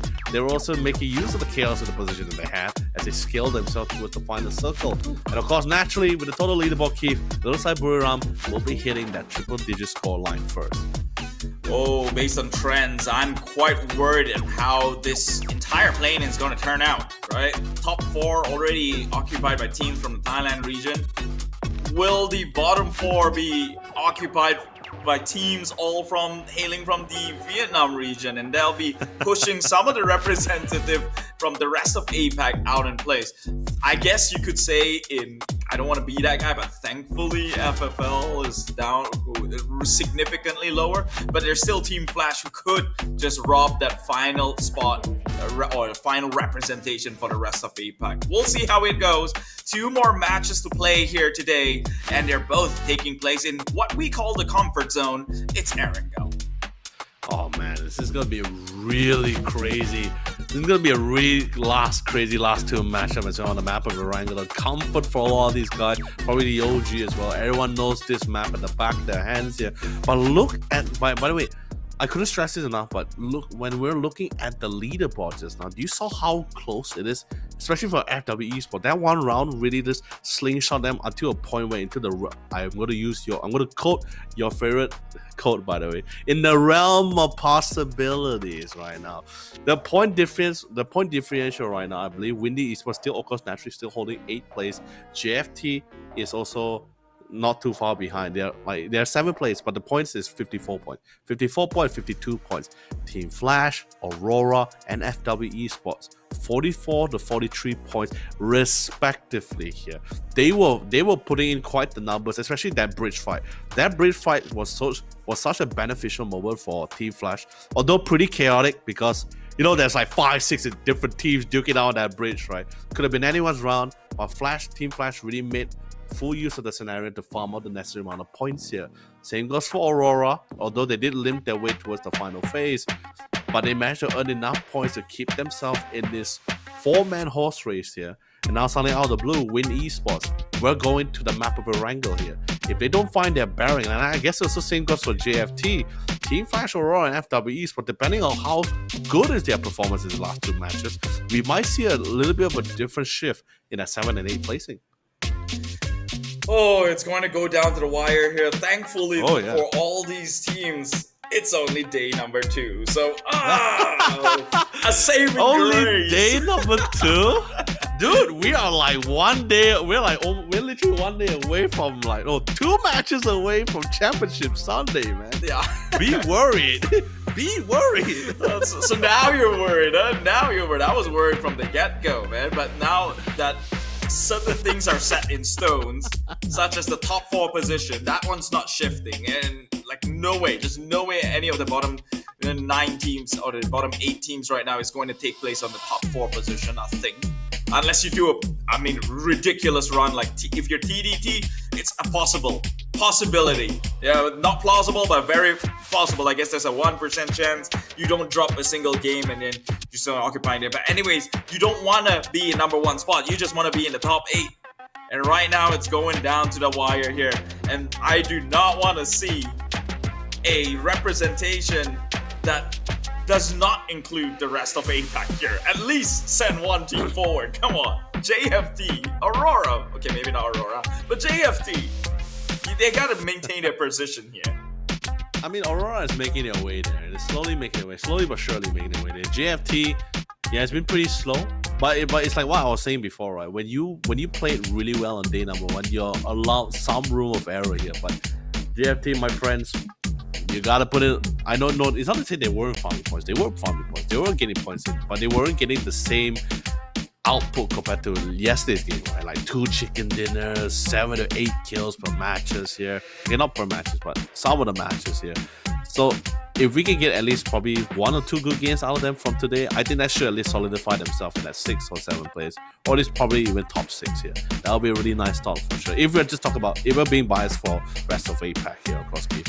But other than that, we're not being biased. We'll look exactly at the potential of every single player here. SavageMan Esports, they definitely have a lot to work with, a lot of grounds to cover. 30 points is a long throw from 8th place. 8th place is like 52 points. So it's like about 20 points differential.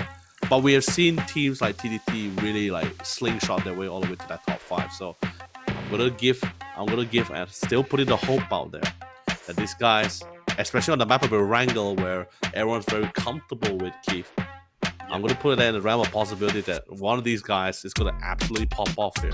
Really pop off. I'm going to absolutely circle back to the point of biasness. It's not being biased, man. It's not being biased. I'm literally looking out for the game. No matter where you're watching this from, if you're from Thailand, if you're from Vietnam, if you're from the rest of APAC, love them all. Yeah, it's within your best interest that we send champions from each and every one of these representative regions. Why? Because we've seen how a game dies time and time again with the lack of representation or a champion from a certain region. And so if you're from the rest of APAC, or if you're from Thailand or Vietnam and you do play the game with maybe cross borders against people from the other regions, then you want the player base to maintain as strong as possible. Who wants to be there waiting for a 1-hour queue time? That's not fun at all. So you want to ensure that everyone gets a slot here. That way we keep the people still cheering and the player base still active, and everyone is a win-win, even for the viewers, you and I. By the way, just want to let everyone know, right? Especially from the Oceania region, right? Right now, in here, it's pretty much pitch black, but for Oceania right now, they're 2 hours ahead of us. Sorry, 2 hours. Yeah, 2 hours ahead of us right now. So it's possibly almost midnight, I guess. I don't know. Is it midnight already? No, close to midnight for them right now. That's insane, man. It's okay, man. Gamers, we don't sleep. We respawn.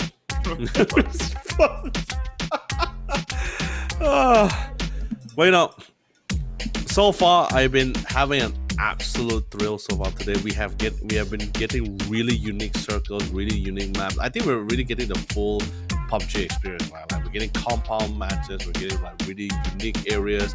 We're really getting circles where mid-teams really decide, really have the gambling out, is it going to be on the west or eastern side? And this is not the kind of circle during the open plains, right? Even in the last match, I believe it was phase 5, 𝐾𝐿.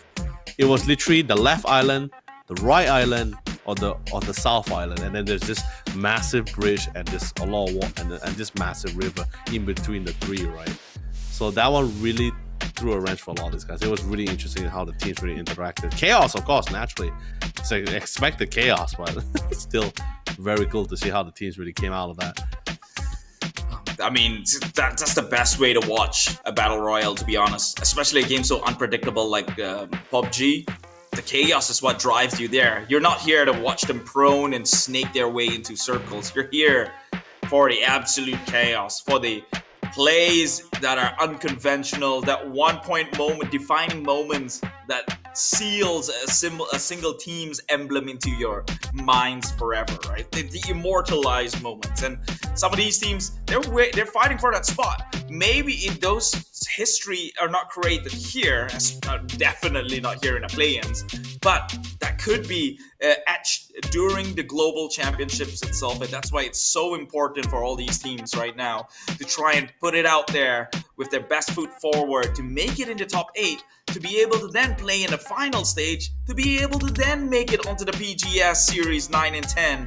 That way they get to get as much points as they need to be able to make history comes to global championship. It's a long way, but it's a battle royales format after all. So who are we expecting a quick finish?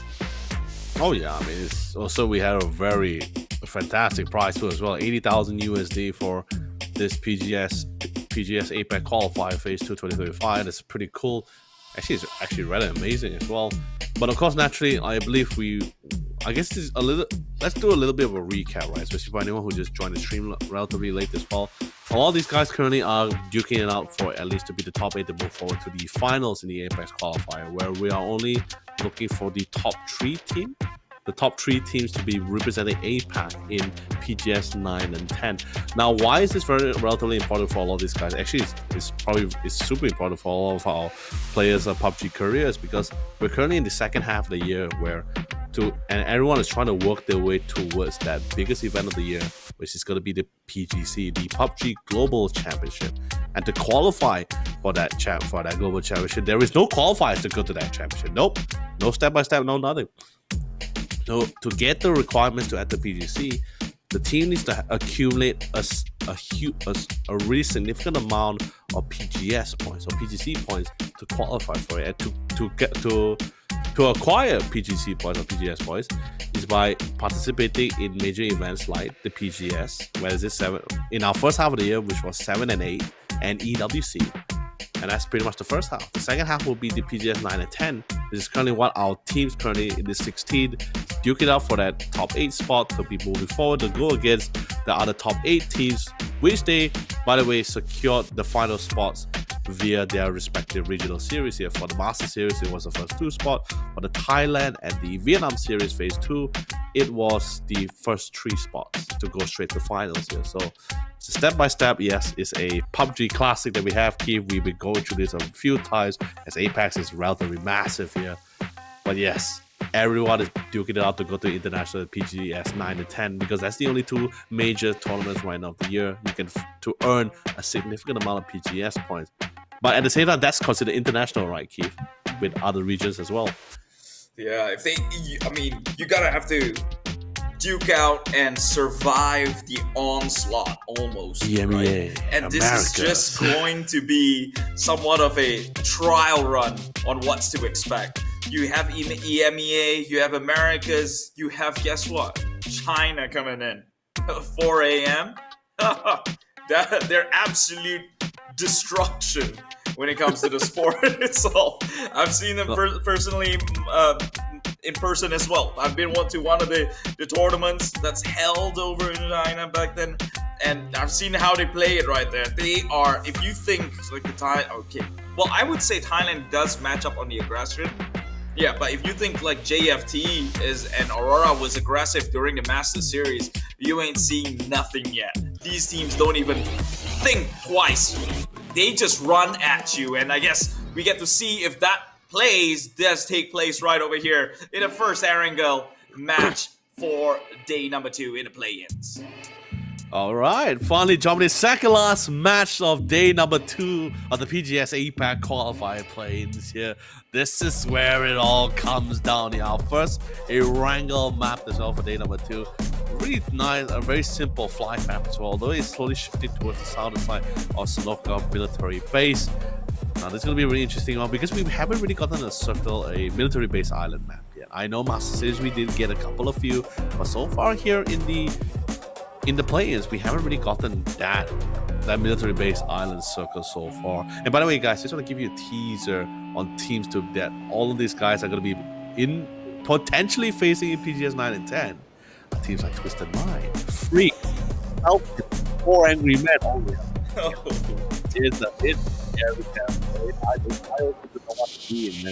It's an ocean full of massive sharks and hunters. I don't want to be in there anywhere near them. But these guys, they're doing it out because they too want to be Titans. They too want to represent APAC. They too have dreams to be champion at the PGC. But of course, the road to the PGC is not a simple one, nor a quiet one. Yeah, so gotta go loud, gotta go hard, and of course, naturally with the circle ship, my God, massive water area, by the way, massive water area.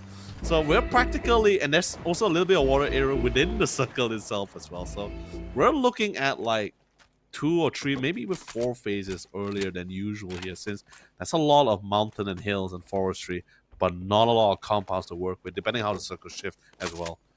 That's a crazy circle. That looks like the same sort of circle that happened over in, I believe it was Rondo. Could be wrong. Mirama? No. It was just recent. Thanks to Vinny, right? Vinny did that. Oh.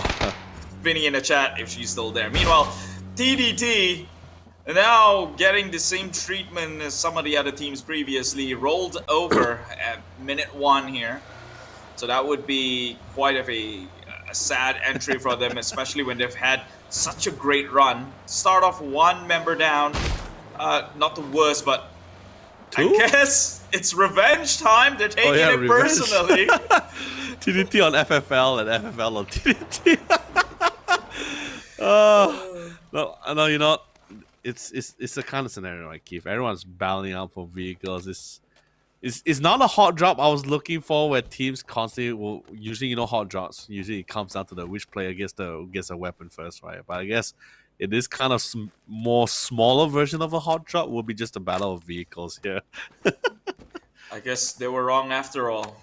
An eye from an eye does make the world go blind, but that's exactly what you want, right? As an outcome, everyone's equal at that point. So no, I don't want to be blind. 2 wrongs made it right here for the 2 teams at the very least. No more grudges. We'll be able to play on the rest of the games for now. Keith, I know a couple of friends who's in the medical field who can prove you wrong. I'd like to hear the theories. We've got time. It's phase 1 circle. Well, prove me wrong. Prove me wrong right now. No, I mean prove you wrong in the fact that it doesn't make it right with 2 people going by. But yeah. So, dude, motorcycles, man. Hey, you misheard me. I didn't say it makes it right. It makes it all right, which is totally different. That doesn't put you out there. But of course, Shoehorse, unfortunately, man. Hey, man, if you didn't get knocked out by the initial crash in the motorcycle to the tree, then it would have been set up for Shadow Esports here as well. So coming in multiple small skirmish, not really say small skirmishes, but a minor skirmish with the vehicles, and then an unfortunate situation with Short. What's with people getting knocked down by vehicles, man? We're missing out. What's happening? What is happening on the other side? What is going on? It was just a vehicle. It was just a crash. It's a bigger question. How did it lead the 3 members falling down? The bigger question is why are we missing these? What's happening? I agree. Well, why are we?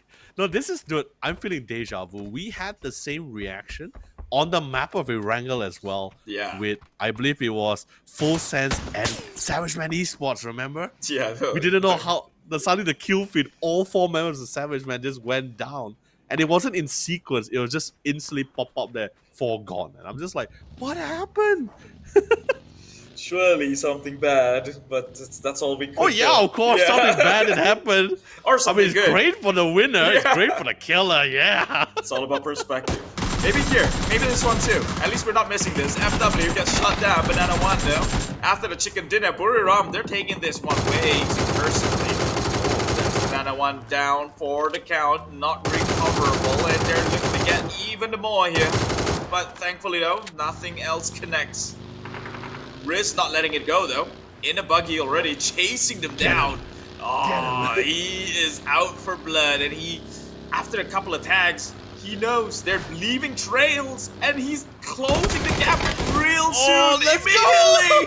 That right there is a drive-by any hoodlum would call their own. My God, clip that. Riz on Riaz on each other here.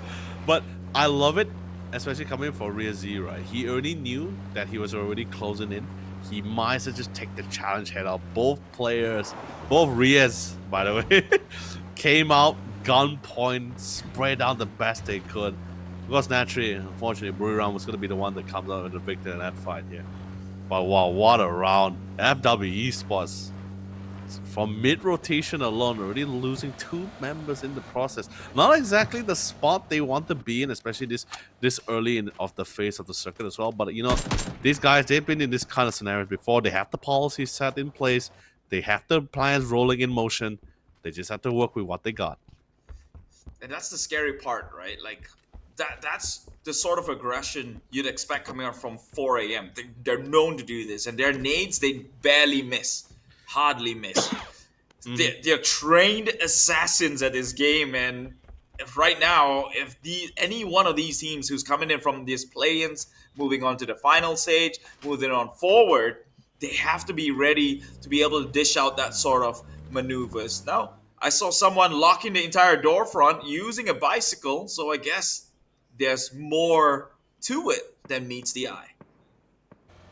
Yeah, currently we're hovering over like at least the east side of Yoshana Poliana as well.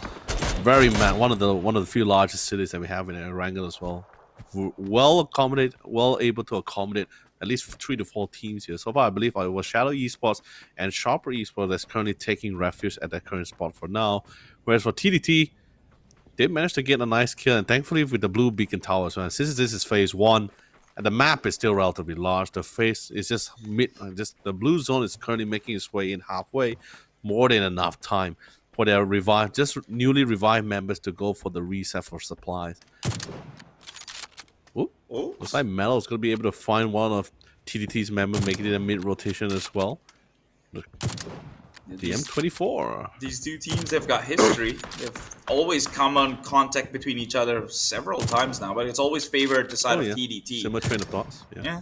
But I mean, it's not saying anything here, but I mean, TDT has had a phenomenal game today, so I'm not gonna try and compare them power levels, but right next to Sharper Esports, Rue homie might need to rue away or run away here.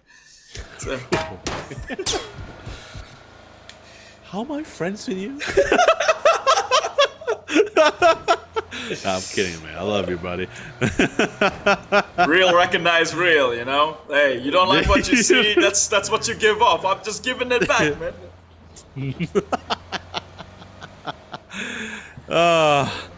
Alright. Okay, cool down. It's been one chaotic day today. With all the matches we've been seeing, it's pretty cool. It's not even like the more standard maps or playstyle we've been seeing so far. So it's been pretty cool. Although this is gonna be our first Erangel, we already have some very massive northern circle shift as well. It looks like TDT. Whoa, that's a flip.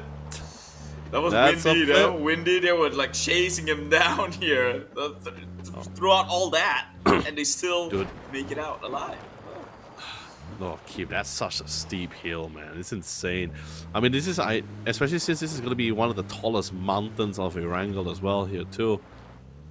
And this is exactly where the circle is being shifted as well here. So, massive water areas, a lot of mountains, by the way. There is still Stalber, a small compound here.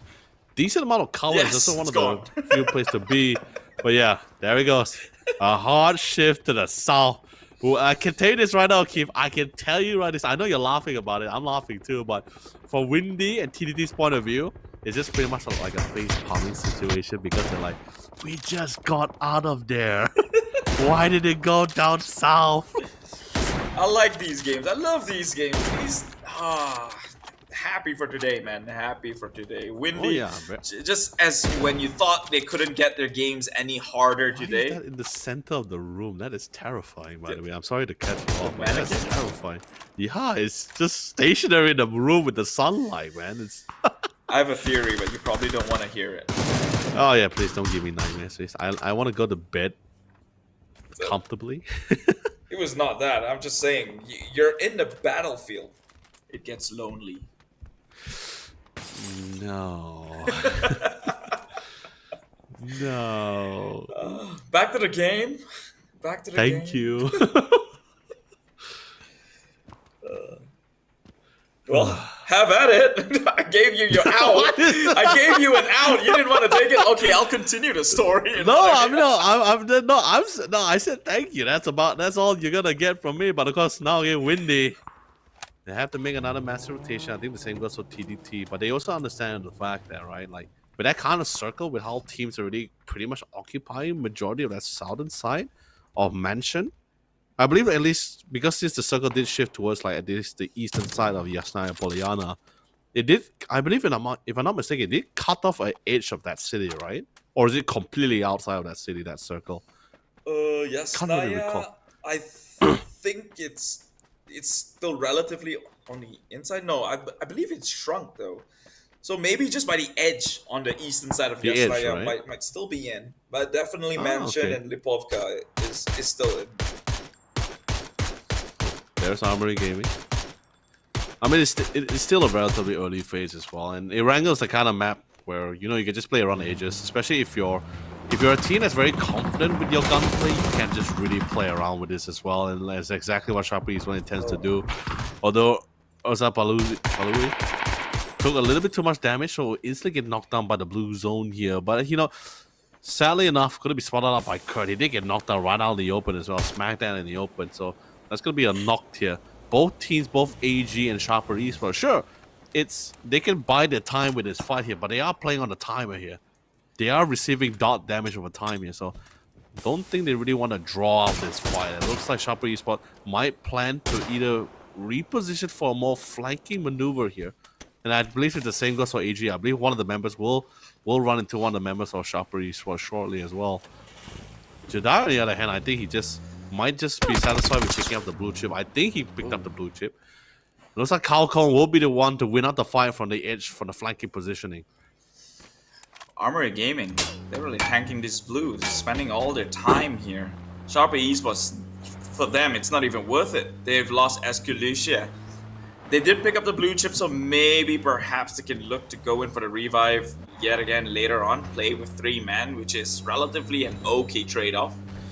But look at that circle. No, actually, Yasnaya is not the new updated circle. So previously, yes, Yasnaya was in it, but the new one, no. Closing in around the Mansion area.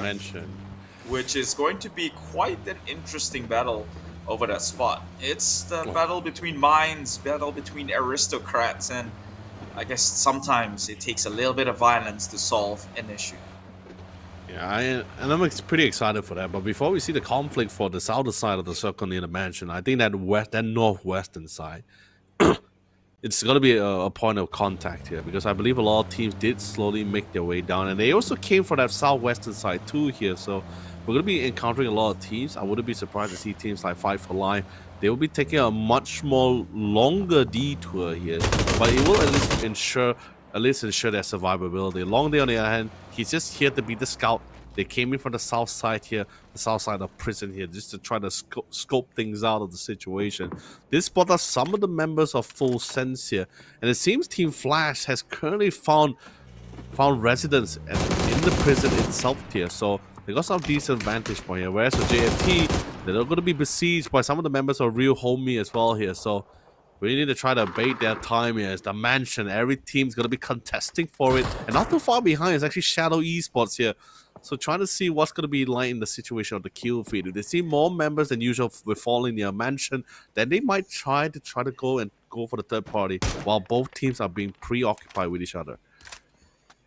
Ooh, JFT, they got the mansion position. We'll have to contest someone, but we all know that JFT, when given the space, given the circle and the compound, they seem to always come out on top. That's how they got themselves the 2 chicken dinner yesterday with an average of 6 kills each.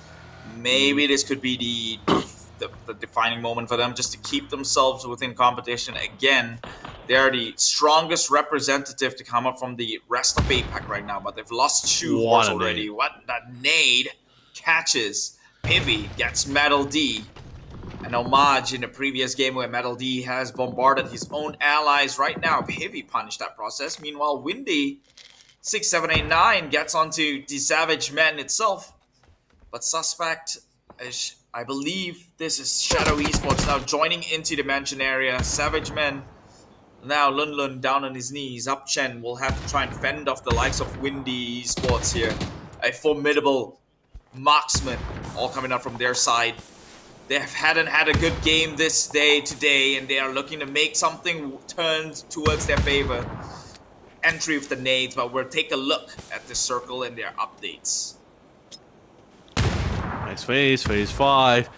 Did slightly shift towards the southern side. Still pretty central here, so a good half of the lobby is within the circle itself here. But this is what I'm saying. Not a lot of compounds left for a lot of these guys to play with here. Initially, there was a couple of few, which is why we're seeing teams currently crashing upon it, trying to duke it out for control. But now the circle is not in their favor. They just want to clean up the fight here, secure their end of the side of the map. And they slowly make their way once more, make their map this long journey into the safety of the edge of that circle here. Whereas here, it looks like 𝑏uriram is gonna be besieged upon. Some of the members here are real homie here. Finds no window, unfortunately, as well. Thank God, a little bit more trigger discipline here. It would have been a rough spot if he tried to blow a hole through that closed off window here. He'd be blowing himself if that would have happened. Meanwhile, Windy Sports, they found their way up top. 𝘁𝘁 gets the trade up for the time being, but of course, with 2 members strong, they push through. We'll be able to secure that kill, but man, they took one heck of nades right there against Marcus and 𝘠𝑝𝑎𝑜. So the Windy, surely they've lost maybe a little bit more than they'd like to, but 𝑏uriram United now sharing the spot with NHG. Earlier on, we saw with the Panzerfaust, he tried to hold them back. Khan, single man within this compound. He blinded himself too, and he's just right at the doorstep. Tries to go in with the push. A little bit of a peek here. Oh, spots out the movements, but unfortunately nothing connects, and 2 members push on through, gets him in that trade. Khan will be confirmed, sent back to the lobby. New house esports find themselves a house to play with, albeit not new, but they've evicted and make it their own. A much needed aggression as well. They really didn't want to buy any more opportunities as well. Which 𝑏uriram tends to like to exploit from time to time if given enough space here. So New House Esports will be able to shut down at least half of the firing power of 𝑏uriram United. Whereas on the other side there, we do see Sharper Esports, 2 members down in a similar position with 𝑏uriram. And Windy Esports, which by the way, they had a very good read on the remaining members of Savage Men Esports, knowing that he might try to go with utilities, flushed him out. Although the nade did come in to clear out 𝘠𝑝𝑎𝑜, but they still managed to secure the compound, but they're not out of the clear. They don't even have the full control of the edge either as well. Sister Circle did shift back down south. So teams that was previously positioned towards the north side will be meeting each other a lot more early than usual. Whereas for Team Full Sense, you have some players in the within the prison areas, you have some players playing at the outskirts of the prison areas, just to try to have this positioning where teams will be able to flush them out here. Wait, sorry, not Full Sense member in the prison area. It was Team FW Esports in the prison area. Circle has been updated. 𝑏uriram United smack dab center together with TDT, so maybe TDT another miraculous run. But as I was going there, Windy Esports, as they got eliminated, which is kind of sad because they were definitely on point this round. Already got 8 kills.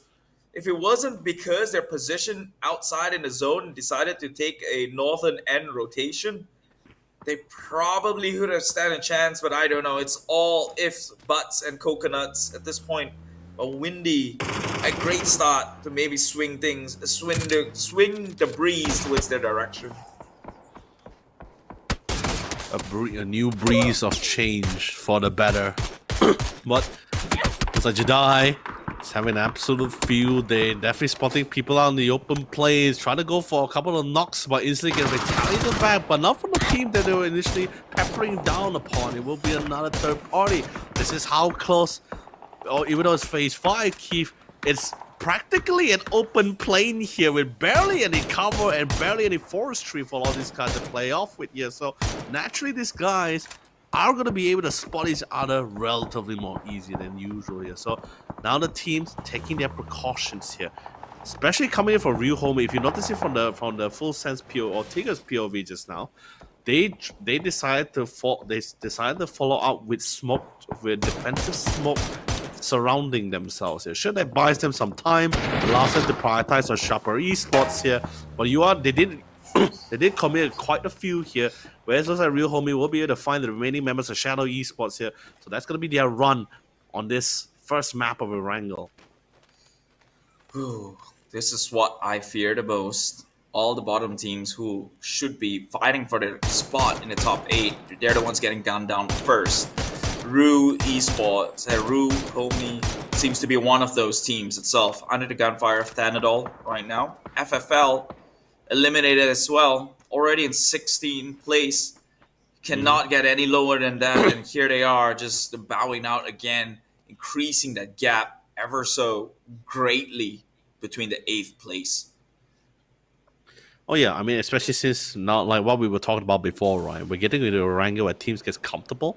Even though Windy Esports couldn't really get to that top 4 placement, but they got 8 kills. They were very comfortable for looking around the fight. Sure, their situation allowed them to enable them to really to secure all those kills for themselves here. But regardless, it was their own effort that allowed them to get those 8 kills.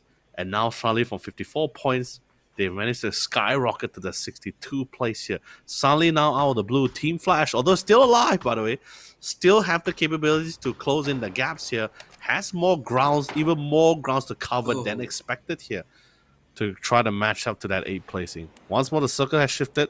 It is still slightly in the favor of Team Flash, as they still haven't really left the vicinity of the prison area here.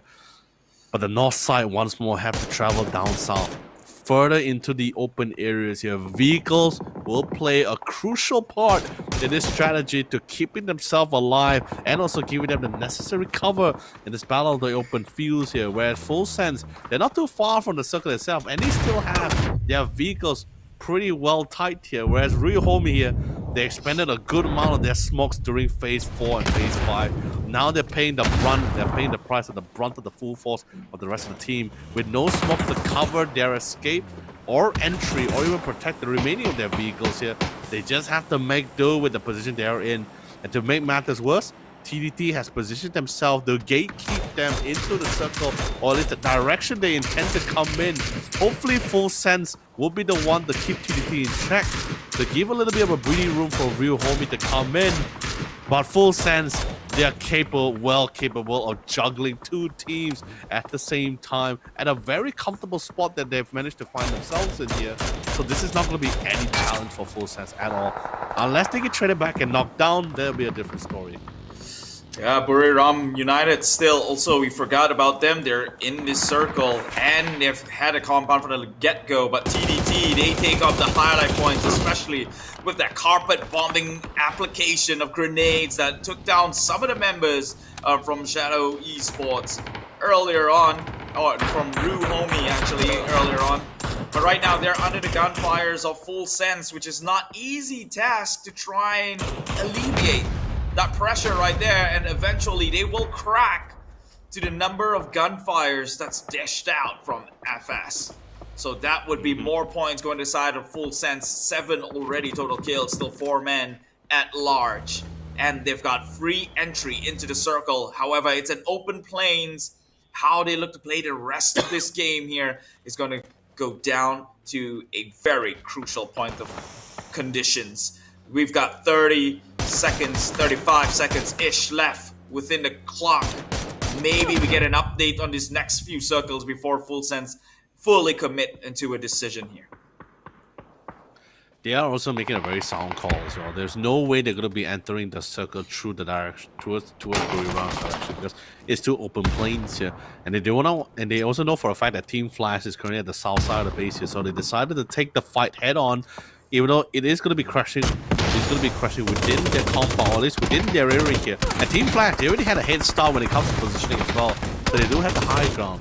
Whereas on the other side, we still see a massive fight between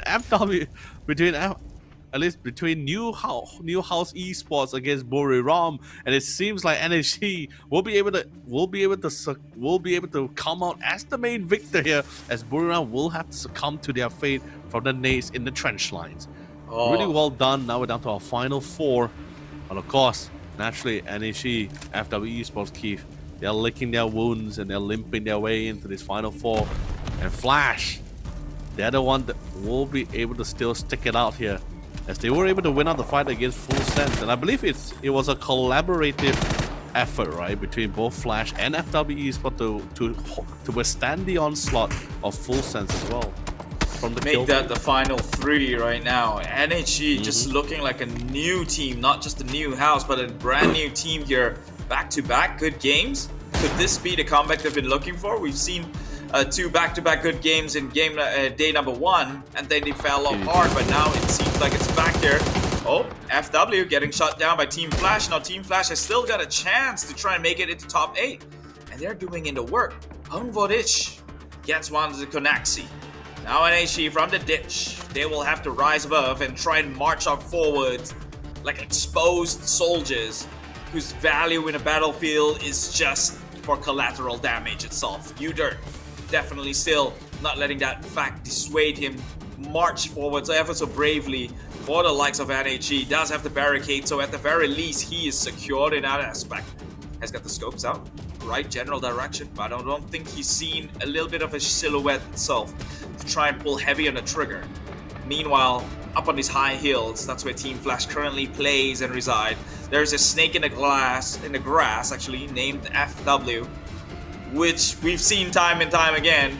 FW was that snake initially with the first trifecta, or the first Mexican standoff we've seen today, and now he's here yet again to try and come in with an upset. Paces will slow down for a little bit. Take a breather, take a drink, replenish that energy, because things are about to get crazy in about the next 5 seconds. As it counts down here, Dayan finds his way behind a trunk of the tree. Does have got the barricade. Sprays down from the top side, long X. He's seen members of 𝐻𝐻, so that information has generally been passed across. They get an idea on where that might be. The new circle has been updated, ever inching so slightly, but it is now favoring the side of 𝐻𝐻 because Team Flash will have to traverse down the lanes as the blue comes in closer. But at the same time, it's because of this ascended kind of positioning here. A lot of the trees and how the trees are supposed to be designed is able to actually mask some of their movements before they actually get within lines of sight as well, which I think was pretty much why you see 𝘐𝑪 also repositioning himself to get a better point of view, because his initial spots is currently being blocked up by leaves and branches here. But the nade comes in, spotted up by 𝘁𝑪. That's gonna be a knock to a very good knock as well. I don't think they have any other vehicles to really get to his current position in time as well. So Brian and even Dayan will just have to clear things out in a 2v4 manner here. Every shot counts. Sure, one member, the last remaining member of FW Esports, they know he's somewhere down there. 𝘁𝐻𝐻, honestly, he could just decide to leave it be. It's his last nade too. If he can't connect to this one, then he will just... It's going to be a kill that's going to be taken away to the zone. Oh, he spotted the legs, he spotted the feet, spotted the knee, and 𝘁𝐻𝐻 will find a headshot needed to get rid of 6x. Now it's down to the last 2 teams here. Now, with a little more comfort in mind, Team Flash can now fully commit all resources, all manpower, the remaining members of 𝐻𝐻 as they slowly make their way through one step at a time. They siege forward here, siege the front lines towards their destiny. This might be doable though. They have all the covers in the world, all set up by 𝐻𝐻. So sure, it's okay, fine. After the trade, maybe not so much. but they're running up in the open, and eventually, obviously, the most obvious victor happened in a flasher. Team Flash all the way from Vietnam, finally clawing their way back in a potential to set themselves up for success. Top 8 is the goal, and this might be what it needs to return them back to glory. No, this is really fantastic as well. Sure, 𝘏𝑈 Esports was also picking the place with 8 kills that leads them all the way to 62 points, right? Flash, they were also earning a couple of kills, on more than enough kills, and the chicken points. That's going to be a double-digit scoreline here. That's going to be fantastic for them to up the leaderboard. But with that being said, let's get on to the highlights for our winner chicken dinner. It's Team Flash.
Highlights for our second last match of day number 2. Keith, I can't believe it. Initially, we were just talking, a few hours before this, we were just talking about 6 more matches tonight. Tomorrow, 6 more to go. And now we're finally down to the last match of day number 2. We've seen great shifts in the leaderboard, whether it's within the top 5 or top 6, or also within the 8 to 11 place here. Every team, we're getting exactly what we were talking about. Teams going to high gear to really make up for whatever they couldn't earn in day number 1. We're seeing it right now, especially once we got into the map ranking. We were just discussing we were on the topic of the fact that 𝘏𝑈 Esports was a little slow on the uptick here for the first 4 matches, but we got to that Erangel. You saw them getting those 8 kills. That's fantastic. JFT was also joining into the mix as well. But now, even more phenomenally, it was Team Flash, because we were saying like it was the goal for them to try to close in the gaps.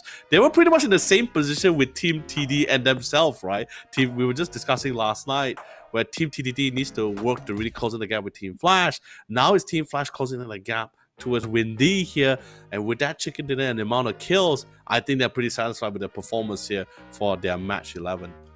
It's only thanks to 𝘏𝑈's 8 kills that maybe can negate some of the points that's earned on the side of Team Flash, right? Yep. Because right now you're saying 10 points in placement goes to Team Flash. Oh, but then 𝘏𝑈 did have 8, so I guess that's 2 points in progression to you. Now, we're going to have to go through the entire leaderboard to really see where they stand specifically. I wasn't doing the math on them because... I think there was also a lot of kills too on Team Flash's hand as well, besides placement, so that's a lot. But of course, initially their point differential, I believe it was, before he got the placement and all those kills, I believe the position was like 63 points to the hands of 𝘏𝑈 Esports. And then at the time, it was like still 54 for Team Flash here. So it's pretty close, but with this kind of performance here, we might see that kind of shift later on. Because previously as well, Team Flash, before this game began, they were 52 and 𝘏𝑈 was only at 54.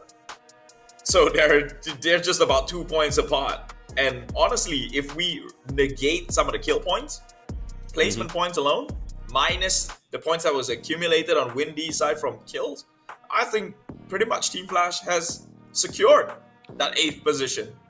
So Windy Esports, fallen from grace, has to be careful, cannot be comfortable anymore, despite having that one great run today. It's not even a great run. It was an okay run considering, but they really need to come back up. Yeah, but I mean, FW Esports as well, they were doing a really great job in the last round too.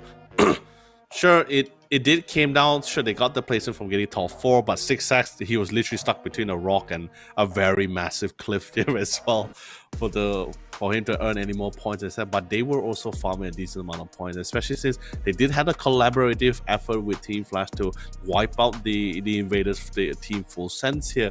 But it's like what we were talking about before. The team that's currently at the top right now, they're able to have few marginal slight of error, right? Because of the fact that with the position that they're in, since there is no, there is no real, there's no prize money, there's no anything special when you get into the top 3, right? Except with the notions of the fact that no one's going to contest for your spot, guaranteed. And even if there was, you're still within the top 8. You're still pretty fine. You're pretty much set to go to the finals here, which is why pretty much you and I, we're constantly discussing, constantly calculating that 8th spot, because that's where it's at. That's where all the team is constantly fighting it out.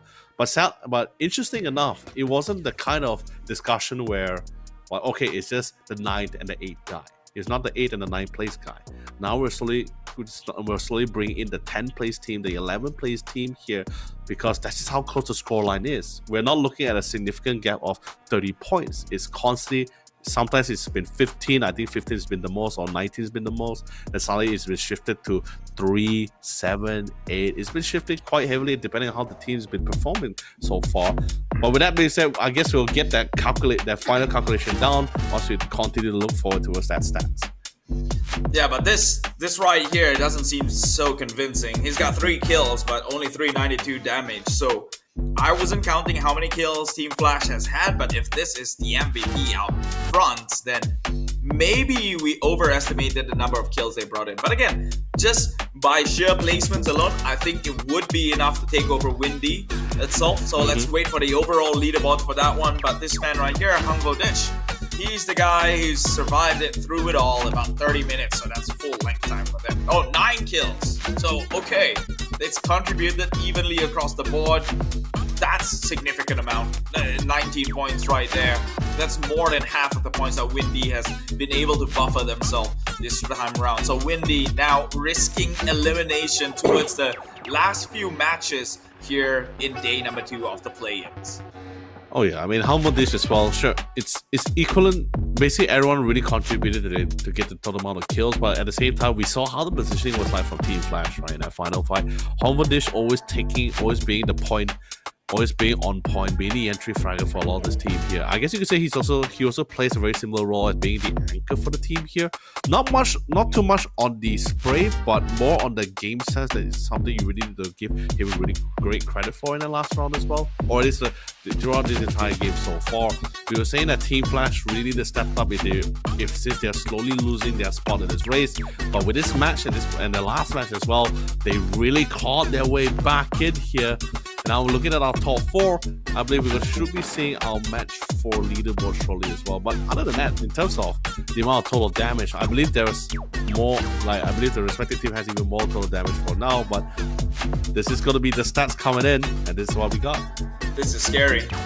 Team Flash was the one team to pretty much occupy the final slot, or the final 4 slot in the top 8 position, right? Top 4 taken over by Thailand. Now, if the bottom 4 of the top 8 gets taken over by Team Vietnam, then we're gonna see APAC really get pushed out from their chances here.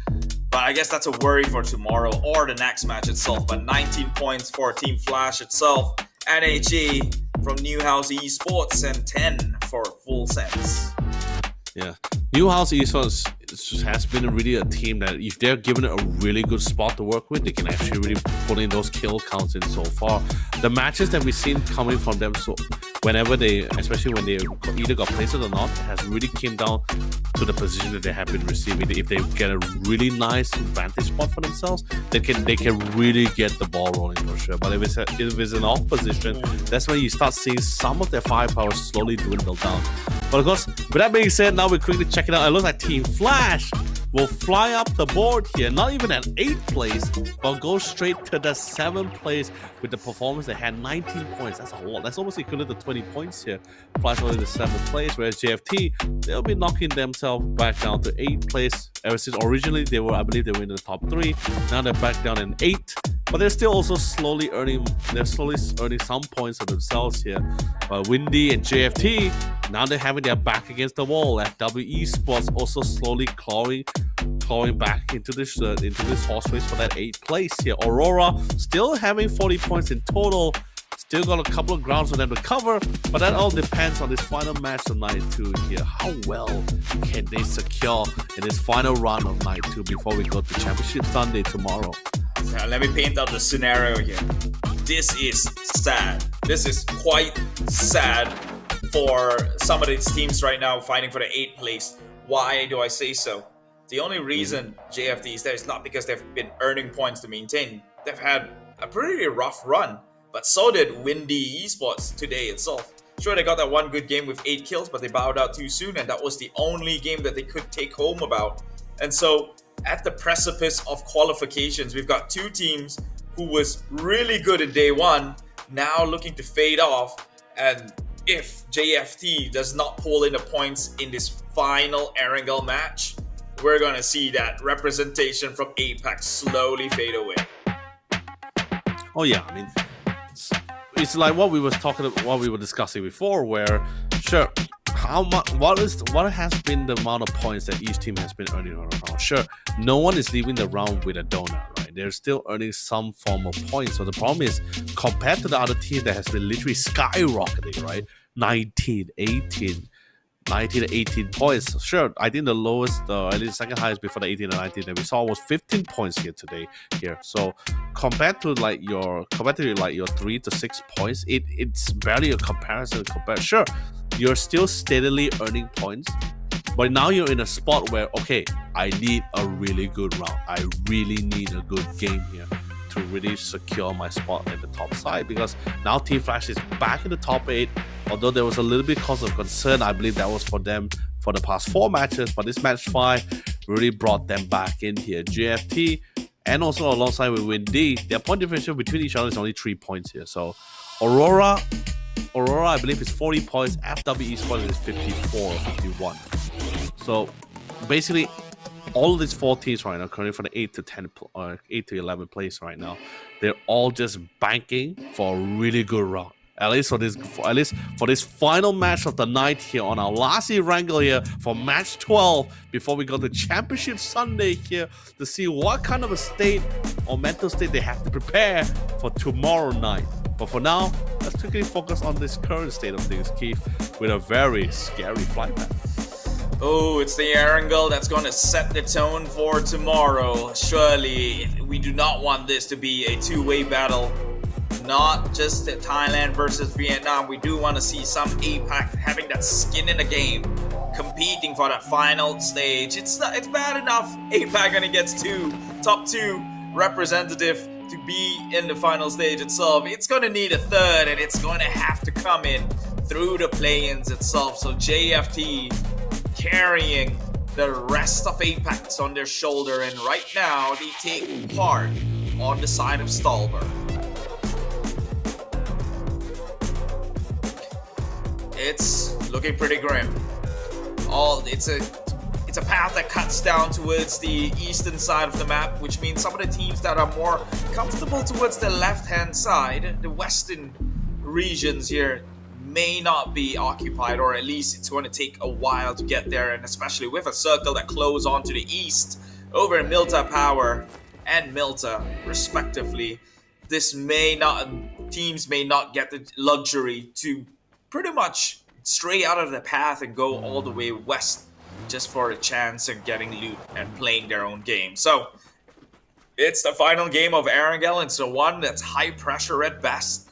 Right now, we do see some of these players playing on the island, and sooner or later they might have to go over and close in at 𝘏𝘓𝘍𝘢, where some of the teams have already found shelters here. So that's going to be quite the match. Oh yeah, I mean, it's definitely going to be quite the match, Keith. It's the final match on line number 2 as well here. So everyone definitely not going to be cutting any corners here. Whether is it, I hope that it doesn't force them to be more passive due to the current state of things. I hope that they be more bolder in their attempts and be more aggressive. Sure, high risk, high reward. You might bail out early. That's depending on your scenario, because that's just how it is, right? It's Battle Royale. The chances of teams trying to have a clean fight, it's pretty rare, because there's a chance of you being third party or being disturbed by another incoming team, or I guess you could say third party again from a long distance here. It's been pretty hard, but so far Windy Esports 6789 being the the sneaky lurker here, was being chased down, decided to find some kind of refuge in a little bush for himself, just waiting for any form of audio cue to pass him, any incoming vehicle to pass by him before he reconvenes back with the team. Talk about close calls as well with the HP that he has too. Okay. FW Esports in comfortable terrains right now. Milta, that's smack dab center of the circle. Team Flash now coming from Novo. We'll try to traverse in. I reckon they could have waited until a few more circles, but again, I think they're suspecting some of the rotations coming in from west side to saturate their entry later on into the game. Better to move now than later. Meanwhile, we have eyes against the team over in Pochinki, which is quite far out. They're going to have to make a move real soon. Otherwise, they might have to play the edge of the circle, which, traditionally speaking, FFL, do they fare well towards late games? I mean, we've been seeing them having really bold approaches. I mean, it's also at the same time very difficult to say too, right? Because they haven't really they're struggling even with the clean fights. There's also the problem with third party, as I mentioned before, right? So hasn't been the smoothest run. Iconic Esports, let's be honest, these guys has been looking for. They've been in fights, they've been out of fights. Love to see the gameplay they've been having, but they're also in a very similar spot with it as well, where they're not finding any success out of it. Whereas Savageman Esports, they had success, and at the same time they didn't at this. At the same time that they didn't too. So it's all a matter of just finding that. Just need a really good round. A lot of these guys, I mean, we've been talking about this before. These guys are looking for a really good round, a really good match from themselves to really get out of this somewhat of a rough patch they got themselves in here. Team Flash, unfortunately for TD here, it's gonna be knocked down at the same time. But Long Axe might be not too far behind. Had to abandon his vehicle at the same time here. So Savage Man will just have to be satisfied with the fact that they managed to secure one kill for themselves. Whereas on the other side, it looks like Shadow Esports trying to do their best to claw back into this race here. Although the point differential is much too far behind here. But 6 matches to go. A miracle is definitely going to be a requirement for them. A lot of grounds for them to cover here. But we'll just have to see for now.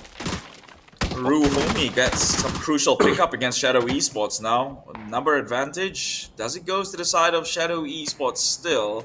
They've got 2 and 2. So it's pretty much even, but the kill has been confirmed by the side of Shadow Esports and so. 𝘍𝘁 spots one out. The homies right there. Knocks a member. I believe that was that JFT? No, that can't be it. That can't be it. Meanwhile, this compound fight will stay in a standstill for the time being. It will... Oh, JFT making a crossover. Recognizing that there's commotions that's happening here as well in this compound. Does not look to crash. Understanding that the circle's position may be a bit too far. And keep in mind that JFT started off all the way from Stolber. So they probably made an early rotation with not much loot currently within their armory or their supplies. 𝘍𝘁 tries to get one through the window, sees the nade, gets tossed on forward. Neb one. Now holds the shotgun. This could be what they need to win the close quarter combats here. Sprays onto one, does get the trade here. But with the number overwhelming this entire house point, surely it's just over for Rue. The homies might not make it home after all. Well, they still got one last members here, but of course the disparity of the situation will be the fact that it's still phase 1. It's not even phase 7 where you're down to the last member here. So you're still surrounded by all of these titans of the players in the field here. So definitely any plans of aggression coming from Ryu Homie is definitely out the window here. It'll be a little bit more of a silent play here. Could try to go for placements here, but naturally that just depends on how well or how sneaky can you be here in the rest of this massive lobby here. Well, with that being said, 𝐿𝑆ageMan looks like they were able to find a respective compound for themselves. 𝐿𝑝CHEN still playing the outskirts of it. Did hear a couple of drive-by, and that's going to be FFL. Looks like FFL and JFT having very similar thoughts. Just want to try to get a good spot into the circle here. We'll just have to be comfortable with the compound that they found. It will suffice for now here. You got some decent land coverage for the visual coverage at the same time. You see 𝐿𝑆ageMan and Esports also slowly closing in the gaps here, as teams are just trying to prepare to see where's going to be the next phase 2 circle here. Naturally, teams are banking, or at least hoping for the fact that it does favor them, at least for this final match of the night. As you do see one of the members, I believe that is 𝐿𝑈𝑛. Or was it 𝐿𝑝CHEN? Still playing back, being the long-range shooter here. Whereas on the other side, we see a little bit of a close CQC scenario here as the battle between the cliff battles between Buriram and Sharper Esports. I guess they managed to reconvene into each other instead here. It's going to be a 1-for-1. Thunders will be knocked down. Same goes for one of the members of Buriram. Yeah, Dimasti is now on his knees, though. I'd like to see more of that fight taking place. That fight was definitely more than over. Yeah, 𝘖𝑆ageMan now overextending himself with that jump, actually taking it's a little too much hit here. Movement for Jedi now, but FFL coming from the back line. 𝐴SPALucia and Sharper Esports is done for. 16th place. And now Buriram United can look to get their marks onto greener pastures or newer teams. But first he has to go in with the pickup onto ED. FFL now occupies the high ground, but it seems like the ditch became the safer option here.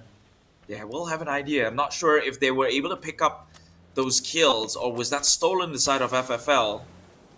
Or it's a 1-for-1. Buriram gets 1 kill, 2, and then the remaining 3 members sends 1 onto the side of Buriram, and then 1 more onto FFL. So they're looking healthy, Buriram. They could look to do a little bit more here in their position, should they wish for it. Now we'll take a look at the circle and where it closes. If it goes down south, no, it heads up north towards the Lipovka itself. So that's play area to be occupied for some of these teams that's saturated down in south. Okay, if I can tell you this, I'm sighing with relief here. If we went down south, right, Keith, that's practically a phase 5 circle at that point, right? Massive water area here, barely any ground for these guys to cover here. At least with the circle, this phase 2 shifted towards the north side, right? Sure, you're still covering a decent amount of water areas. Sure, it feels a little bit, the phases feels a lot more early than it's supposed to be here. And not a lot of good territory, pretty vulnerable territory for these guys to play with. There is some compound, but I'm going to be expecting a lot of teams, most likely they will have to resolve themselves and crash into those compounds to try to find some kind of security, because it's the last match as well. And I think especially for the team that's currently topping the leaderboard, that kind of route, that kind of play wouldn't be too surprising. Hell, even if JFT or Windy want to do it, or FW want to do it, I also wouldn't mind as well, because those teams are really desperate for points in any way, whether it's placements or kills. If you're confident with the gunplay, you can go for the kills. If you're not, then be as quiet as, be as silent as much as possible and just focus for that placements here. That seems to be the play for JFT. Ever since from that last rotation, we haven't seen them much after that. In terms of actions, you see FFL and AG, they're fighting for dear life. It's trying to get full control of the compound here. And not too far behind, this is a Buriram, and I'm not mistaken, full sense as well, as they are slowly being drawn in by the gunfire. Full sense. if you perk their ears up, it's not going to be very nice for you. But I guess they're a worry for another day. So far, 0 kills. So it's FFL. Now that's the one causing most of the havoc within the lobby. I thought they were real busy earlier on, especially trying to stab Sharpie Esports from behind. But right now, they've only lost 1 member and getting 1 kill only. So it seems like nothing has budged so far from them. But again, we're talking about full sense, and you shooting towards their way is them paying a little extra more attention towards your compound. And that's going to be a detrimental outcome for you if you're FFL, because Armory Gaming has got sights on you, and earlier on, Buriram United also has info on where you currently reside. So they do have some of these cars parked up right in front of this window pane here. It does serve as a cover to dish out some of the damage. Buriram gets onto Aurora Gaming instead, who's making the travels from the back lines. I mean, oh yeah, Armory Gaming definitely have their sights set on FFL. They're neighbors, and clearly not very good neighbors. Yes, they definitely want this. They want full control of this real estate at the same time. And the other side, not too surprised because of how small the land area is available for the remaining 15 teams, right? So naturally, there's going to be teams that's going to be caught out in the open here. There's too many areas for teams to really keep a track and keep an eye on here. So seeing Buriram Khan knocking down member Akita from Aurora, it's not too surprising here to me here. So still, looks like they were able to go for the revives here. Next circle can be quite detrimental. It shifts to the north side. Iconic Esports, they're loving this entirely for sure. And even the city towards that north side, I believe, is Lipovka as well.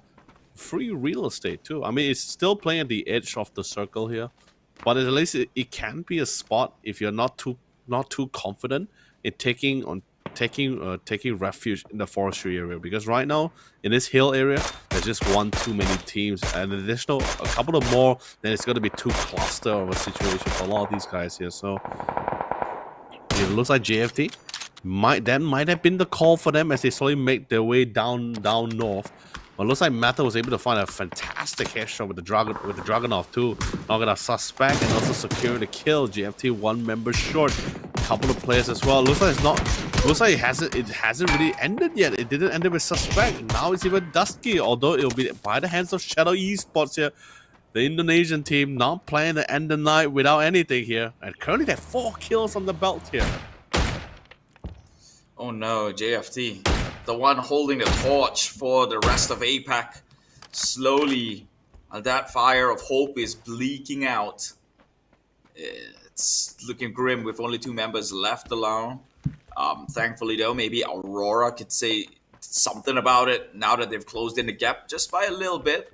47 points to the 60 that they're required to break through. So maybe not today, but perhaps tomorrow that becomes part of the realm of possibility, right? FW Esports right now traversing the skies, getting a bird's eye view on the lay of the land here. Should they catch anyone? He's being shot from the backside here, so I think he might have known and caught that position, understands, sends that information towards his allies, teammates. Teams are coming in from this direction, it says.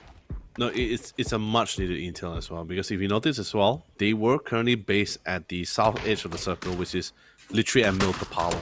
They needed to know how many teams is going to be blocking their path. JFT didn't have that information here, so not only were they greeted by 2 separate squads, they also lost 2 members in the process here. So them getting that initial intel at least gives them a right idea, okay, which route can we actually take before we head down north? Because eventually, if the circle isn't going to shift towards the southern side, a plan needs to be prepped in place just in case that scenario comes to full fruition here. Whereas we do have the nice care package. That's a very loaded care package, by the way. Ghillie suit and even level 3 gears and weaponry. That's pretty great. Full package here, but we'll eventually find out what's going to be the next state of it. It's going to be the phase 4. We do see FW Esports still flying around, still gliding around, by the way. There's the E pickup here. doesn't go to the north side. It goes to this. It does go to the west side of the map here, favoring quite a decent amount of teams that's currently within the circle. I see the E pick up, by the way, Keith. I don't think it's the full squad. I think it's just one member. Same plan, exactly what FW Esports doing as well with the glider, just to get some power intel in. It looks like both Buriram and also a collaboration with 𝐏𝐆𝐒 Esports, they're gonna be able to wipe out Aurora here, and there goes their run for at least this for day number 2. Man, Windy Esports might be kicking themselves in the foot here. Every single time they rotate up north, it just pulls away from them. It's almost as if that circle's allergic, or they just carry the bad wind that pushes it away instead of towards you. So we'll see how this one goes. It's all jujus by now, but hey, if anyone could use some good juju, that's gonna be JFT. Only 2 members left to play. Hasn't gotten a single score against the board here. They need to hold out just about long enough until Windy is somewhat eliminated, just to secure themselves at least in day number 2, their position in the top 8.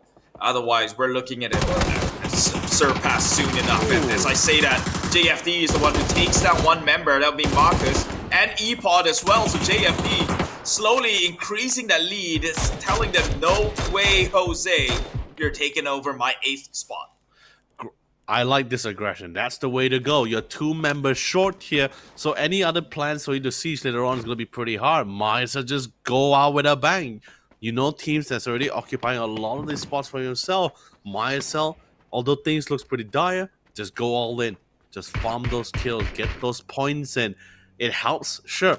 It may not be substantial now, but it helps you in the long run when you get to day number 3 here. Ooh. And a great spray coming from Seth now is going to be able to find some power in the rotation here.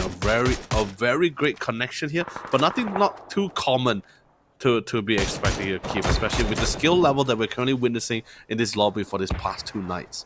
But then again, look at this south side, congested with so many teams here, because there's a decent amount of cover, or at least not a lot of compounds, but decent amount of covers for teams to reside here to make use of. But then again, 13 teams in the Phase 4 lobby with barely any land area to utilize for themselves here is gonna get pretty packed.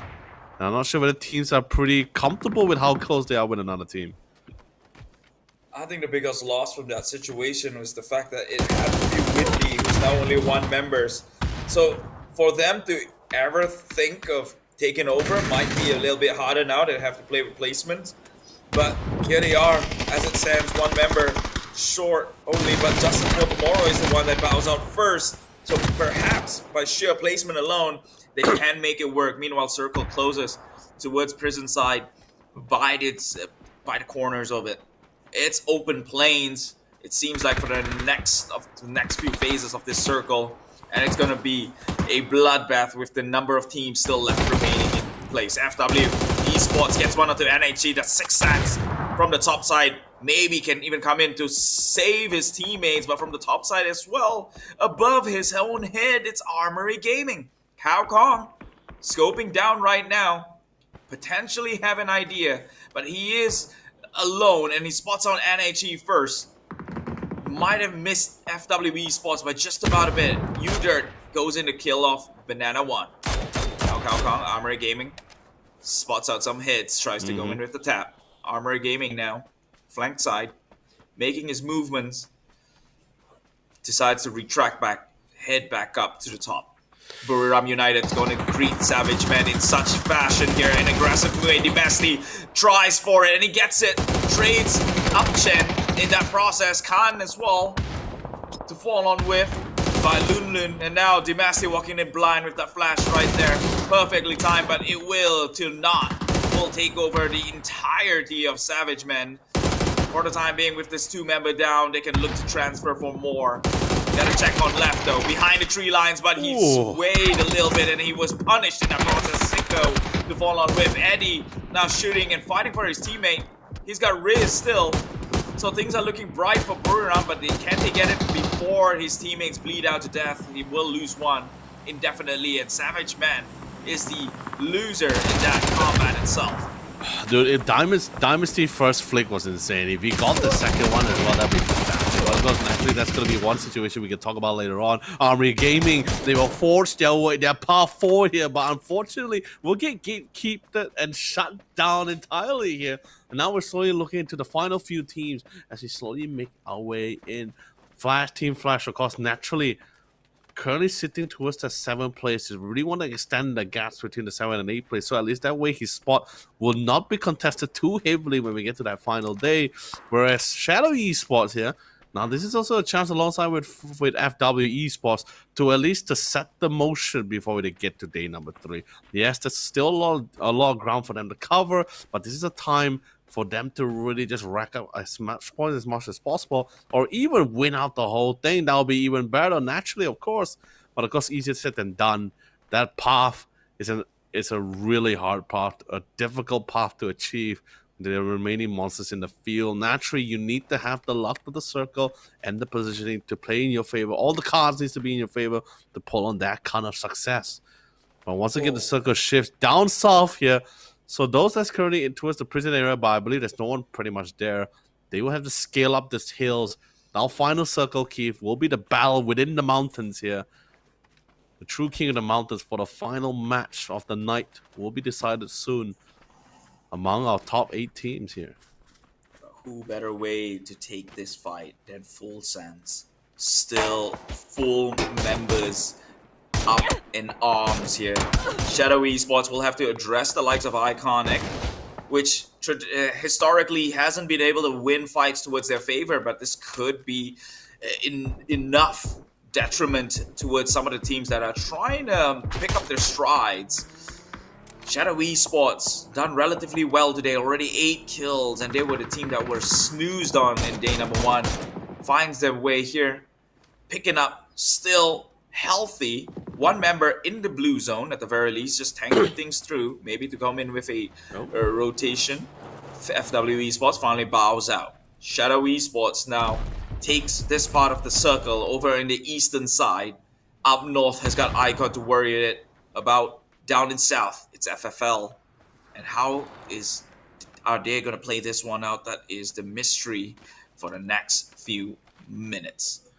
Yeah, definitely it's the calm before the storm now here. Now, suddenly out of the blue, from the 15 teams that's playing around the mountainous area here during the past 2 phases, now we're down to our remaining 7. It's still large and are still pretty open enough to accommodate for now here, but it's just a matter of who's going to be able to spot who's willing to or daring to actually find a better angle to get picked, to actually pick off another team and not be picked off in retaliation here. Eddie, on the other hand, has a nice view towards Full Sense here, which currently, by the way, at this point of time, we also see Shadow Esports joining in the fight here as the third party, or being third party here against Iconic Esports here. A knock comes down, a fantastic spray control. It looks like TDT on the eastern side will also be eliminated away from the competition here. Team Flash, by the way, only has 1 member remaining here. Still waiting out for an opportunity as he's trying to sneak his way for placements here, or maybe a chance to be a menace.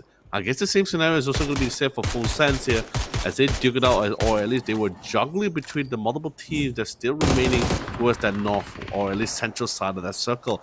Vigo comes in, I believe that's going to be the remaining player from Team Flash, as he gets a more central approach here, whereas FFL, they're still digging pretty deep into this southern edge here. Right behind the positioning of Shadow East or Buriram. It seems like Reyes is all making their way through to get some form of control. That circle looks great. Shadow East, but they love this, but not necessarily in a really decent spot either way. If I'm not mistaken, Keith, they were at a very steep part of that cliff, right? If I'm not mistaken. Based on their, I guess, hit markers, it seems to be somewhat even. They do have elevation, but no more than the likes of Buriram United, I think. Mm-hmm. Yeah, it's a hill nonetheless, though. But they will have to deal with Buriram United, so that could be a downside. That could be a drawback as well in their position. FFL, the ones getting gate kept by 2 giants right now, Shadow Esports and Buriram United, leaving Logi, who could come in with the upset. Surely there's still more teams left around. Not yet even into the top 4, still the top 6 teams still playing, but Riz slowly getting that number down onto single digits here. Top 4 teams. Finally, we've got into this realm. Buriram United, Shadow Esports, and icon playing side by side. Flash still has 1 member. I believe he was tanking the blue earlier on, and he's still out there, not looking to join in on the fray. Riz doing so much work for Buriram United. Potentially already caught 1. Might need to look to follow up, but it's a bit of a risky play. Still too many in the field. Everything's still very volatile for all of these teams in this last few moments.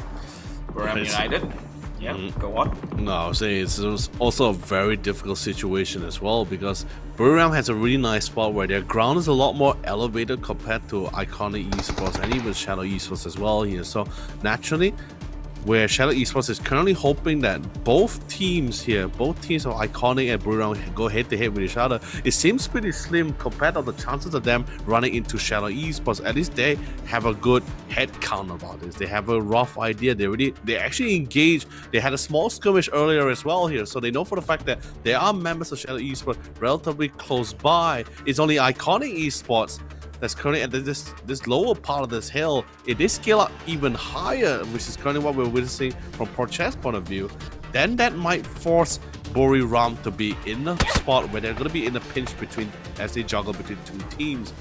But in fact, they're not willing to scale up that hill just yet. Jamie, on the other hand, is pretty close to this alongside with Porchess here, but no one is willing to take the bold approach. They're just waiting it out in hopes to be the one to third party rather than be third party by someone else. But however, look at Icon though. They've taken half the map control. So if this draws on any further, the question is going to become, who would Icon address first?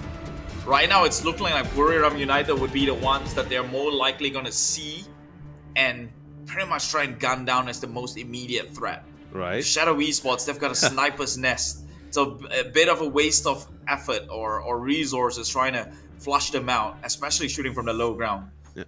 Which is why you see currently both Khan and Eddie, they station 2 members towards this side because they know they are already guaranteed that Shadow Esports here. They know that team is here. It's just that where's the third team that's going to be coming in here. So that's pretty much where you see, sorry, not Eddie, Khan positioning towards that way west side of that circle, just to give the intel in, just to make sure no one's going to be coming to flying. If Mega actually, if Porchess actually pushes in alongside with Mega, right, then I think this might be able to give a little bit of a breathing room for Shadow Esports, as Buriram has to deal with the incoming danger. Because Shadow Esports, they're not really pushing in. Actually, all 3 members currently at this current point of time is hoping for the exact same thing, which is, I want the third party, but I do not want to start the fight, because I will be third party if I start the fight here. So no one is willing to take the bold approach. And we're phase 8 right now, by the way. We're phase 8. Iconic Esports most likely will be the one to be drawn right out in the open alongside with Buriram and Shadow Esports. All 3 teams will be pushed out at the same time together. So who's willing to tank the blue zone and who's willing to pick out first here? I think they're going to play for desperation, right? Buriram United, they position behind Shadow Esports because they understand that although they're behind, they're not in the blue, which means eventually when the blue closes in, when Shadow Esports exit, they get the frags. They get the exit frags. So they're playing that desperation. And if that were to happen, then the first few people that Icon will see is going to be Shadow Esports and not Buriram United as they run in for the exit. We're already seeing it right now. They have to make it out there. The sniper's nest is no longer a nest. It has turned into a coffin. And they're making a run for it. Immediately gets 1 member knocked onto Shadow Esports here. Eddie gets onto Setsuna. Riz playing behind his triangle, but gets it. Shadow Esports retaliate, and they retaliate hard. 2 members left remaining for Shadow Esports here, but Buriram United still has got 1 member. Is Khan as the saving grace here. 10 kills already. Shadow Esports, their numbers have dwindled from this engagement, and still look at what's across the board. Icon spots onto Shadow Esports. Khan, he's just escaping by this sliver of HP. I think they've got an idea. Toss the nade on forward. Mega Will it hit? Is it true? It will connect just by a little bit, but not too fatal just yet. He is just barely surviving though, unless he's got more supplies to play around with. The smoke is there, so that's gonna buy some more time to make an entry. But Buriram United officially out due to the blue zone grenade, all the way from Porchester's side. It's just one man, one dream. Shadow Esports pops out from the smokes, but gets greeted with bullets straight into the forehead, and Icon Esports takes it at the final match in day number 2.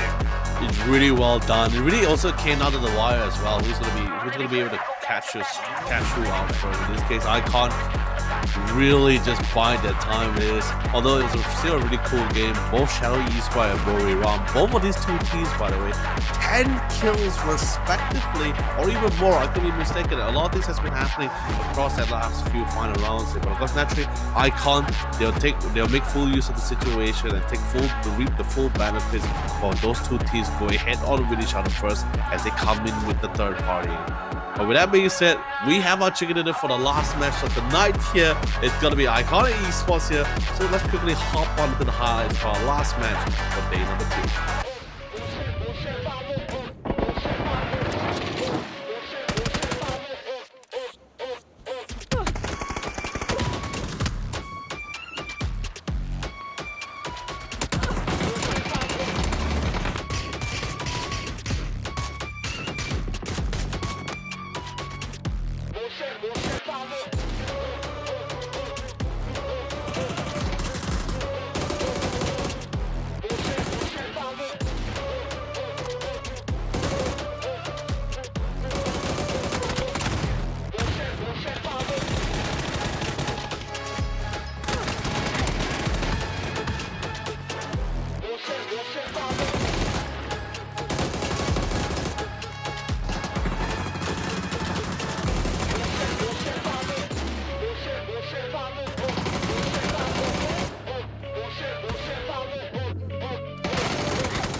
Ladies and gentlemen, with that, we have concluded day 2 of all of our 6 matches. 12 matches down, Keith. 6 more to go, and that's going to be Championship Sunday here.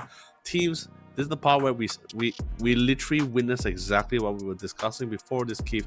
Team stepping up, team going all in, full throttle to just try to rack it as much point as much as possible. We've seen that leaderboard constantly fluctuating, whether it's in between the top 3 or the mid of the top 8 here, or even that 8th placing right now. All comes down to the merits and the performances on each and every one of these teams, but more importantly, the individual plays coming from each of their respective players from each team here is really phenomenal so far. Really great plays we're witnessing here for day number 2.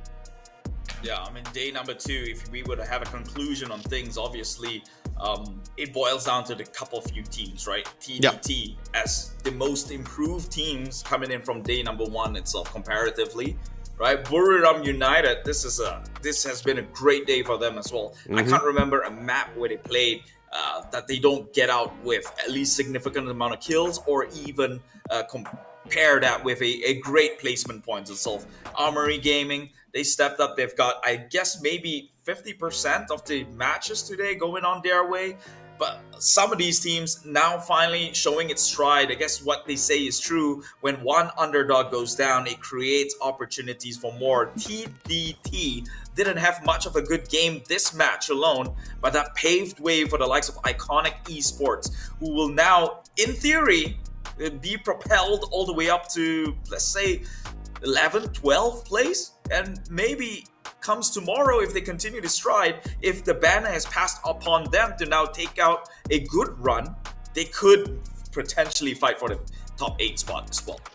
I mean, yeah, especially since, like, if we're talking about like which team really stand out today, following up from last 2 matches from last night, sure, TDT definitely on the board for that one for sure. Alongside with Armory Gaming as well, they're not too far behind. Even from last night's match, they also slowly was building up the revenue just to set up for themselves here for day number 2. Like I said before, this is the day where teams are already accustomed or at least familiar with each other with the lobby as well here. So taking that into account alongside with, of course, naturally depending on their situation with how the circle, their positioning, where they landed, where they've been in as well. Every team managed to adapt and found ways to make and reap the benefits with the situation, or at least with the tools that they have here, and really make their way through. AG was fantastic. TDT really solidifying their spot here today as well. Even Team Flash literally the last push towards match number 5, clawing themselves back to not only to that 8th place.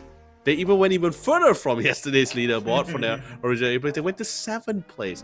Sure, there are some teams that did drop down. They were still steadily earning points, but it's not as significant compared to some of the other teams who's been pulling in the massive numbers here. So, sure, not to say it's not too far for JFT and Windy Esports to claw themselves back to the top 8 here. They're still actually in a pretty good spot here. But not too far behind. We see FW Esports, Aurora, even Shadow Esports as well. Sure, they haven't really hit that 40.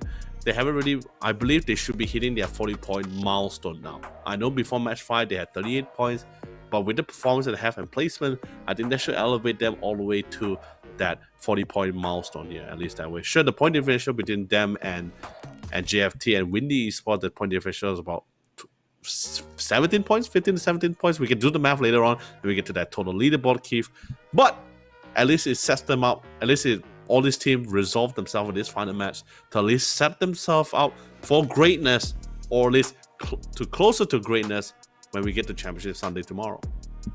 One thing we know for sure that I guess the APAC region can find solace is when JFT and Windy Esports fell out from this match alone, their position was not swapped, which means by the end of the conclusion today, JFT would have maintained their top 8 positioning and Windy Esports just by the skin of it. But that's definitely some news that you don't want to pretty much get comfortable with, right? Because like you mentioned, a good day 1 is supposed to buffer your day 2 and day 3, but right now they've used all the buffers they need. JFT will have to go back to ground 0. But first, a spotlight to the team and the player that made it for their team. It's Mega with 2 kills, 400 damage, and contributing about 28% of the total score in this match itself, which is good. That's what you want to see, which means everyone pulled their weight. They're fairly even. Perhaps if this is 28%, then you would assume by 4 members, across 4 members, they should have about 2, 4, 6, 8 kills or more. Man, that is sure. I believe it's more of an accumulation here. 6 kills, but then again, Iconic has been trying to go for placement here. Yeah, pretty close enough. They've been actually pretty more on the more quieter side of things, right? Especially with how the circuit's been shifting as well. They prioritize positioning above all else. Sure, they entertain the idea on punishing or being aggressive in anything that comes their way, which is actually a more of a natural situation, right? Especially with how they were positioning at the side of that mountain, the side of that massive hill that they were originally situated as well, by the roadside as well. But they slowly make their way in, found a scenario where they knew they somewhat hoped for a situation where Buriram and Shadow Esports will go hit with each other, and that actually panned out exactly what they were hoping for, took advantage, and that's when they racked in the additional kills from there. But then again, Shadow Esports and Buriram, I'm telling you, man, they did, even though they both these 2 teams did get the chicken dinner, they still walk away with more than 10 kills, 12 kills respectively, 11 on Buriram's here. Sure, there's not a lot of damage count, but Buriram, I think they broke the record for the most total damage. I thought today was going to be, I believe it was AG. Was it AG or TDT who had 2,300 damage here? But I guess it was Buriram who finally breaking the new milestone with 2,600 damage. That's insane. Yeah, Shadow Esports too. I mean, it's easy to snooze on this, right? Even people within the chat were saying, oh, we're not highlighting Shadow Esports enough, but that's because they never get I thought I was highlighting what? Well, in this match, yeah, not previous matches because they're always losing that fight. It's sad to say so, right? Let's call a spade, and there were a spade in most of the matches they played yesterday and today. There's a reason why they're not in the top 8, but right now, if they can continue their stride here, then they might look like potential contenders in the top 8 position. 18 points from this one, 16 onto icon. So despite the chicken dinner finish, they may not be able to claim ultimate victor here in the 12th match series out of the 18 that we've had. 16 from Buriram United, but Buriram has been the most consistent today itself, and it shows within the overall leaderboards. They're right now at the number 1 spot. It doesn't matter for sure, I get it. 8 spot, top 8 is the name of the game, is the main objective, and in contention for tomorrow, I would say 9th all the way down to potentially even 12th place has the fighting chance still within there. Dude, look at Shadow Esports. Look at where they stand now, right? From previously, not even part of the conversation. Now they're finally joining this round. 52 points. The point differential with them and the 8 and they pretty much on their next contender JFT is only 67 points. It's practically, we have 6 more matches tomorrow here. One good game, not just for Shadow Esports. Any of these guys who's contesting for that spot, it seems like a possibility here. But of course, naturally, AG and TDT definitely feeling very comfortable with the spot they're in, with the work they put in for day number 2. Yeah, but without further ado, I guess that would conclude our day number 2 here for the play-ins. Once again, you are watching the PUBG Global Series APAC Qualifier 2025. This is Phase 2, together with me, Keith Alicio, joined by my co-caster, Leonard Lee. Actually, he's the main man. I'm the co-guy. We'll see you more for Championship Sunday. That's happening tomorrow, where we determine the final definitive 8 teams to move on for the next week's final stage. With that, we bid you a farewell. Bye-bye.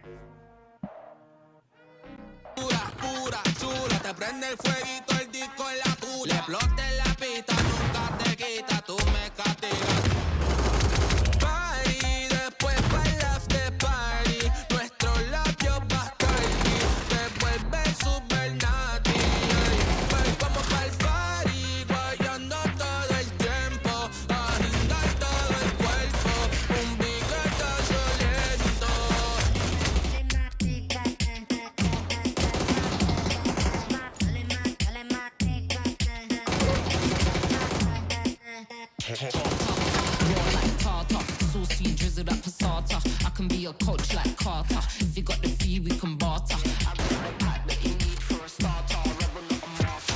Truth is, nah, they can't dribble like me. It's Janset, baby, know what I mean. Look, spice in the scene, and we break it down, yeah, you know what I mean. Yeah, make it go up and down scene. Rocker that we drink is better than the lead. Flow's got you feeling like a fiend. In the fire in the belly, yeah, let's steam. Vibe is mental, know what I mean. Eyes up in the you know what I mean. Hand with the flow, you know what I mean. Yeah, love is the key.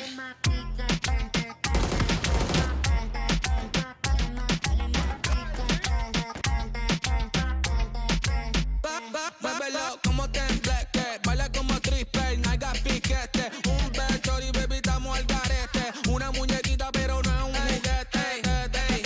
Party, guayando todo el tiempo.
Calentura pura, chula, te prende el fueguito, el disco en la tula. Le explote la pista, nunca te quita, tú me castigas. Party, después para after party, nuestros labios Bacardi, te vuelve super natty, ey. Vamos pa'l party, guayando todo el tiempo, a rindar todo el cuerpo, un piquetazo lento.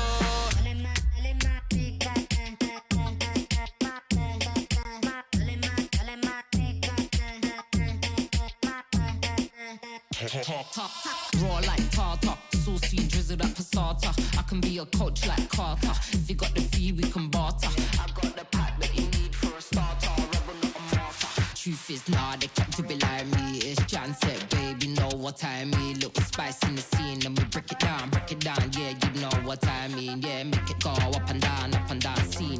Rocker that we drink is better than the lean. Flow's got me feeling like a fiend. In the fire in the belly, yeah, lips full of steam. Vibe is mental, know what I mean. Eyes looking mean, you know what I mean. Handle the flow, you know what I mean. Yeah, now it's looking keen.